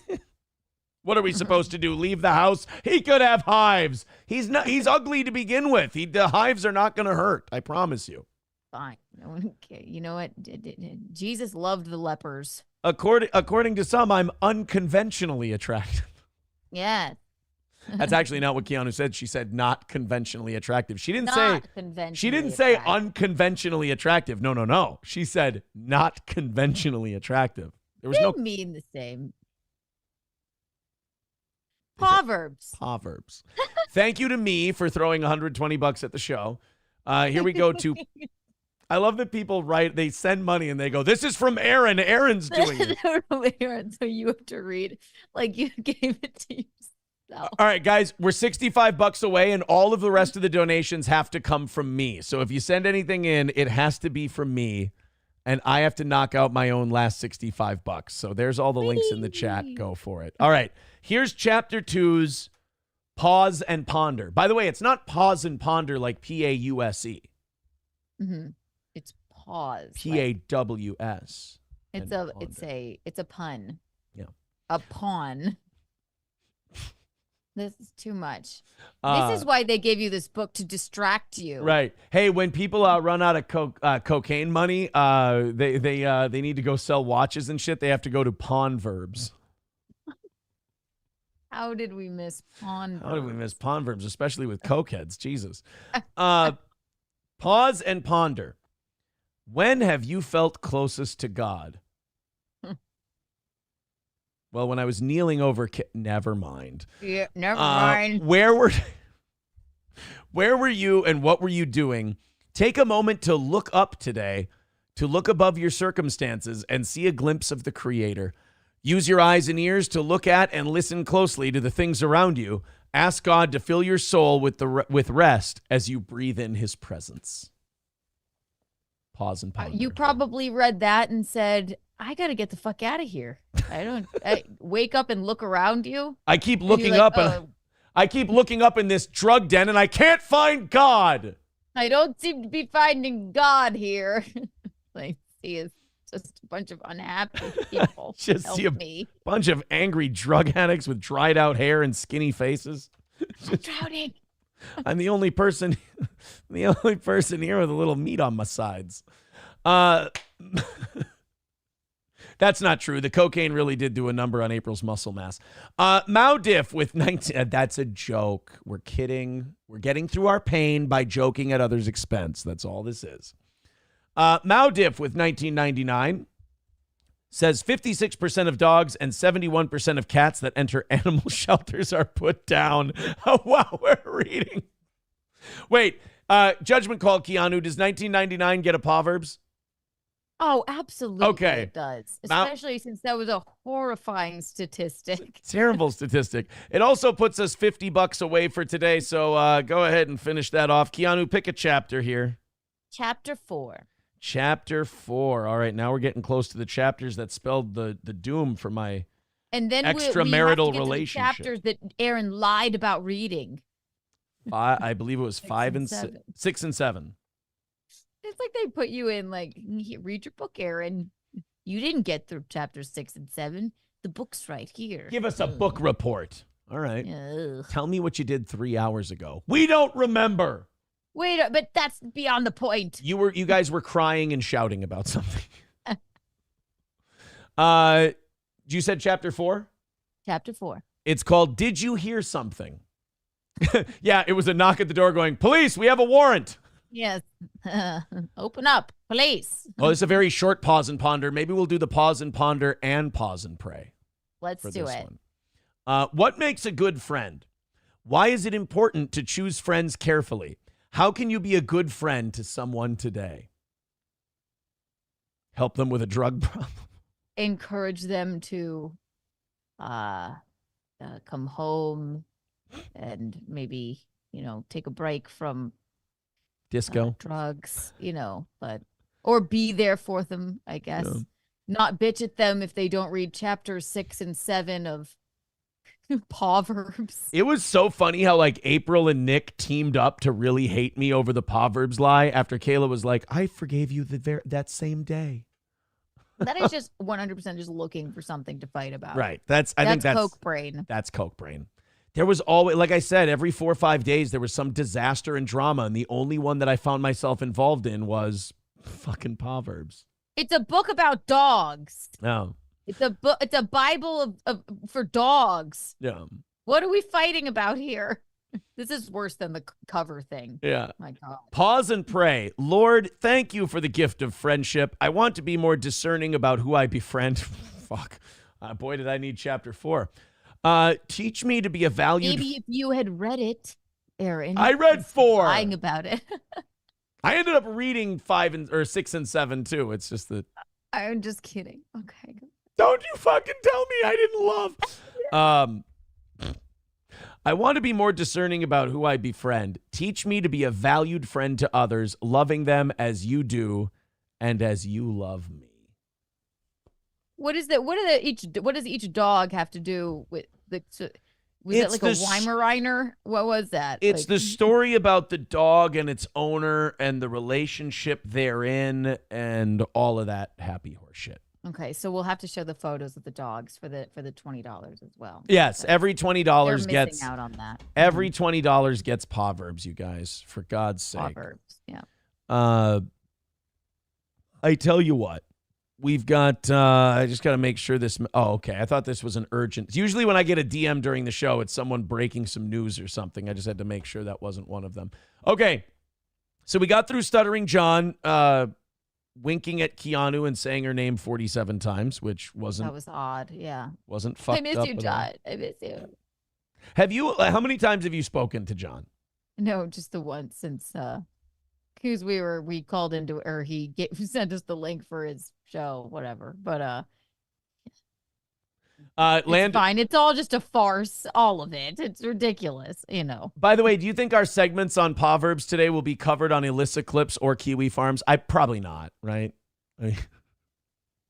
No, it's a real nothing burger. Just kidding. It's everything. Now, I look forward to Thursdays when you tell me something more ridiculous than the next. And then people get mad. Like, some people get mad and they're like, Aaron keeps throwing out these little stories. I'm like, yeah, the ones I threw out before mattered and they were like material to things. This other stuff now that I'm giving you guys, they're just silly little stories that happened. They're not goofy. They don't have any legal standing. It's not like Candy Ojai County's going to listen and go, we fucking got more information.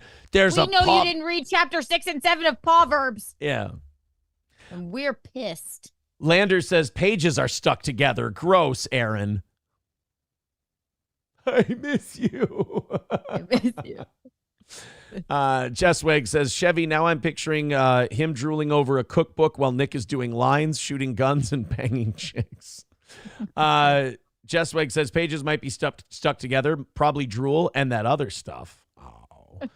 Lander says, Nick currently too busy trying to get the neighborhood kids to try blow for the first time. Responsible adult shit. You abandon our cult, Aaron. Yeah.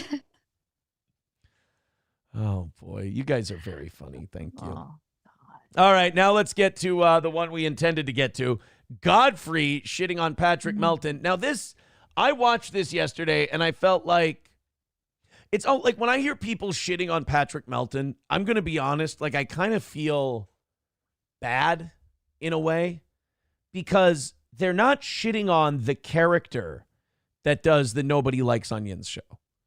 because that's not the real Patrick Melton. That's a projection of who Patrick wants to be to escape the lifetime of obese bullying.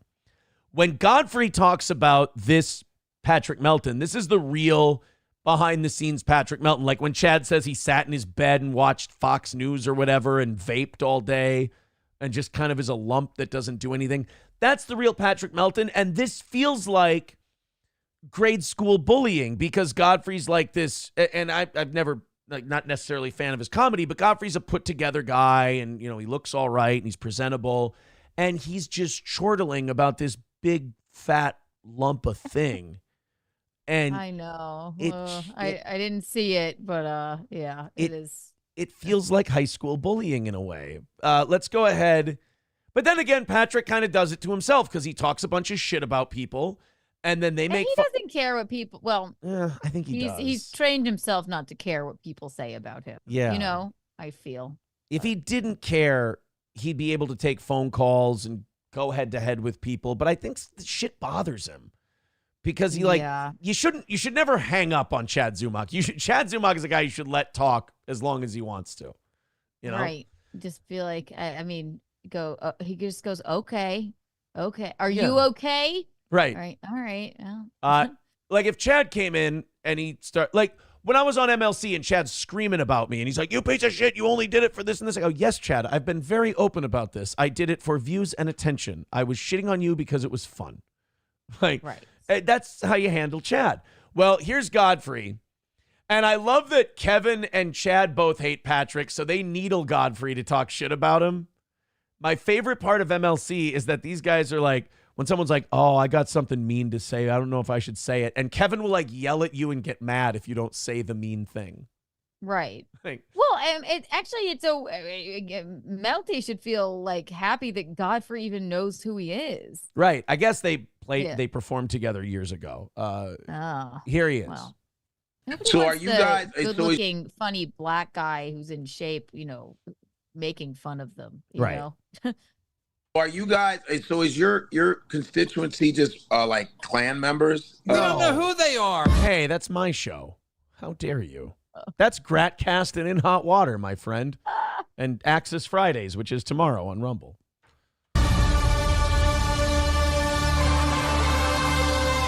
Misery loves clips. Oh, Lisa Lampanelli, yeah. Pete Davidson. Who forces people to give her a standing O. Like Ray DeVito? He doesn't even know who that is. I know who that is. Why do I know that name? Because we bring it up all the time. I love that all these comics who are like doing things get introduced to like a Ray DeVito and they act like they have cancer. They're like, why the fuck do I know that name? Yeah, why do I know that name? I don't know. Almost like they're angry at their brains for using storage space on Ray DeVito. Yeah, Jesus God. Oh, that dumb name. You know Patrick Melton?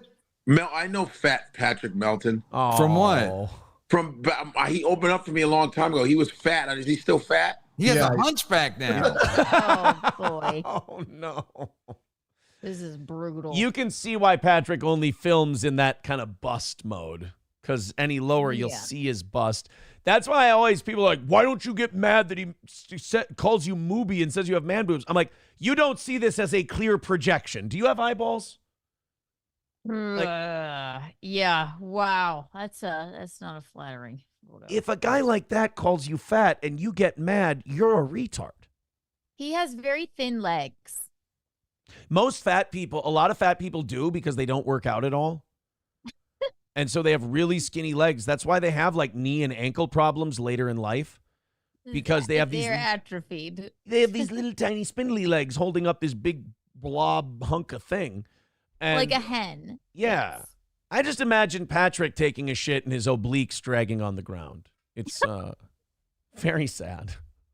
Very sad. Oh, okay. He's a piece of shit. He was annoying. And as mean as this fucking man is to everyone and to us, it still feels horrible. I can't look at this.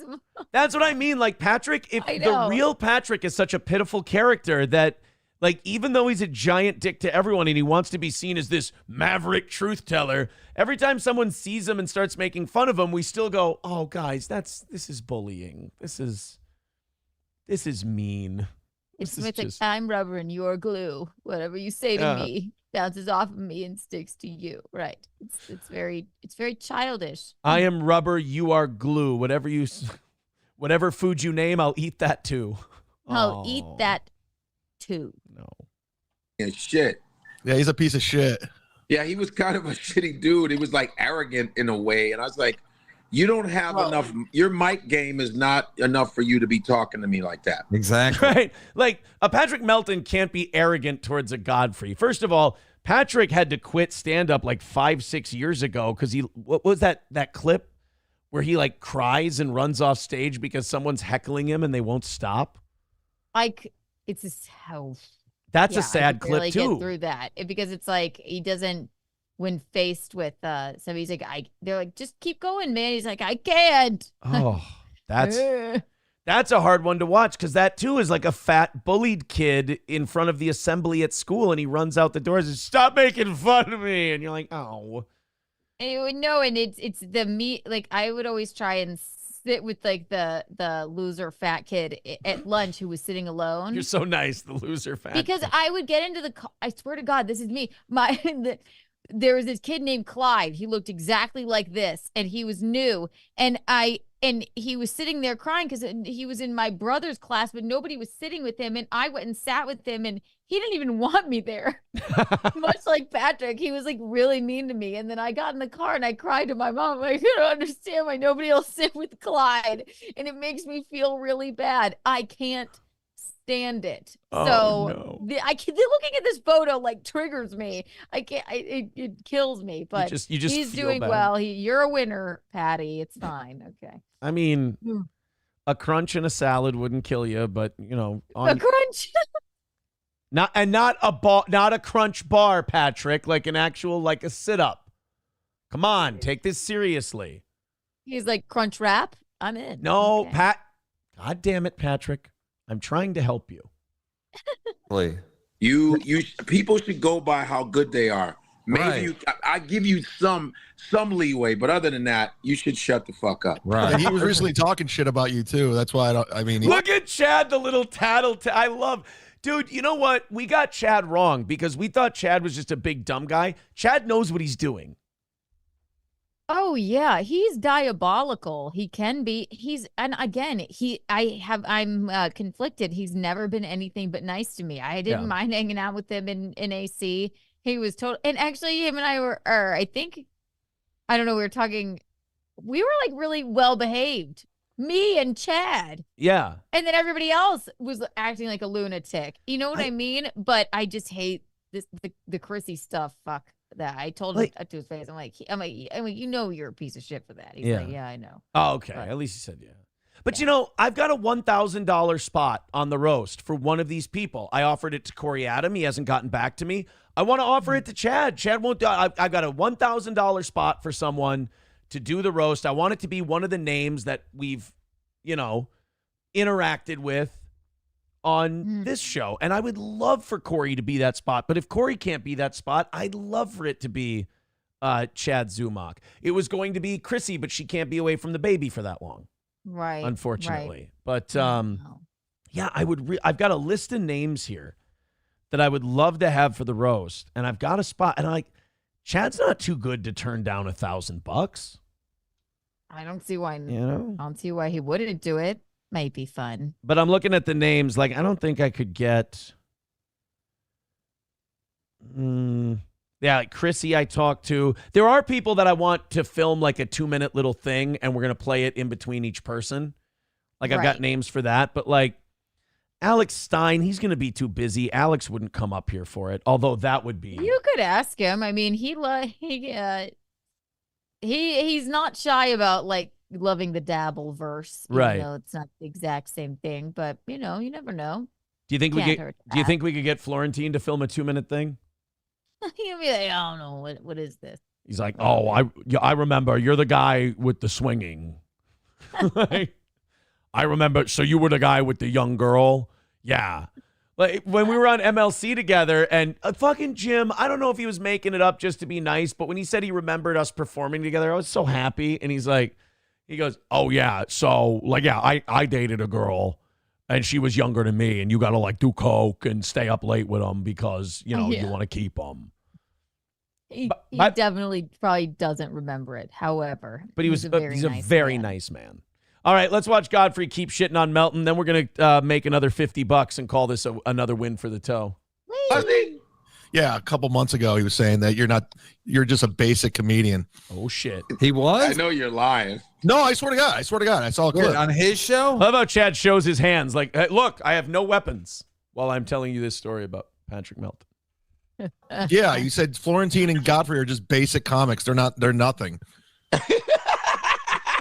This coming from a guy who eats like sugar all the time.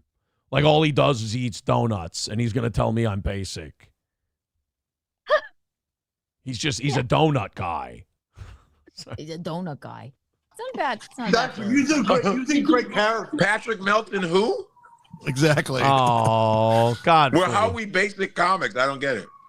Well, Yeah, you're just don't worry disrespecting about it. him. Don't worry. The guy's a No, I think Patrick meant it as a compliment. Like, you know how he's not a comic anymore? He's like, hey, these guys are basic comics, meaning like that impresses me. They're basically comics, which I am not. Yeah. Like if Patrick calls someone obese, people think that that's him shitting on them. No, you guys got to understand perspectives. He's morbidly obese.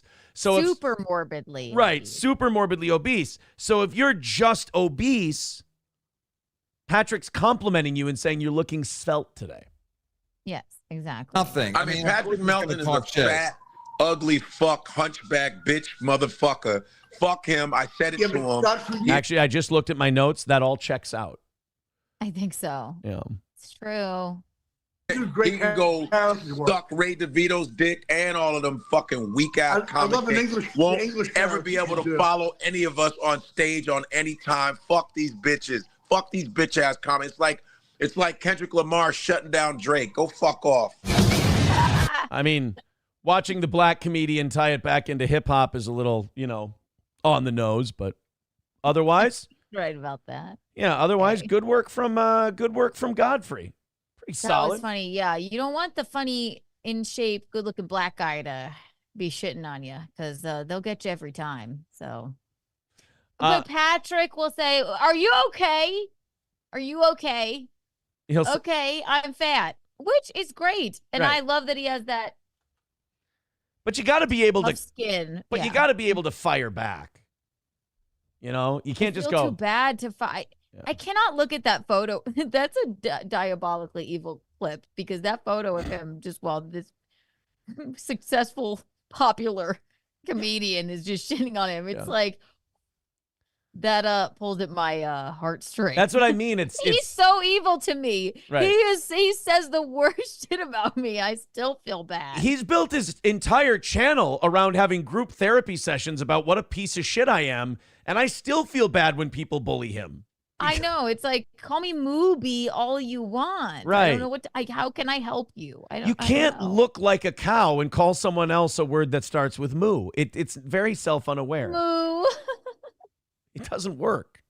That's why that nickname doesn't work. It's just you're a cow. You can't call someone mooby. It's I fucking- guess if you're so absolutely hideous and untalented and unattractive and a loser, no matter what anybody says about you, it doesn't matter, and you can say whatever you would like about anybody else because really, there's no. I'm just teasing mostly, but Thank you very much. No, I was waiting for the rest of it, Mickey. I appreciate I it. can't. I Oh. can't. I can't. I enjoy his program, even though he's completely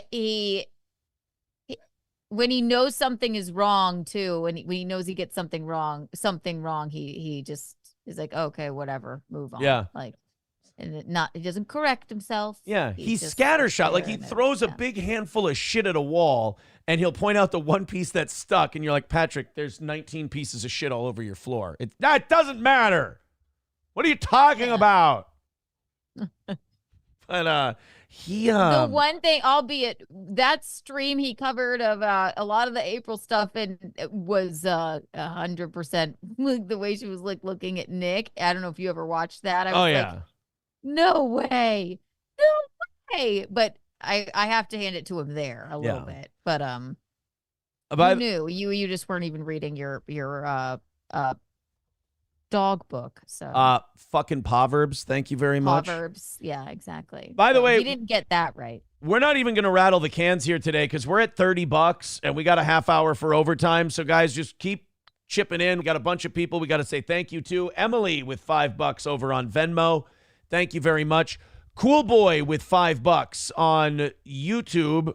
I'm not going to read that. That's not something I know to be accurate, and that's a fucking crazy fucking thing to say. And ooh, what was it? I don't even feel Oh comfortable. boy. Yep, Yeah. don't read that. I don't feel comfortable reading that. I never saw anything like that. I mean, I'm the worst swinger guy to get eyewitness sex stuff from other people because I was very focused on what I was doing. And I don't You're like, I'm here. Wait, Yeah. what are you looking at us? Get out. What are you doing over there? I got so mad. I was like, guys, let's just fucking go to lunch. I'm not doing that. And Kayla yelled at him that we had a fight about that, or not a fight, but we had to have a conversation about that, about the watching and shit and looking and shit. And she was like, just leave us alone and let us do our thing. And she's like, and he goes no, I saw you the other day and Aaron had you lifted up against the closet door and you guys were kissing and I thought it was cute. And then Kayla hit him in the chest, playfully saying, we're not cute, we're sexy. And I'm like, all right, this is getting fucking and I'm standing there and April's there. And I'm like, this is fucked. This is fucked. He's like, what's it like to not have to go outside and take a break because of your heat allergy? Ugh. I mean, look, there have been times during sex where your boys got a little gassed. I mean, it'll happen, but take a little break and then you take a few muscle through. What I call them is you take a few you put her in a rest hold. Just do a few resting strokes. You get your breath back, and then you can fucking get after it again. Oh boy. Cool Boy with $2 says, I'm charging back the chat you didn't read, buddy. That is okay. I am fine with that. I can't read that, buddy. That puts me in a weird fucking spot. Cool Boy. Sorry. Maudiv with $4.99 says, come on. You do love to graze on grain, loaf piggy. Thank you. See, that's all the super chats. I'm like, why is everybody talking about Aaron eating loaves of bread? What's happening? We sent them to you. I know. I thank you for that. Stop by more often. They're a hoot. Oh, I had 2 beers last night and I was fucking drunk. And then I was watching it back. I was screaming. You watching us? And then all of a sudden, they literally all did. They all came over, and I'm like, "What are these?" I'm like, Addis must have a lot of fans. Why are they talking about Aaron? What's going on? So I do thank you. Why but is I think Aaron they had eating fun. bread? We were trying to figure it out. What does she do? She's an OnlyFans gal, Okay. but she used to be in advertising. And so she's also a public speaker, entrepreneur. Jesus. She's Jesus. Her goal is to humanize sex workers. She does events and stuff. She's sober. She speaks Chinese. She does everything. Jesus So, Christ. yeah. Wow, she is fucking unique. That's for Lainey sure. is the best lady in the business. She sends us the most interesting people. So, And then I'm watching In Hot Water yesterday, and Gino's got a trans on, and I'm just waiting for shit to go down. no, that was one of my favorite episodes. She was so cool, and they got along so well. They had one kind of. I felt like shitty Schultes was call. going to get punched for a minute there. He was coming on to her. Oh, man. And then Frankie with these that's edited because it's a huge dick on the screen. Oh my god. Win by 2. Oh, win by 2. Why doesn't John ever fucking call in? I hate that he never calls in or John call responds or anything like that. He just comes in, says something. I want to have him on the show. John from Win by 2 Radio with $5 says, there goes Keanu simping for Hunchy again, shaking my head. Well, we both kind of were. We were saying we feel bad when people bully him. John, bullshit. I am not simping for him. And I simp for you, John. You know you're my friend. I don't deny it. He came out to our show. We had fun with him. And I'm not simping for him. I don't like Patrick. He's very mean, but I can't. It's punching down. I can't look at that fat fuck photo of him and watch the cool black guy shit on him. It makes me feel sad. You're saying okay? there's an imbalance of power there. it just doesn't sit right with me. Maybe call me too nice. I don't know. But Yeah. John also says, hope you haven't chickened out of the bout. No, in fact, we're putting the 10th anniversary show together, and I'm trying to put a fight card together at the same time. I might have to abandon the idea of a fight card and just have it be John and I. I can't find anybody to fight Kevin Scampoli. I can't get any other people who want to do any kind of boxing thing. I'd like to have it be a 4-fight card, but I think we might just do John and I. It'll be a lot easier to do. John, when will you do it? I will come out for that. Last weekend in August. Because John wants to do it. That. John wants to do it before football starts. Will you throw me dates that you can do, and we'll work it around John's schedule? And I think the last weekend in August we have our food tasting for our wedding in Charleston, so we can't do that. But send maybe me the dates. second to last weekend. Send me but dates. I would come out. Yeah. Scotty, we have to go to Minnesota to watch John and Aaron punch each other. Well, John emailed me and he's like, I want to box you. And I'm like, well, I love boxing. It's my favorite sport. I love doing it. It's I love getting in the ring and working and, moving around with people. I'd love to. It would be fun. And like, I'm not out to fucking hurt John. I know how long I've been doing this versus like other people haven't. I'm not out there like, oh, I'm going to fucking break his face. We're going to box. It's like anything else. Like when you play one-on-one basketball with somebody, you don't go like, I'm going to throw elbows and I'm going to fucking put my shoulder in him. You're playing some basketball. That's all it is. So thank you, John, for the $5. Winner has to kiss the loser.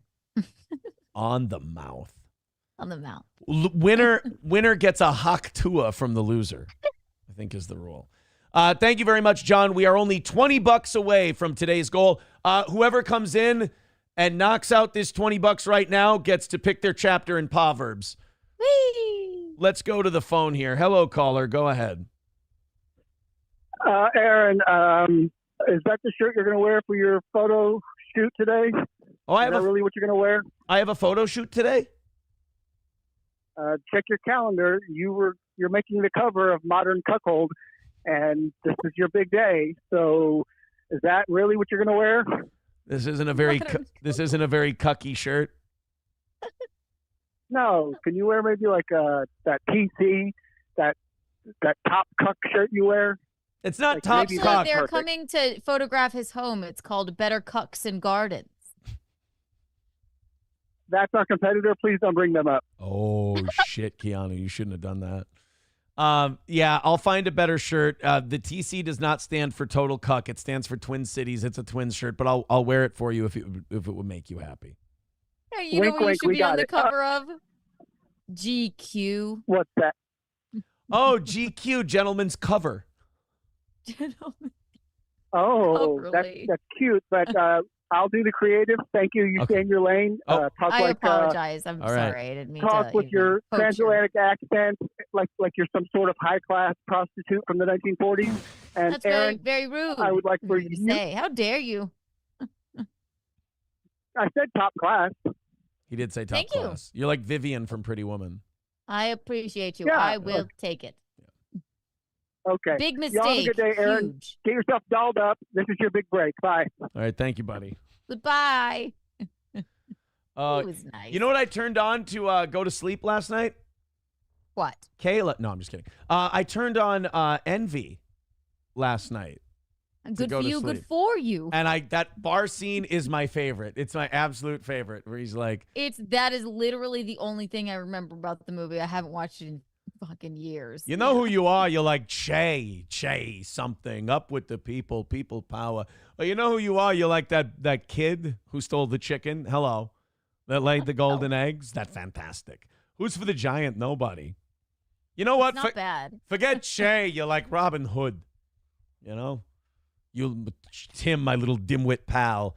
You're like Everyman, and you don't even know it, which makes you like the Grand Turbo Everyman. It's not bad. It's not good. bad. It used to be better. I used to be able to do a passable walk, and it's definitely languished in recent years. Grandma's Boy podcast with $2. We watched this guy once. It was not good. Keanu, you are gorgeous. Aaron, your humor is drier than you made April's lady flap. Probably stinks the same stink. Jesus. Dry sense of humor isn't bad. I'm sorry. I'm like a $2 steak. I apologize. All right, guys, $20 away. Thank you very much. Let's go ahead and knock that out. We appreciate all of your generosity. Links are in the chat. I hate that John comes in and like we can do a little cross promotion, a little something, and he just disappears. I stan Win by Two. He's a really good guy. I know you like him too. He's not a fan of yours. He thinks for some reason, I don't know. I'm like, yeah. Once you meet Aaron, I think maybe you'll change your mind. I don't know. But I really think so, but I don't lose sleep over it, unfortunately. I know. He's fair with his like judgments, but he gets things wrong occasionally, and then you correct him. Unlike Patty, he'll answer the phone. That's true. Yeah, but he doesn't call in to me, and I've given him the number numerous times, and he won't call in. It upsets me. We really did have the best time with him. Yeah, I was going to ask you, John. Up at our show. Yeah. John from Win by Two was at the Atlantic City show, or no? Where we were in Atlantic City, it was. I don't know where we were. We stayed at Ventnor Beach. Gino's family has like a house there, and then there was a show, and he just happened to be in the neighborhood and came. I'm like, "Are you wearing a wire?" He wasn't. And then we drank in the parking lot with him. He's just a good guy. Wait, he says the meanest shit about Gino and myself too. So we never really know. But he has a mouse pad of April covered in cum. I know. It's so rude. It's so terrible. I forget about these things. Oh my God. It's It's so evil. And then did you see Nick goes into his chat and like sucks up to John because he wants people on his side. So he's been like kissing up to John. And then what he doesn't understand about John is that John doesn't give a fuck if you give him money. He will burn every relationship if he thinks saying something is funny.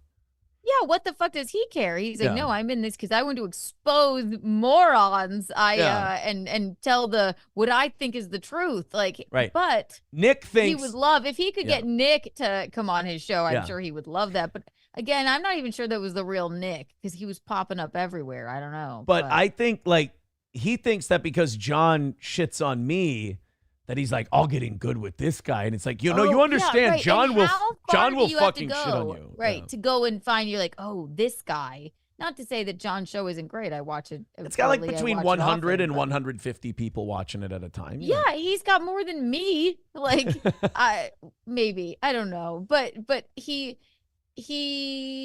found his niche. But for Ricada to go in there, if that was really him, that is like, you're really digging deep, dude. Like, wow. That's a good. I've learned a lot about narcissism in the last 6 months, and that's one big narcissistic trait is like constantly recruiting people to believe you. Yeah, you know who else also recruits? Who? Cults. They recruit. They spell things with a Q. They give you weird dog books to distract you from the fact that everyone's on drugs. It's not a dog book. It's Proverbs. It's a Proverbs. Push-Up says, when you come to New York, let's grab a Coke. Ah, no. Oh, Coca-Cola. Oh, okay. Sorry, I'm triggered. Push-ups. We stand push-ups. You stuff your face full of moon pies and Coca-Cola. $20 away from today's goal. Let's knock that out. Everybody throw in some super chats, and we'll call it another win for the toe, which would make it 14 in a row. We didn't even do any can rattling today. You guys are, it was that big $120 contribution from me. From yourself? From myself. That definitely. That's too funny. That's worth the $120 just for you to have to say that it was you. I have to say I gave it to me. It's beautiful. So wait a minute. You drank with John in the parking lot. Did he not come in for the show? No, he was there. So he said, are you guys at, it's not bridge. I don't know. Right. But something with a B. Sure. And I was like, yeah, we are. He just happened to be in town. And then when we were in there, I was on stage, blah, blah, blah. I did 20 minutes open for Gino. And then I got off stage and I went outside to smoke a cigarette. I'm like, I don't see any John DiCaprio here. I texted him and then he was like, look up. He was sitting right there. So then he came outside for some of Gino's set and we chatted and then we went and watched the show. And then afterwards, then we stood in the parking lot. He had mini bottles of Jack Daniels and Gino had a fucking Jameson, and we just sat there, and Gina was sweating. We were drinking. It was really fun. And he will probably say on his show, I didn't have that much fun with those guys. Yeah. They're horrible, blah, blah, blah. But we had fun, and he knows it. Watch John and I just punch each other in the head up here in Minnesota, and then afterwards just drinking beers with our hands all wrapped, just taking pictures. John's gonna still shit on me afterwards, but he's gonna have to admit in his most private moments, that guy's a good time. He told us, he's like, you guys are, I was pleasantly surprised. You guys are better stand-ups than you are at broadcasting. I was like, that's evil, but really nice. Ooh. For you, that's a compliment. Grandma's Boy Podcast wants the call-in number, and he says he promises he'll be good. You got to see this guy. Grandma's Boy Podcast does a show on Rumble. Cool. And it's, he really doesn't like me very much. And Cool. I would really love for him. I would love for one of my detractors or whatever to call into the show, and we have some fun with them. I would enjoy that. Guys, knock out that 20 before we get out of here today. Lance with 199 says NLO is coping and saying your goal is negative 8,700 year to date. I'm going to tell you this. If Patrick did that math, that's the craziest, most psychotic thing I'd ever heard. I will also tell you, if I was down 8,700, you'd find me selling cars in a car lot right now. So I think we're all right. But thank you, Patrick. It's good to know you're still thinking about me, sweetie. Love you too. All right, I want this Grandma's Boys podcast to be calling in. Maudiff with 1999 says an estimated 10 million animals die from abuse or cruelty every year in the United States. Boys and girls, that's it for today. That's another win for the toe.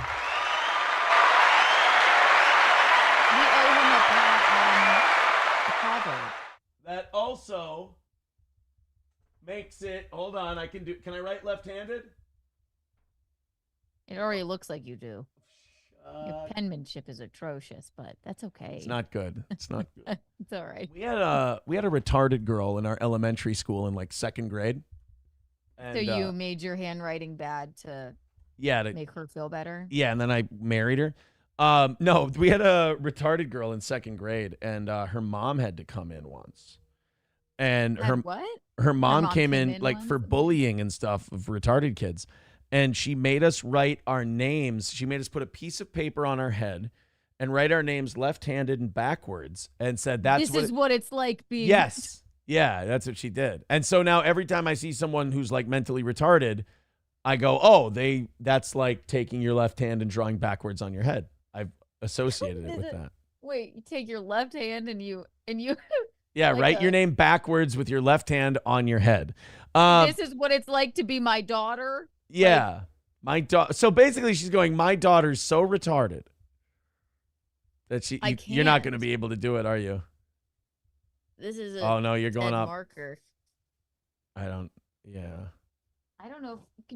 Could anyone do it? I don't know. I'm going to read Maudiff's Proverbs. Pick him a chapter real quick. Chapter? We got to get to 6. Okay. One that you didn't read. Chapter 6. It's called... Oh, no. Chapter 6 is called, Keanu, please read that chapter title if you can see it. Let's go, Bullet. Okay. Maybe that's why I stayed away No wonder you from didn't want to read it. Pause and ponder. You mean to tell me you missed out on Let's Go, Bullet? Oh, Jesus, God. Grandma's Boy Podcast, hold on the line there 1 second. I need to read Maudiff his Proverbs for today. While Bullet's fear of men was understandable and justified, why could that fear have been a snare for him in this situation? What might have happened if Bullet hadn't trusted Sarah's father? Is it easy for you to shrug off what others think of you or what they can do to you? How does trusting in the Lord keep you safe? Pause and ponder. This is you know what? This is they wrote this weird book. I mean, for sure. You think they wrote it? Actually exist? I don't know. Is there a book on tape? I'll listen to it at night, I guess. By the way, thank you to Lance for being a great news source. We appreciate that. Let's go to the phones here and talk to Grandma's Boy Podcast. You're on with Keanu and Aaron. Hello, sir. Hi, this is the Grandma's Boy Podcast. I'm just calling to check in on your warranty for Ricardo's going to steal your wife in front of you. I don't know if that's expired yet, or would you like to maybe see some options? Do you know how hard it is to get me to not laugh at a Rekieta cuck joke? It's I know.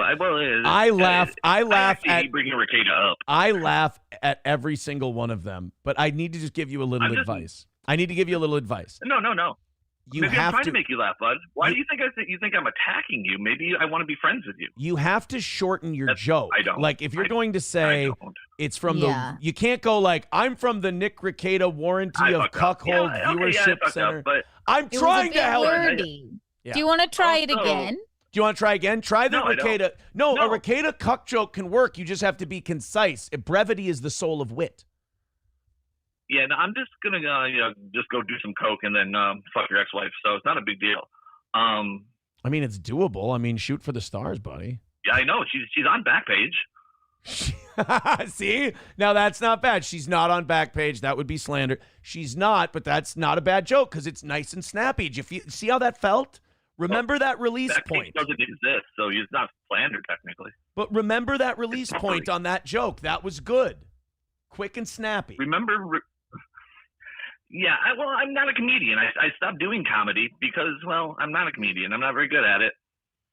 By the way, I do have one thing to bring up to you. What on earth I want would an make you explanation. stop? Can you let Keanu ask you a question, I know, please? right?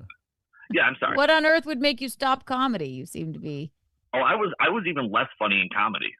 I don't believe you. Oh, I know. It's terrible, right? All right. What else did you have for us? So the thing is for you, Aaron, is I love the way, you watch my show, which I'll admit was probably one of the worst produced shows I've done in a long time.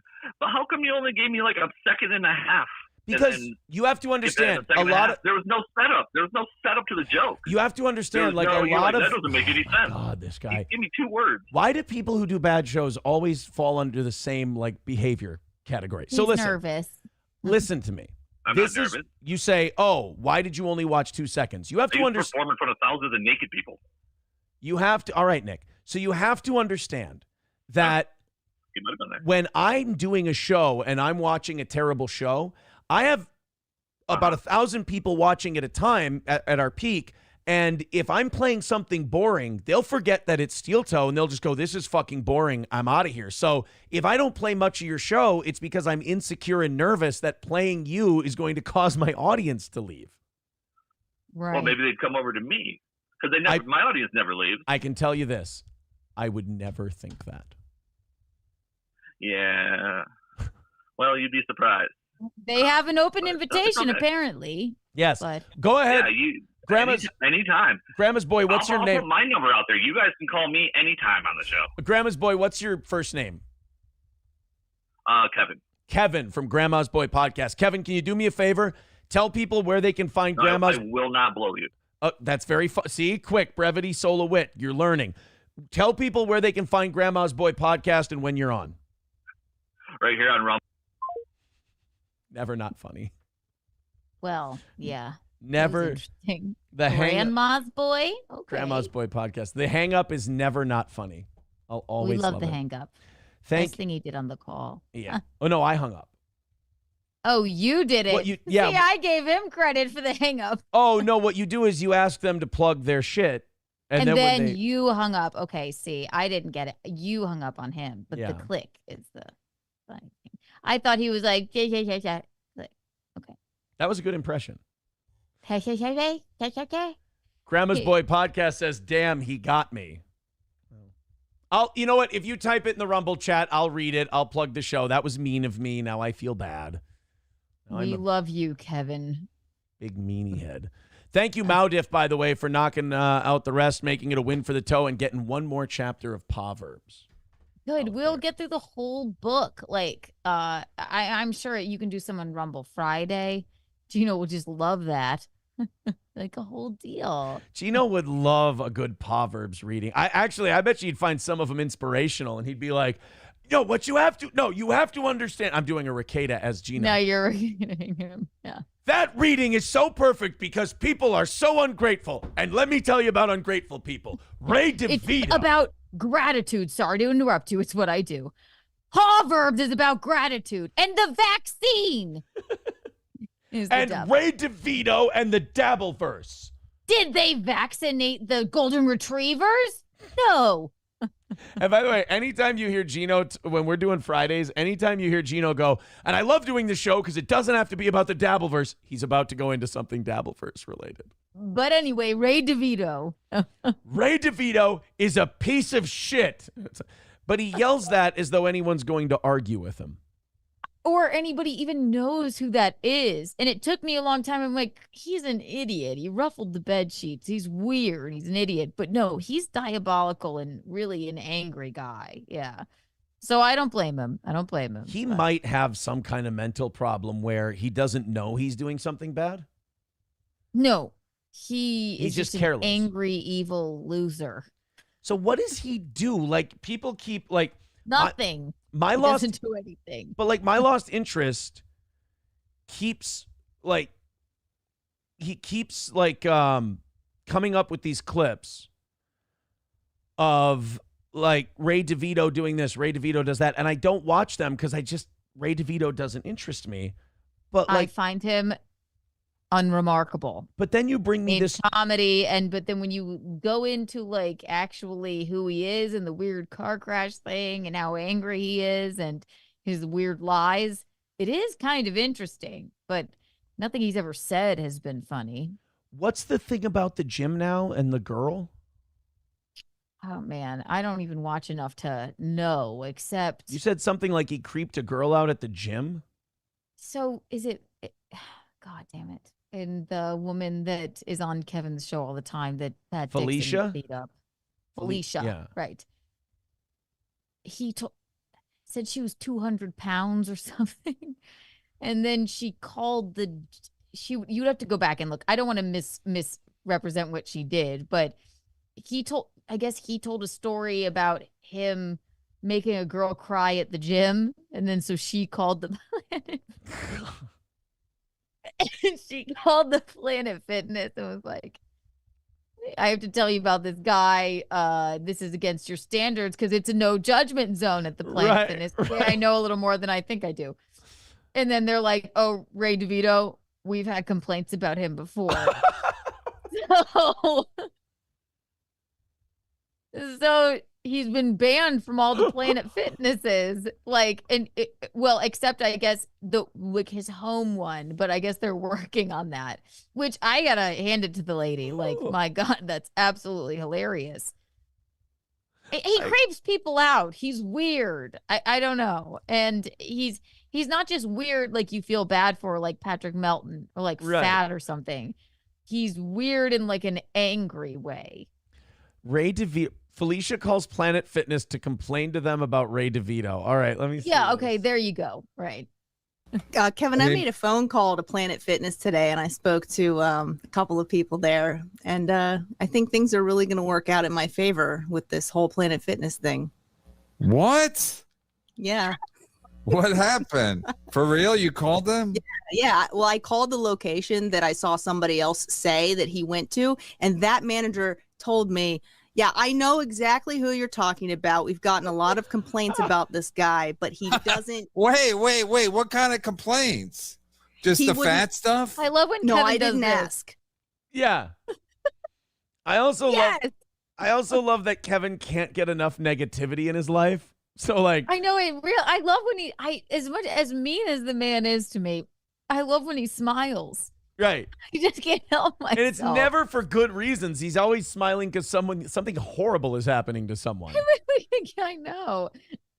I love when Kevin's like, no, the thing you just told me isn't mean enough. Like, give me details on how mean it is. Did he call, did he make fun of women with cancer? So I don't know, but he said, but he doesn't even go to this gym. Here's the gym you want to call. He's a member over at this place, and they know about him too. And I think that I-80 Ray. So what's I-80 Ray? There's this whole thing. They're like, I mean, and this has to be I don't know what it is. He's like killing women on I-80 and like. He's like the Scranton Strangler. I don't know. They call him the I-80 killer. I don't know, but nothing shocks me anymore. Okay. God. I have no idea. I feel like maybe there's a proverb about it. I don't know. Yes, there may be a proverb. I feel like with this Ray DeVito stuff, I may have made a mistake, and maybe I should have been watching this guy. Listen, I was like, he's harmless. He's like a retard. God, Gino, leave him alone. Just stop talking about him. But man, when he gave out my number and then just got angry when I called him out about it, I was like, oh man, you're an angry dude. I get it. I'm like, Jesus Christ, dude. Like he is angrier than he comes off. He comes off like, I'm just a little boy. I don't know what I'm doing. Meanwhile, women are crying at Planet Fitness because he's being mean to them. That's kind of how I've always thought about Ray, that he was just some dopey guy. But he's not. You're saying he's not a dopey guy. He's worse than that. Yeah, and he had me fooled too. I was like, all right, ruffle the bed sheets, Ray. That's weird. Okay. Drive us home drunk. That's weird too. But he's an angry man. That's why Gino talks about him all the time. Also, any comic that does a guest spot like as a favor and then does 25 minutes is a psychopath and an asshole. Max for a guest set is. I can hear him. Max for a guest set is. We're talking about Ray. I thought you were running in to tell us about it. Max for a guest set is 10. Max. It should be 5, but Max. If somebody is 10. does a favor to you because you just show up and they say, okay, yeah, go ahead, do 10 minutes, and you do 25. You're an asshole. You're 28. Gino said, yeah, you're a fucking douche, and you should probably reevaluate your life. Anyway. Carlos Cameo with 199 says that Grandma's Boy podcast has the comedic timing of a stroke in progress. Oh, see, now that's where we get to the bullying part. Keanu, are you on tonight? Oh, Nightlife is tonight. Yes. Me and Chrissy Mayer on our respective channels. We stream to both. It's 9 p.m. We basically just shit on the fashion choices of people in different. It's like a world tour, and we judge their fashion. And it's very, very fun. And we have a special guest tonight. And then I'll be doing a cooking with Kiki this weekend. And then I have a week-long streaming palooza with Michaeline in the Dominican Republic starting Saturday. So fun. So you're leaving this Saturday for the Dominican Republic? Yes, All to right. Saturday. So you talk to Gino. You could come Friday, and then I'll be back Saturday. Yeah. I'll talk to Gino, and then I'll figure out next week's schedule. I might just go Johnny Gino if you're on vacation. Oh yeah, I'm out of town anyway. Yeah, so works perfectly. Maybe we'll go Johnny Gino next week. All right. Well, either way, thank you very much as always. Another win for the toe, another win for Keanu, and Gino's going to be here tomorrow. We're going to end our last full week for a while because 4th of July is coming up. Keanu, enjoy your show tonight and have a great rest of your day. Bye, everybody. Take it easy, everybody. Goodbye.